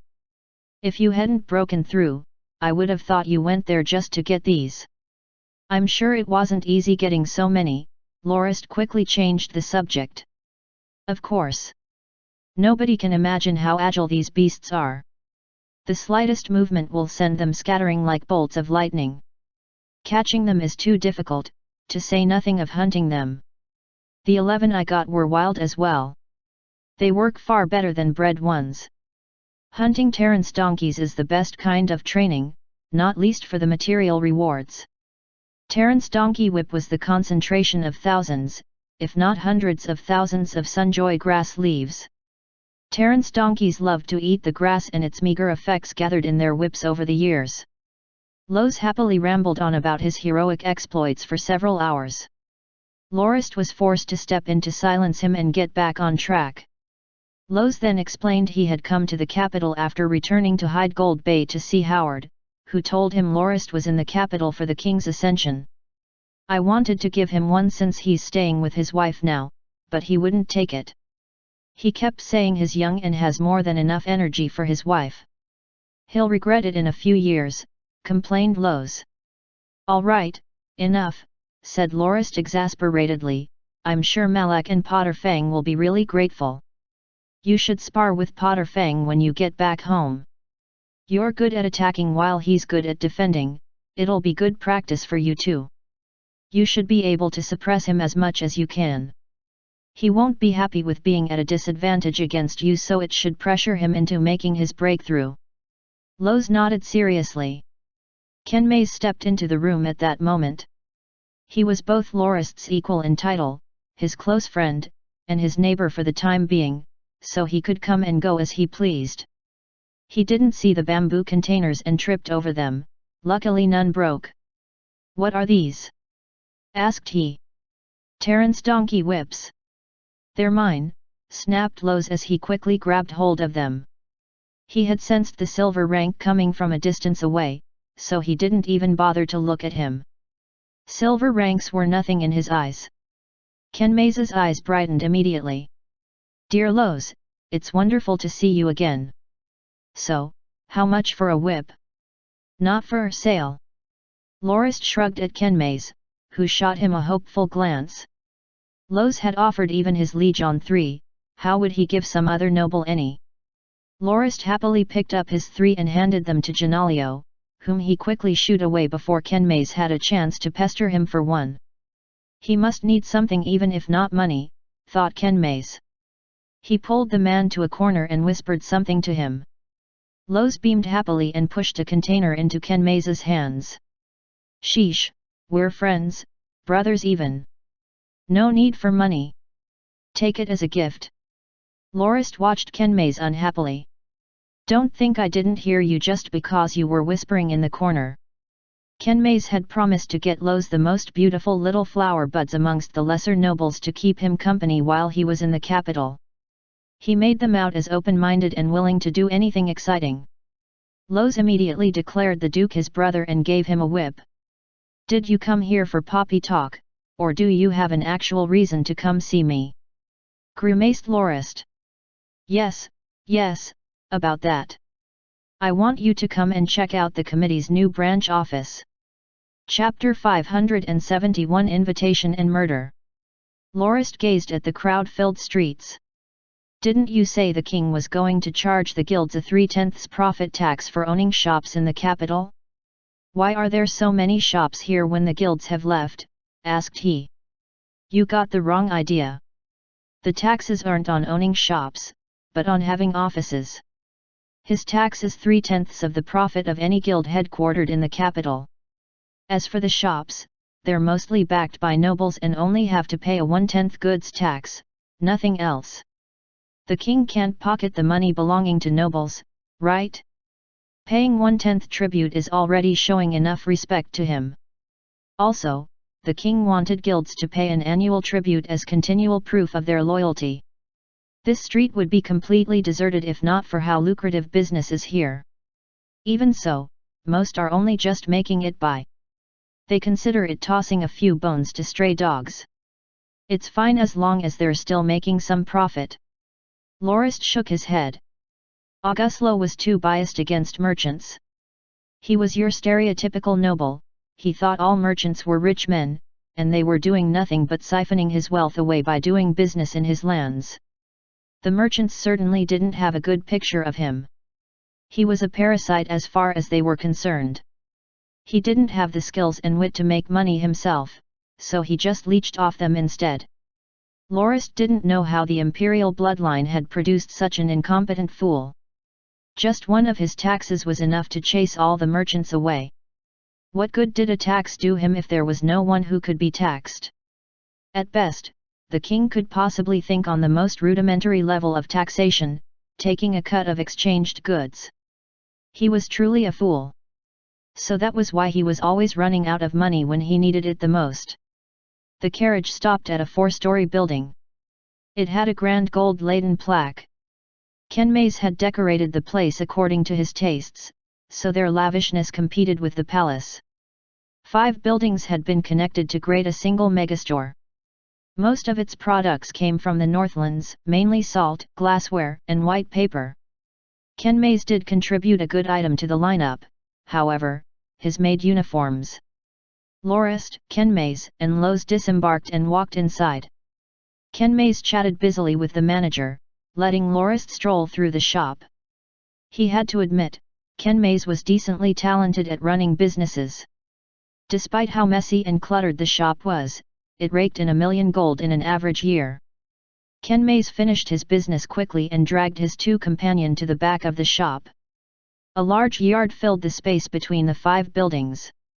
Most of the goods were held in crates under shed roofs there.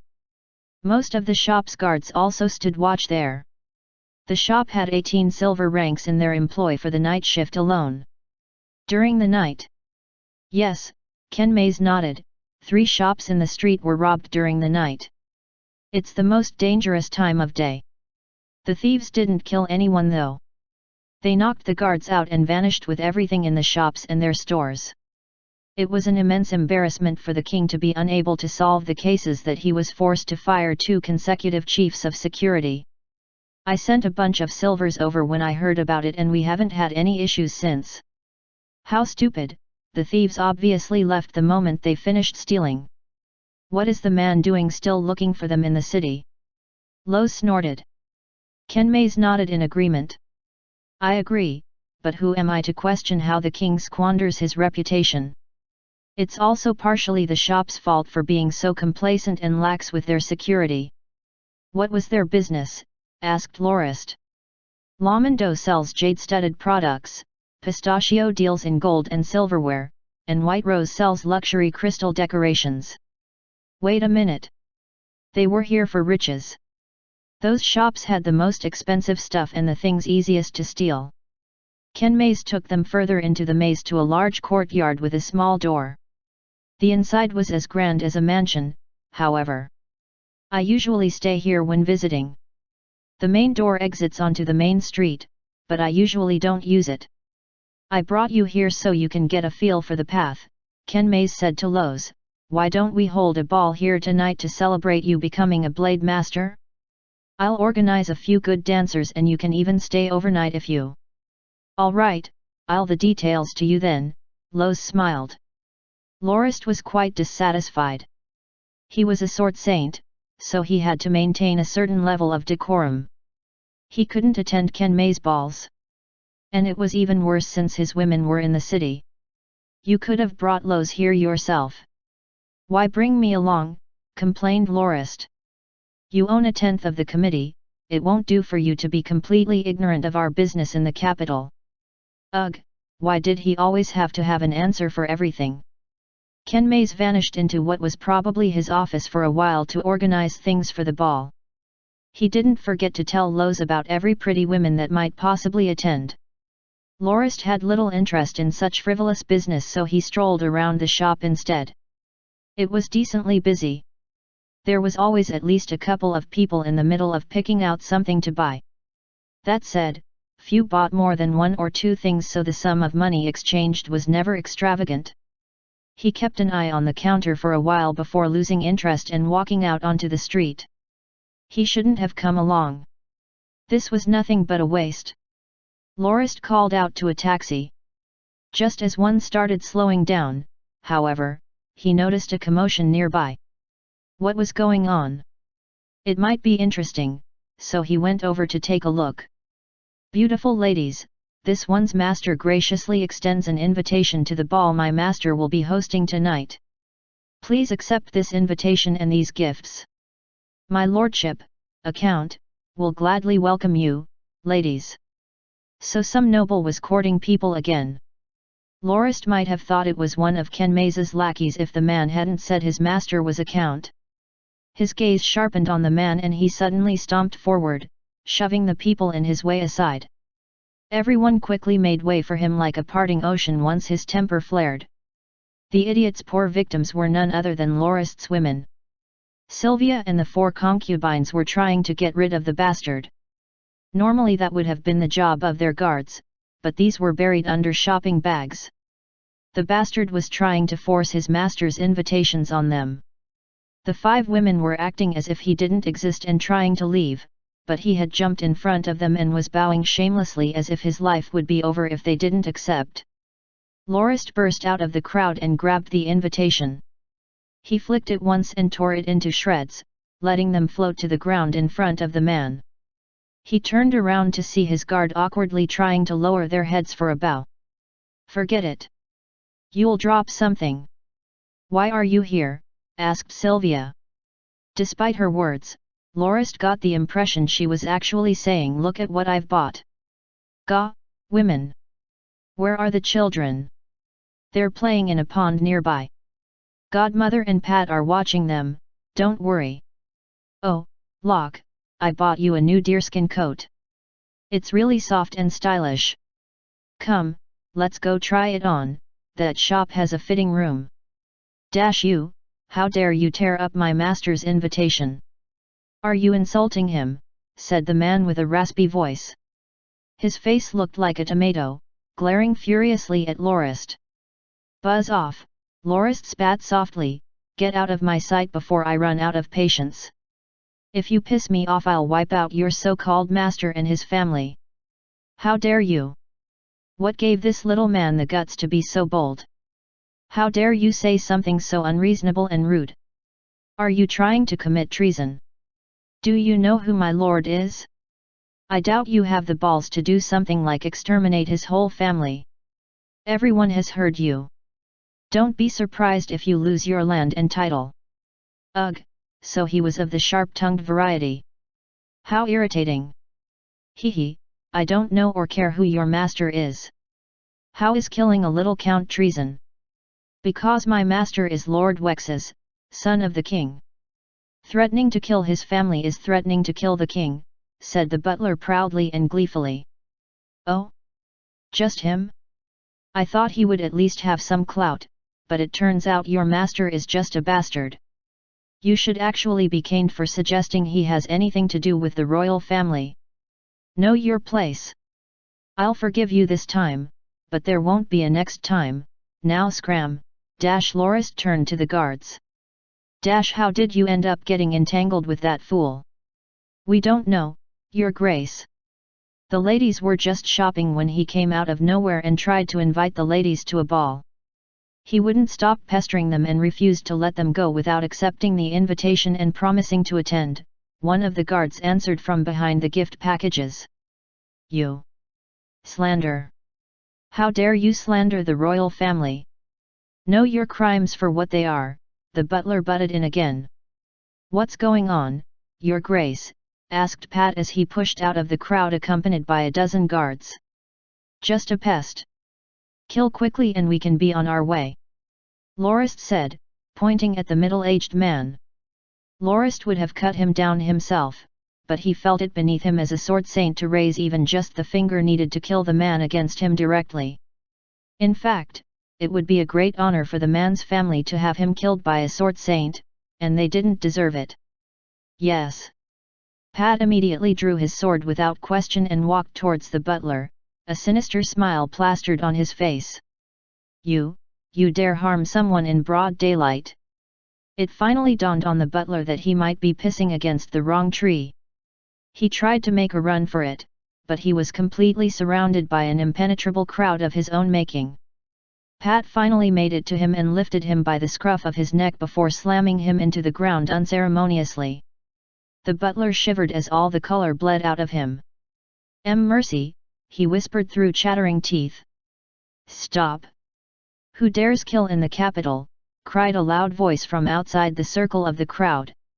So the watch had finally showed up. Pat didn't listen to them, however. He took orders from one man and one man only. Without his word, this man would be dead in a few moments. And indeed it was so. The man's head soon rolled away from his body, his severed neck painting the cobblestones of the road. The crowd withdrew several withering steps like leaves recoiling from the heat of a fire. None thought someone would actually kill in the capital in broad daylight, right in front of the watch as well. The police finally forced their way through a few moments later. The leader, a burly and bearded man, glanced at the corpse and immediately took action. Capture all of them. Kill anyone who resists. His men blew their whistles before charging at the group, weapons drawn. Chapter 572 Kill them all. Teach them a lesson, but don't kill anyone, ordered Lorist. Understood, Your Grace. Pat and his accompaniment rubbed their fists together. Soon sounds of thumping and cries echoed up and down the street. The watchmen tried to stop them but were beat up as well. Pat lifted the sword with one hand and the bearded watchman with his other. He dropped him in front of Lorist before announcing, "Done." Kneel, shouted he as he stomped on the man's thigh. 2 guards came over and lifted the sack of flesh up. He put up a token struggle but could do nothing. "You, who are you? Who dares disobey His Majesty's ban on killing and resists arrest? Turn yourselves in. Just wait. When His Majesty finds out." Pat slapped him a few times. "Are you blind? Can you not see our insignia? Aren't you brave? You actually dare disrespect His Grace? Are you sick of living? Raging bear. You are Norton's. Duke. Duke Norton, the SW Sword Saint. Sorry. Duke Norton. Why, Your Grace, it's our fault. We shouldn't have been so restless. We deserve this. Please forgive us." The bearded man planted his head in the ground and begged for forgiveness. "All right, kneel properly. I only want to ask why you didn't stop the idiot when he was harassing my women," replied Lorist indifferently. "It's not our fault, Lord. His Majesty told us only to maintain order and stop fights. Ball invitations don't disturb the peace and aren't fights. We cannot interfere unless a fight breaks out. This is Butler is Count Wex's servant. We can't afford to offend him. A few days ago, Duke Handra's daughter was pestered and had no choice but to take the invitation before being allowed to leave." "Oh? Taking the invitation is all it takes? What if she didn't attend the ball?" asked Lorist. "I'm not too sure. It seems Duke Handra's daughter didn't attend and Count Wex's visited her residence the next day. Duke Handra had to send the Count away personally before he would leave. I heard the two got along very well though. He. Lorist chuckled. So that was why the bastard was being so shameless? Low-ranking nobles would have no choice but to have their daughters attend, and he'd personally visit nobles that had the power to ignore him and did so and use the chance to get on their good sides. Lorist, however, neither had to let his women attend the ball, nor had to give him face in any other way. Give them their weapons. We're leaving. You know how to deal with this, yes. Lorist was upset by this whole business. He might have killed the bastard that had pestered his women, but he'd lost a lot of face in doing so. He'd had someone killed for having a foul mouth, which everyone would consider very tyrannical. I do, the watchman answered, thank you for your mercy, Lord. I will deal with this properly. Lorist nodded and left. A commotion marched down the street, however. The guards chased off earlier were returning with 100 more. They pointed at the departing Lorist as they shouted. It's him. He ordered them to kill Butler Ham. A man in his 50s stepped out of the crowd and pointed at Lorist with his sword. Kill them all. They're traitors. Leave the women, the Lord will decide what to do with they. The watchman lost his cool immediately.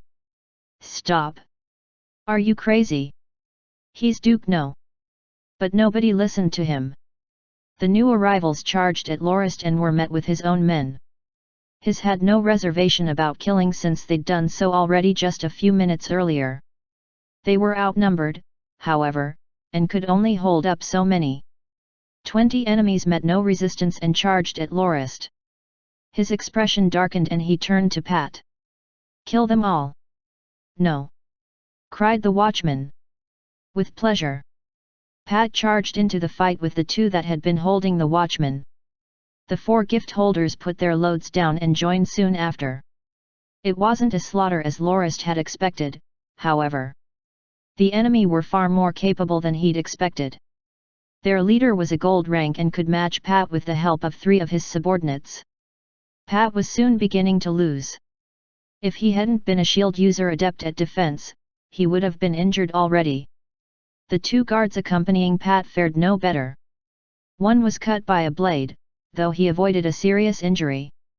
The other 4 barely held their ground. The bodies soon started piling up. Lorist's side wasn't spared injury, though none had died so far. The crowd cleared enough space for the combatants but didn't disperse. News quickly spread of the fight and many more came to watch. Count Wexes had finally run in with another noble. Everyone was curious to see who had the guts to go against the king's offspring, bastard as he may be. Not to mention that it was just days before the king's ascension. He would most certainly not take kindly to someone pooping on his parade like this. Lorist was not amused. If only his men had been wearing legion armor, this wouldn't have happened. Everyone knew his armor. But he'd decided to travel light.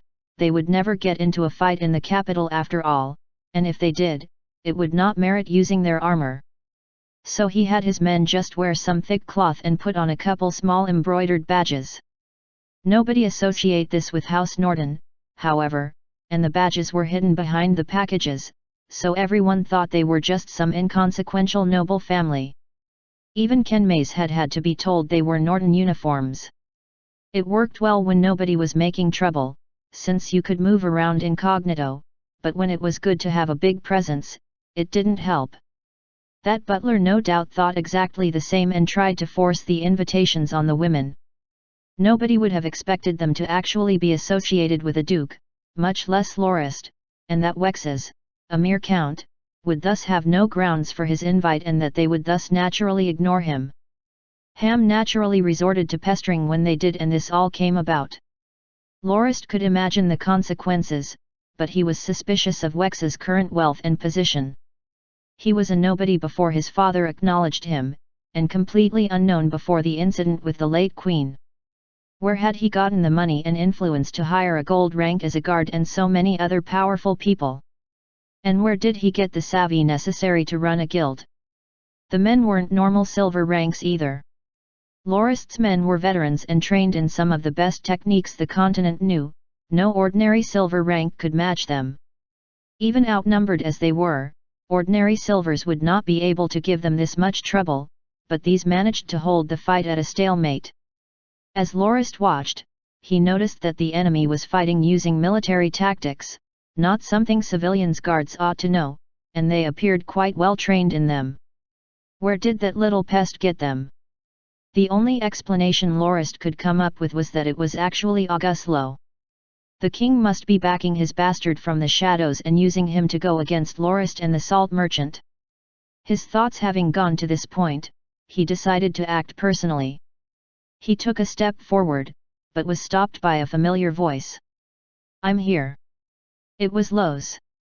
The man didn't stop to salute Lorist, he just charged right into the fight. He took one enemy with a swing of his sword.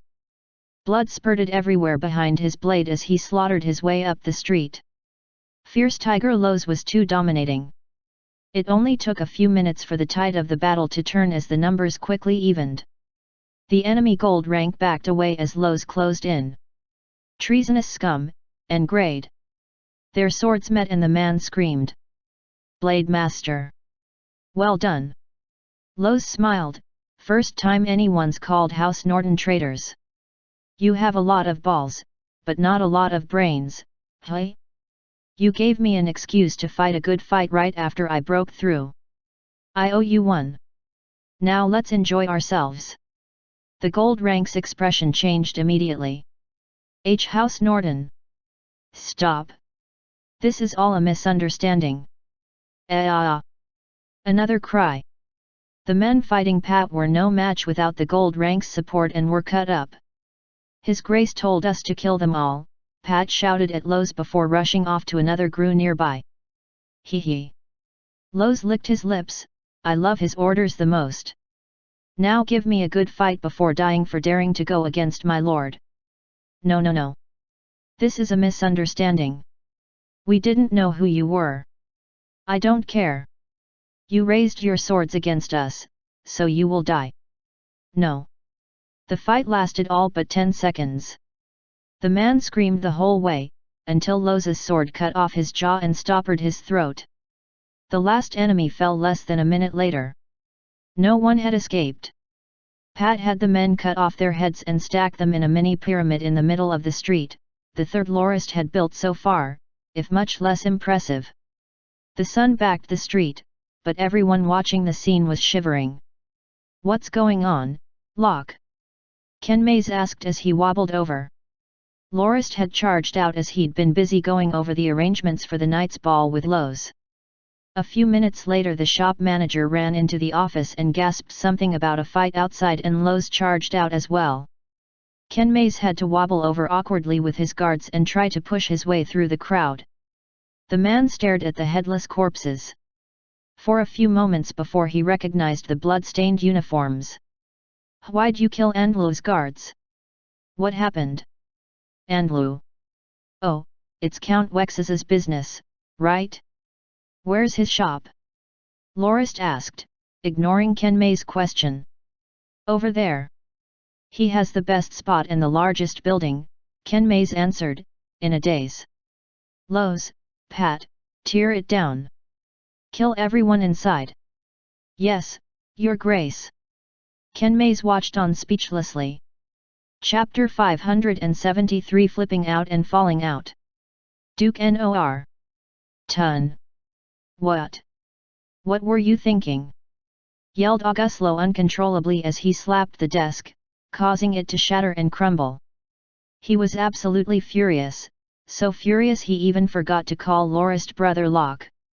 Tell me, Duke Norton, what do you want? Auguslo stared at Lorist, eyes literally bloodshot. No sound could be heard in the hall. The dukes and counts were dead silent. Had Lorist not been a sword saint and had House Norton not been the most powerful faction in the kingdom, Auguslo would have had Lorist torn apart alive and ate his flesh. Auguslo was to become emperor in 2 days. And now House Norton had massacred his bastards' people in the most crowded street in the capital. Killing was one thing, but they even cut off the victims' heads and stacked them in the middle of the street. The king had been modeling for a couple of famous artists when he learnt of the affront. He wanted to have his heroic form captured in a portrait to be hung alongside the 7 other Christian emperors. He had kept one pose for 2 hours already and had just a few minutes left to go. There wouldn't be any time for this later, so he'd sent his guards out to deal with things and bring Lorist to him once he was done. But his guards didn't come back. Instead, his bastard son ran to him like a fox being chased by hounds, snot and tears dripping on the floor to beg for help. Wexes told him he'd done nothing but admire the Duke's women and invited them to a ball when the Duke flipped out. He tore up the invitation and declared he was just a bastard and had no right to interact with him. The butler he had sent to deliver the invite spoke up on his behalf and was cut down. The Duke even had his men beat up the watchman that tried to intervene and said that he would put anyone to death that stood up to him. A few bystanders criticized him from the crowd and he had them beheaded as well. Auguslo couldn't believe his ears. He charged out of the palace with a troop of guards. He found the unit he sent out earlier standing by as Lorist's men tore up his son's guild's shop. He almost cut the commander down right there, but the man told him he could not intervene since the Duke was keeping an eye on the shop personally. Ken Mays had left with Lorist's women and sent someone to fetch Xanthai and the children. He was just returning with Lowe's. Lorist had wanted to catch Wexes, but the bastard had already run to the emperor. Auguslo saw Lorist nearby, watching his men tear down the shop. It took all his energy not to scream. Come with me. We need to talk. Lorist at least listened to him this much. He had his men stop and go to his women before leaving with the king. Dukes Handra and Fisibalin were present when the 3 arrived, Shazin and Philim were present as well. The other nobles arrived at almost the same time too. Auguslo exploded the moment his ass touched the throne. He didn't care that the man at whom he was shouting was a sword saint and a duke. He'd done something unforgivable and his dignity as a king demanded he respond accordingly. Well? Are you deaf? Duke Norton, why did you go on a killing spree in my city? You don't take me seriously, do you? Do you think my orders are jokes? Answer me. I'll hear what you have to say before deciding how to deal with you. You have to answer for this. Auguslo calmed down slightly as he vented and started thinking of a way to wrap this up. He couldn't really deal with Lorist, but he had to do something to put him in his place. He couldn't have his authority as emperor undermined before his reign even began. He also decided he would have to take away the nobles' power once he ascended, starting with House Norton, so he'd best put those policies first on his agenda. You better back down and lower your head. I'll have you hang the men involved in this, then pay a large sum in reparation. How much should I demand? 10 million? Maybe 8. It can't be less than 5. Duke Kenmaze rushed in. Your Majesty. Shut up. Duke Norton isn't a mute, he can explain himself. Lorist stood in the middle of the hall in front of the throne as if this had nothing to do with him. He let the king finish flailing before he finally spoke. When his voice left his mouth, the entire room froze, even Auguslo felt a chill run down his spine. I came to your ascension at your request, and brought my wife, mistresses, and children to give you face. I didn't come here to have my women stopped in the streets like prostitutes and harassed. I'd thought you were a king with some brains, that you could see right from wrong, who was the victim and who the perpetrator, but it seems you're blind. So you call me a crook? Fine then, I'm a crook. I'm sure you don't want a crook at your ascension ceremony, so I'll go home now. And don't worry, Your Majesty, you won't see me in the capital again, neither any of my people. We'll have nothing to do with this ceremony, this city, or this fucking king. His piece said. Lorist turned and left. He didn't even bother opening the chamber's door, he simply slammed it off its hinges as he left. It flew several dozen meters, landing in a garden on the side of the main pathway, crushing an old fountain with a statue of Auguslo as its centerpiece. The room died a little behind him. What was going on? Did Duke Norton just declare he would have nothing to do with the king again? This was just one step short of declaring rebellion. Stop him! Cried Auguslo. Take one step and you die! Roared Lorist, turning around and staring the king down. The latter was suddenly plunged into a world of frozen blood. His hand hung in the air and drool ran down his chin. His knees threatened to give way and his bladder to spill under the sword saint's killing intent. It was even worse than when he faced the old Union's sword saint. Despite the worst of the killing intent being directed at the king, the other nobles also had to clench their thighs to keep their clothes dry. What was going on? Why would the Duke be so furious? Was he not the one in the wrong? Lorist pressed everyone down for eternal seconds before turning and leaving. Nobody dared to stop him this time. The hall was dead. Kenmaze snapped out of his stupor first. He bowed to the king curtly and charged after Lorist. Shazin and Philim recovered as well when they saw Kenmaze leave and followed. They didn't even bow to the king on their way out. Auguslo collapsed into his throne. His fury was gone, replaced instead with an all-consuming dread. He replayed the last couple of minutes in his head and felt his blood boil furiously again. When his replay came to the Duke's gaze, however, the fire was snuffed out immediately. Had he just killed his empire before it had even been formed? When he returned his attention to the hall, only his father-in-law was left. Father-in-law. Auguslo smiled difficultly. He was technically Lorist's uncle now, and he'd even been planning to have the Duke and his wife call him as such. Can you face the alliance if we don't include Lorist? What nonsense is this? The Duke shouted, finally losing his cool. Only a fool would force a conflict with that house. He doubted they'd win even if the whole continent fought against them as well. Even without Lorist they had enough power to flatten the entire continent if they wanted to. Lorist was actually not the thorniest aspect of that faction. A single sword saint could be handled. There were ways of dealing with sword saints, but their military was unconquerable. But he's really gone too far. Didn't you see? He killed so many people, what was I supposed to do? He didn't even admit his mistakes and threatened me. It doesn't matter that he's a sword saint, he's a noble first, my vassal at that. He can't behave that way. We should march our forces on his lands. Losing a battle against them would still be better than not answering this provocation. My honor demands I answer this. At least find out what really happened first. I've tested Lorist's limits before, he won't flip out like this for no reason. You must be missing something.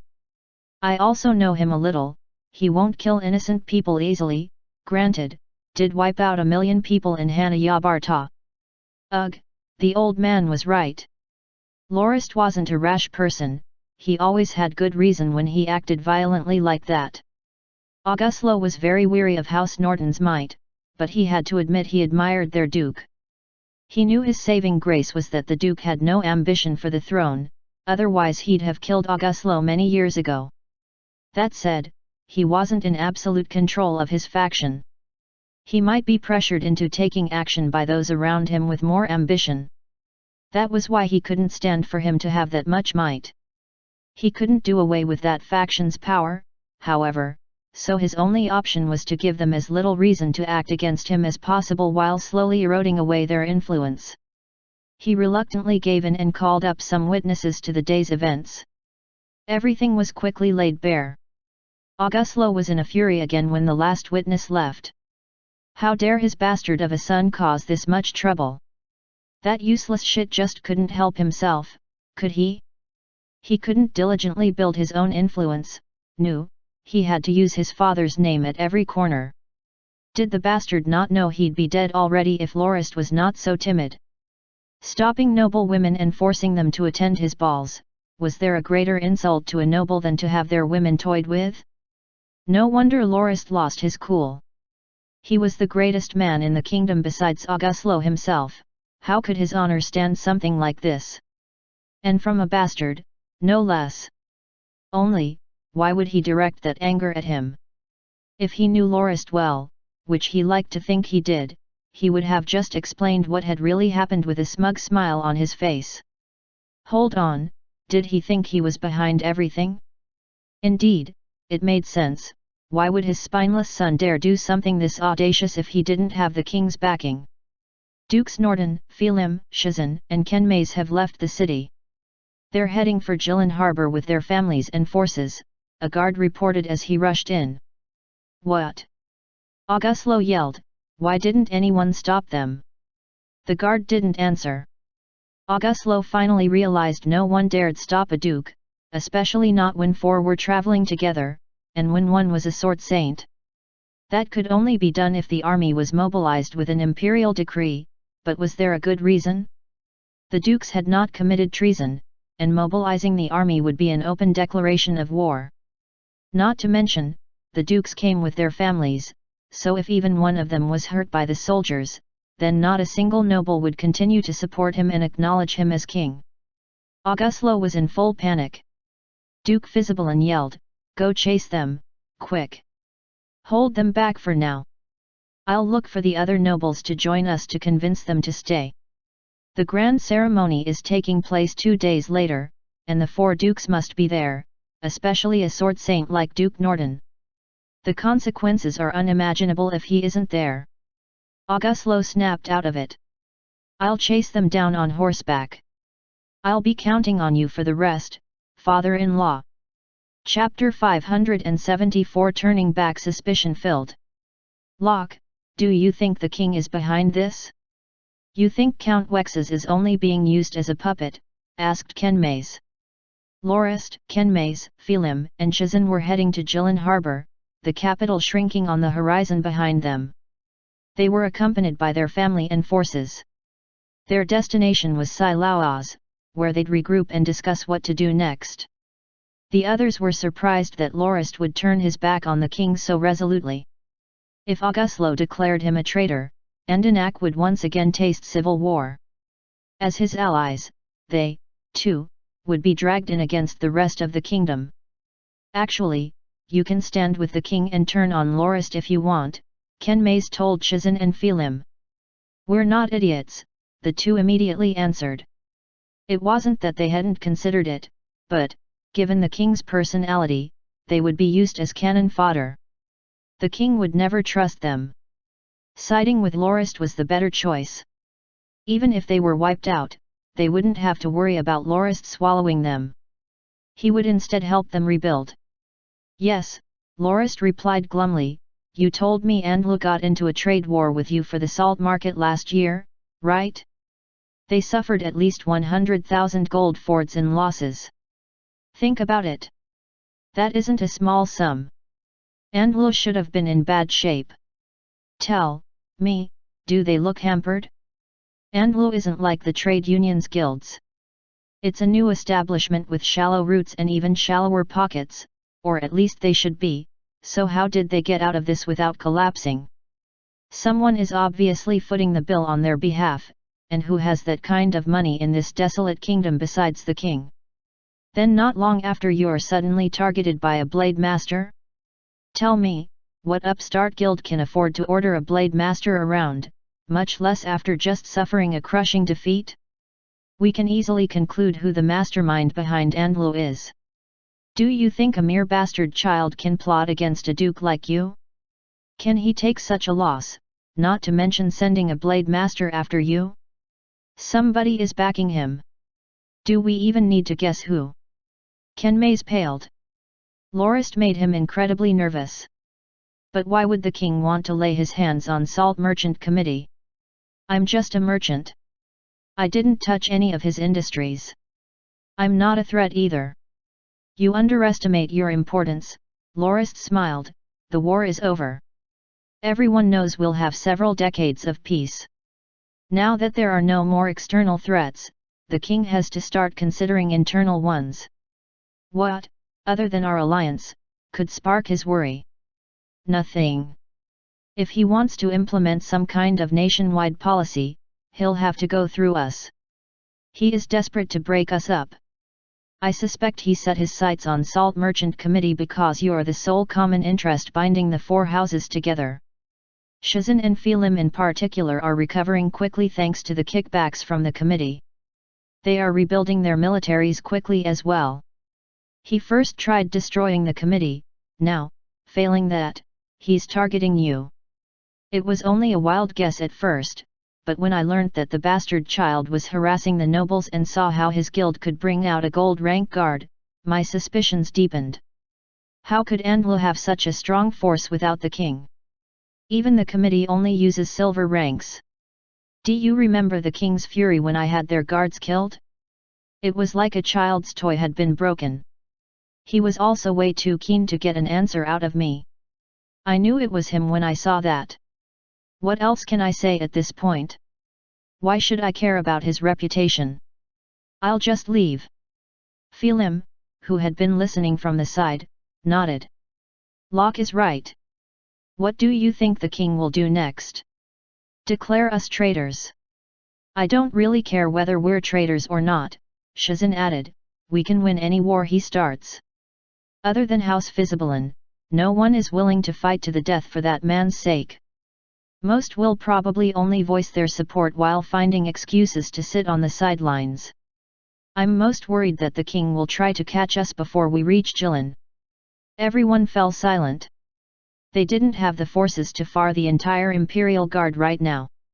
It would be very bad if he sent his army after them before they got to Jilin. Lorist could cause him some damage, but even he could not win against an entire legion on his own.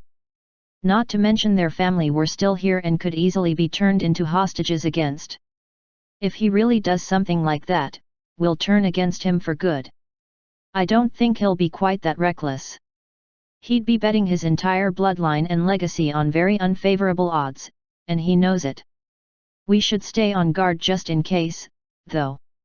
We still have 2 days of travel ahead before we reach Jilin. I've left a few men at the gates to keep an eye on the enemy army. They'll let us know as soon as the enemy begin mobilizing. If it comes to it, we'll send our families ahead and hold the enemy at bay until they've reached safety. We can't win a determined fight, but we can keep them busy long enough. We don't have worry about Jilin's garrison. They're practically my men. Kenmei's sighed. I knew you won't allow the king to interfere with Jilin. Everything will be fine as long as the garrison stays with us. I doubt the legion is enough to hold us. Everything will be fine once we reach Jilin. We'll secede from the Andanak and make Lorist king. We can settle our debt once we've stabilized the situation thereafter. It would most likely take the rest of the year to set everything up, but they could attack after winter and have half the kingdom in their hands in 2 years. Given their vast influence, they could easily turn the rest of the kingdom's nobles to their side and wipe out the empire within 5 years. Lorist shook his head. It's not time for something like that yet. People will think we were planning this from the beginning and believe the king's claims that we are traitors, rather than the victims. We should do nothing but take up our defenses. We should definitely not act before he does. Our secession should be a reaction to him. Phelim sighed. Locke, it's not that I want to criticize you, but you're too soft.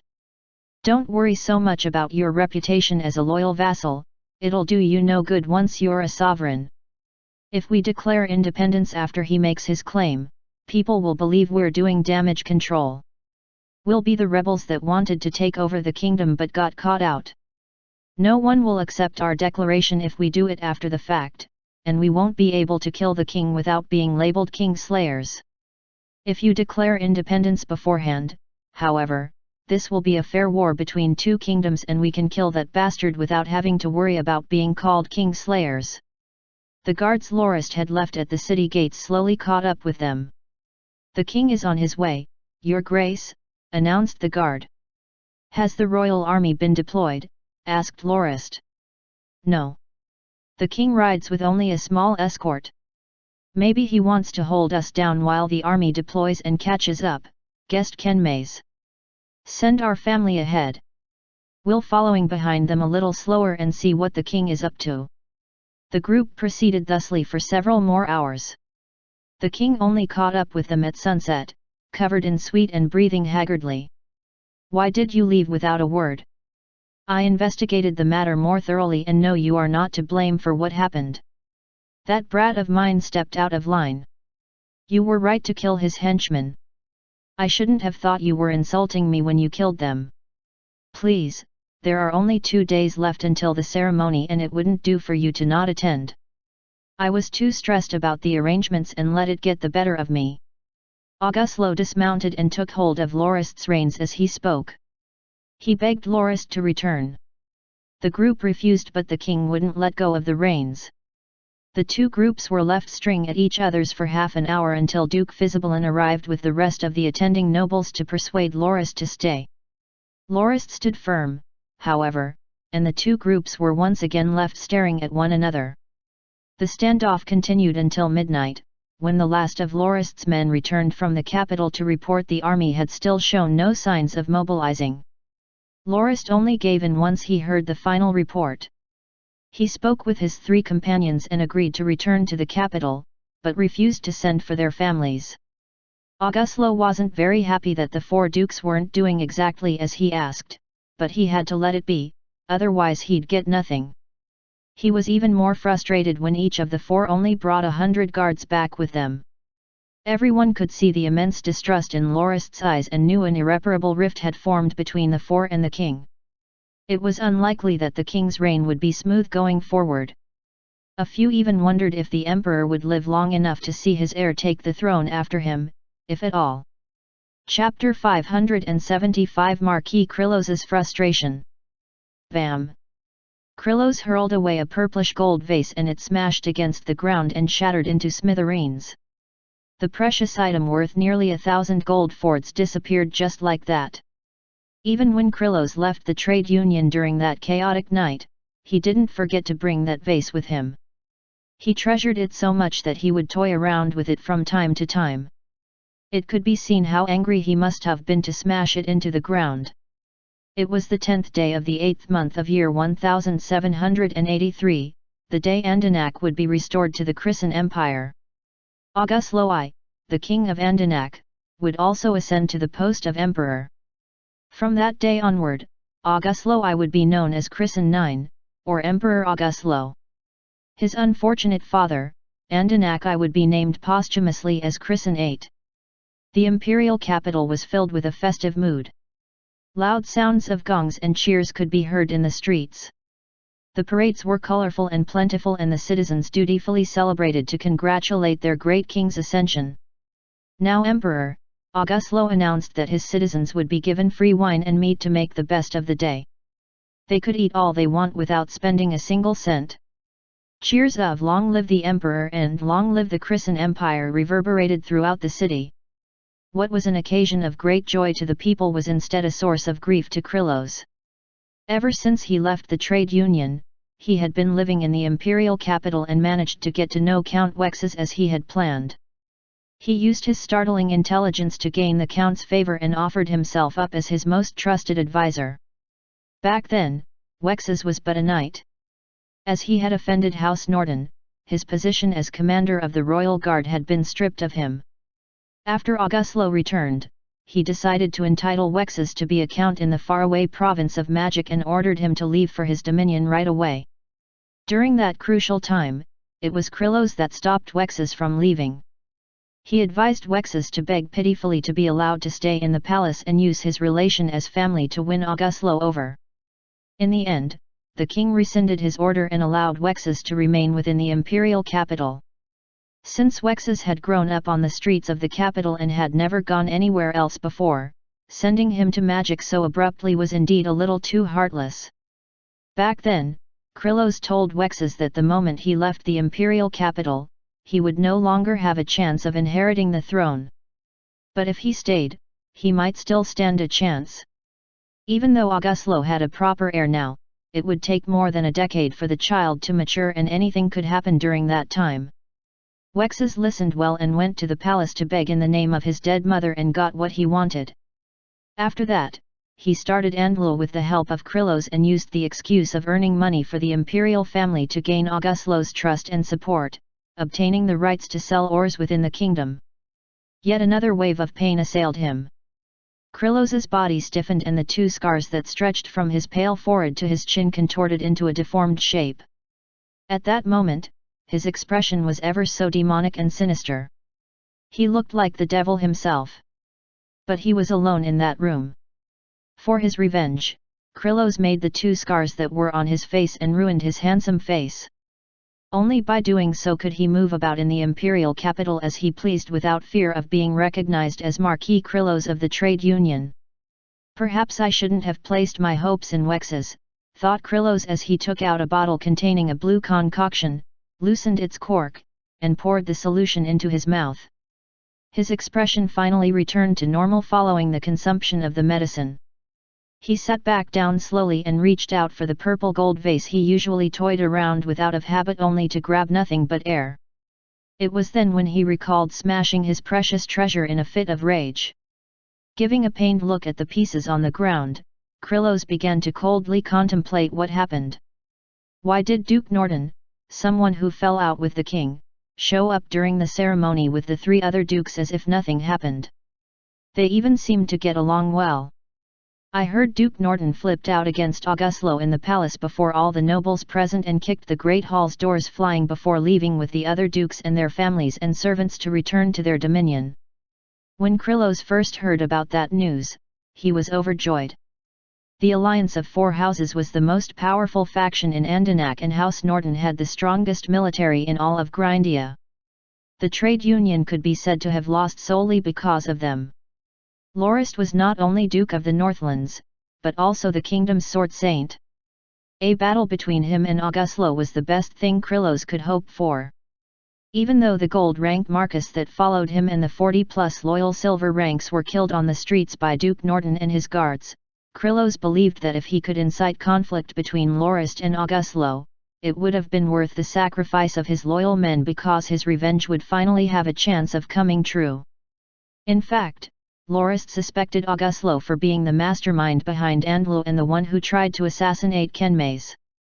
Both the blade master that was involved in the assassination attempt and the gold rank that died by Loz's hands as well as the Andlu silver rank guards that were killed were all Krillos's men.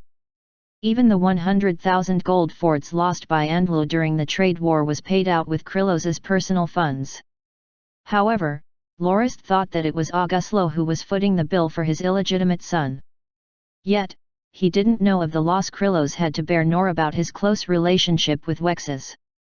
If he didn't show up to clean up after Wexes' mess, the Count would quickly be sent to magic by Auguslo. If that happened, Krillos would have no chance of succeeding in his revenge plot. The family members of the four dukes and their forces didn't return to the imperial capital 2 days ago. The man I sent to the city gates saw it himself. I only heard that Auguslo brought some men with him to chase them down and the other nobles of the kingdom also joined to persuade them, but the whole group didn't turn back, right? Auguslo wore a dark expression when he got back to the city and I even heard word of the group of people leaving Jilin harbor on ships. So what is with the four dukes' presence during the ceremony today? There are also near 1,000 men flying the banner of the Raging Bear up high in the military parade and cheering "Long live the Empire" and "Long live the Emperor." Where did those Norton soldiers come from? Even the forces of the three allies are the same. There were 3,000 men following behind the Nortons and cheering all the same on the streets of the imperial capital. Krillos was expecting to watch the consequences of the ruined parade without the four houses, yet he didn't expect that his plans were ruined. It was as if the murder 2 days ago didn't happen at all.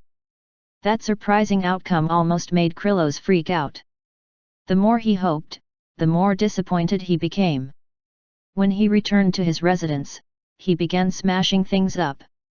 The door was pushed open and a figure slipped into the room before closing the door. He then laid against the door with ragged breath and said, "That was terrifying. I almost bumped into Duke Norton. Thankfully, I managed to slip away. Otherwise, you won't be able to see me anymore, Selik." Selik was the name Krillos used. He told Wexes that he used to be an heir of a large merchant guild in the southern Roman Empire and escaped to the imperial capital because of offending a duke of the empire.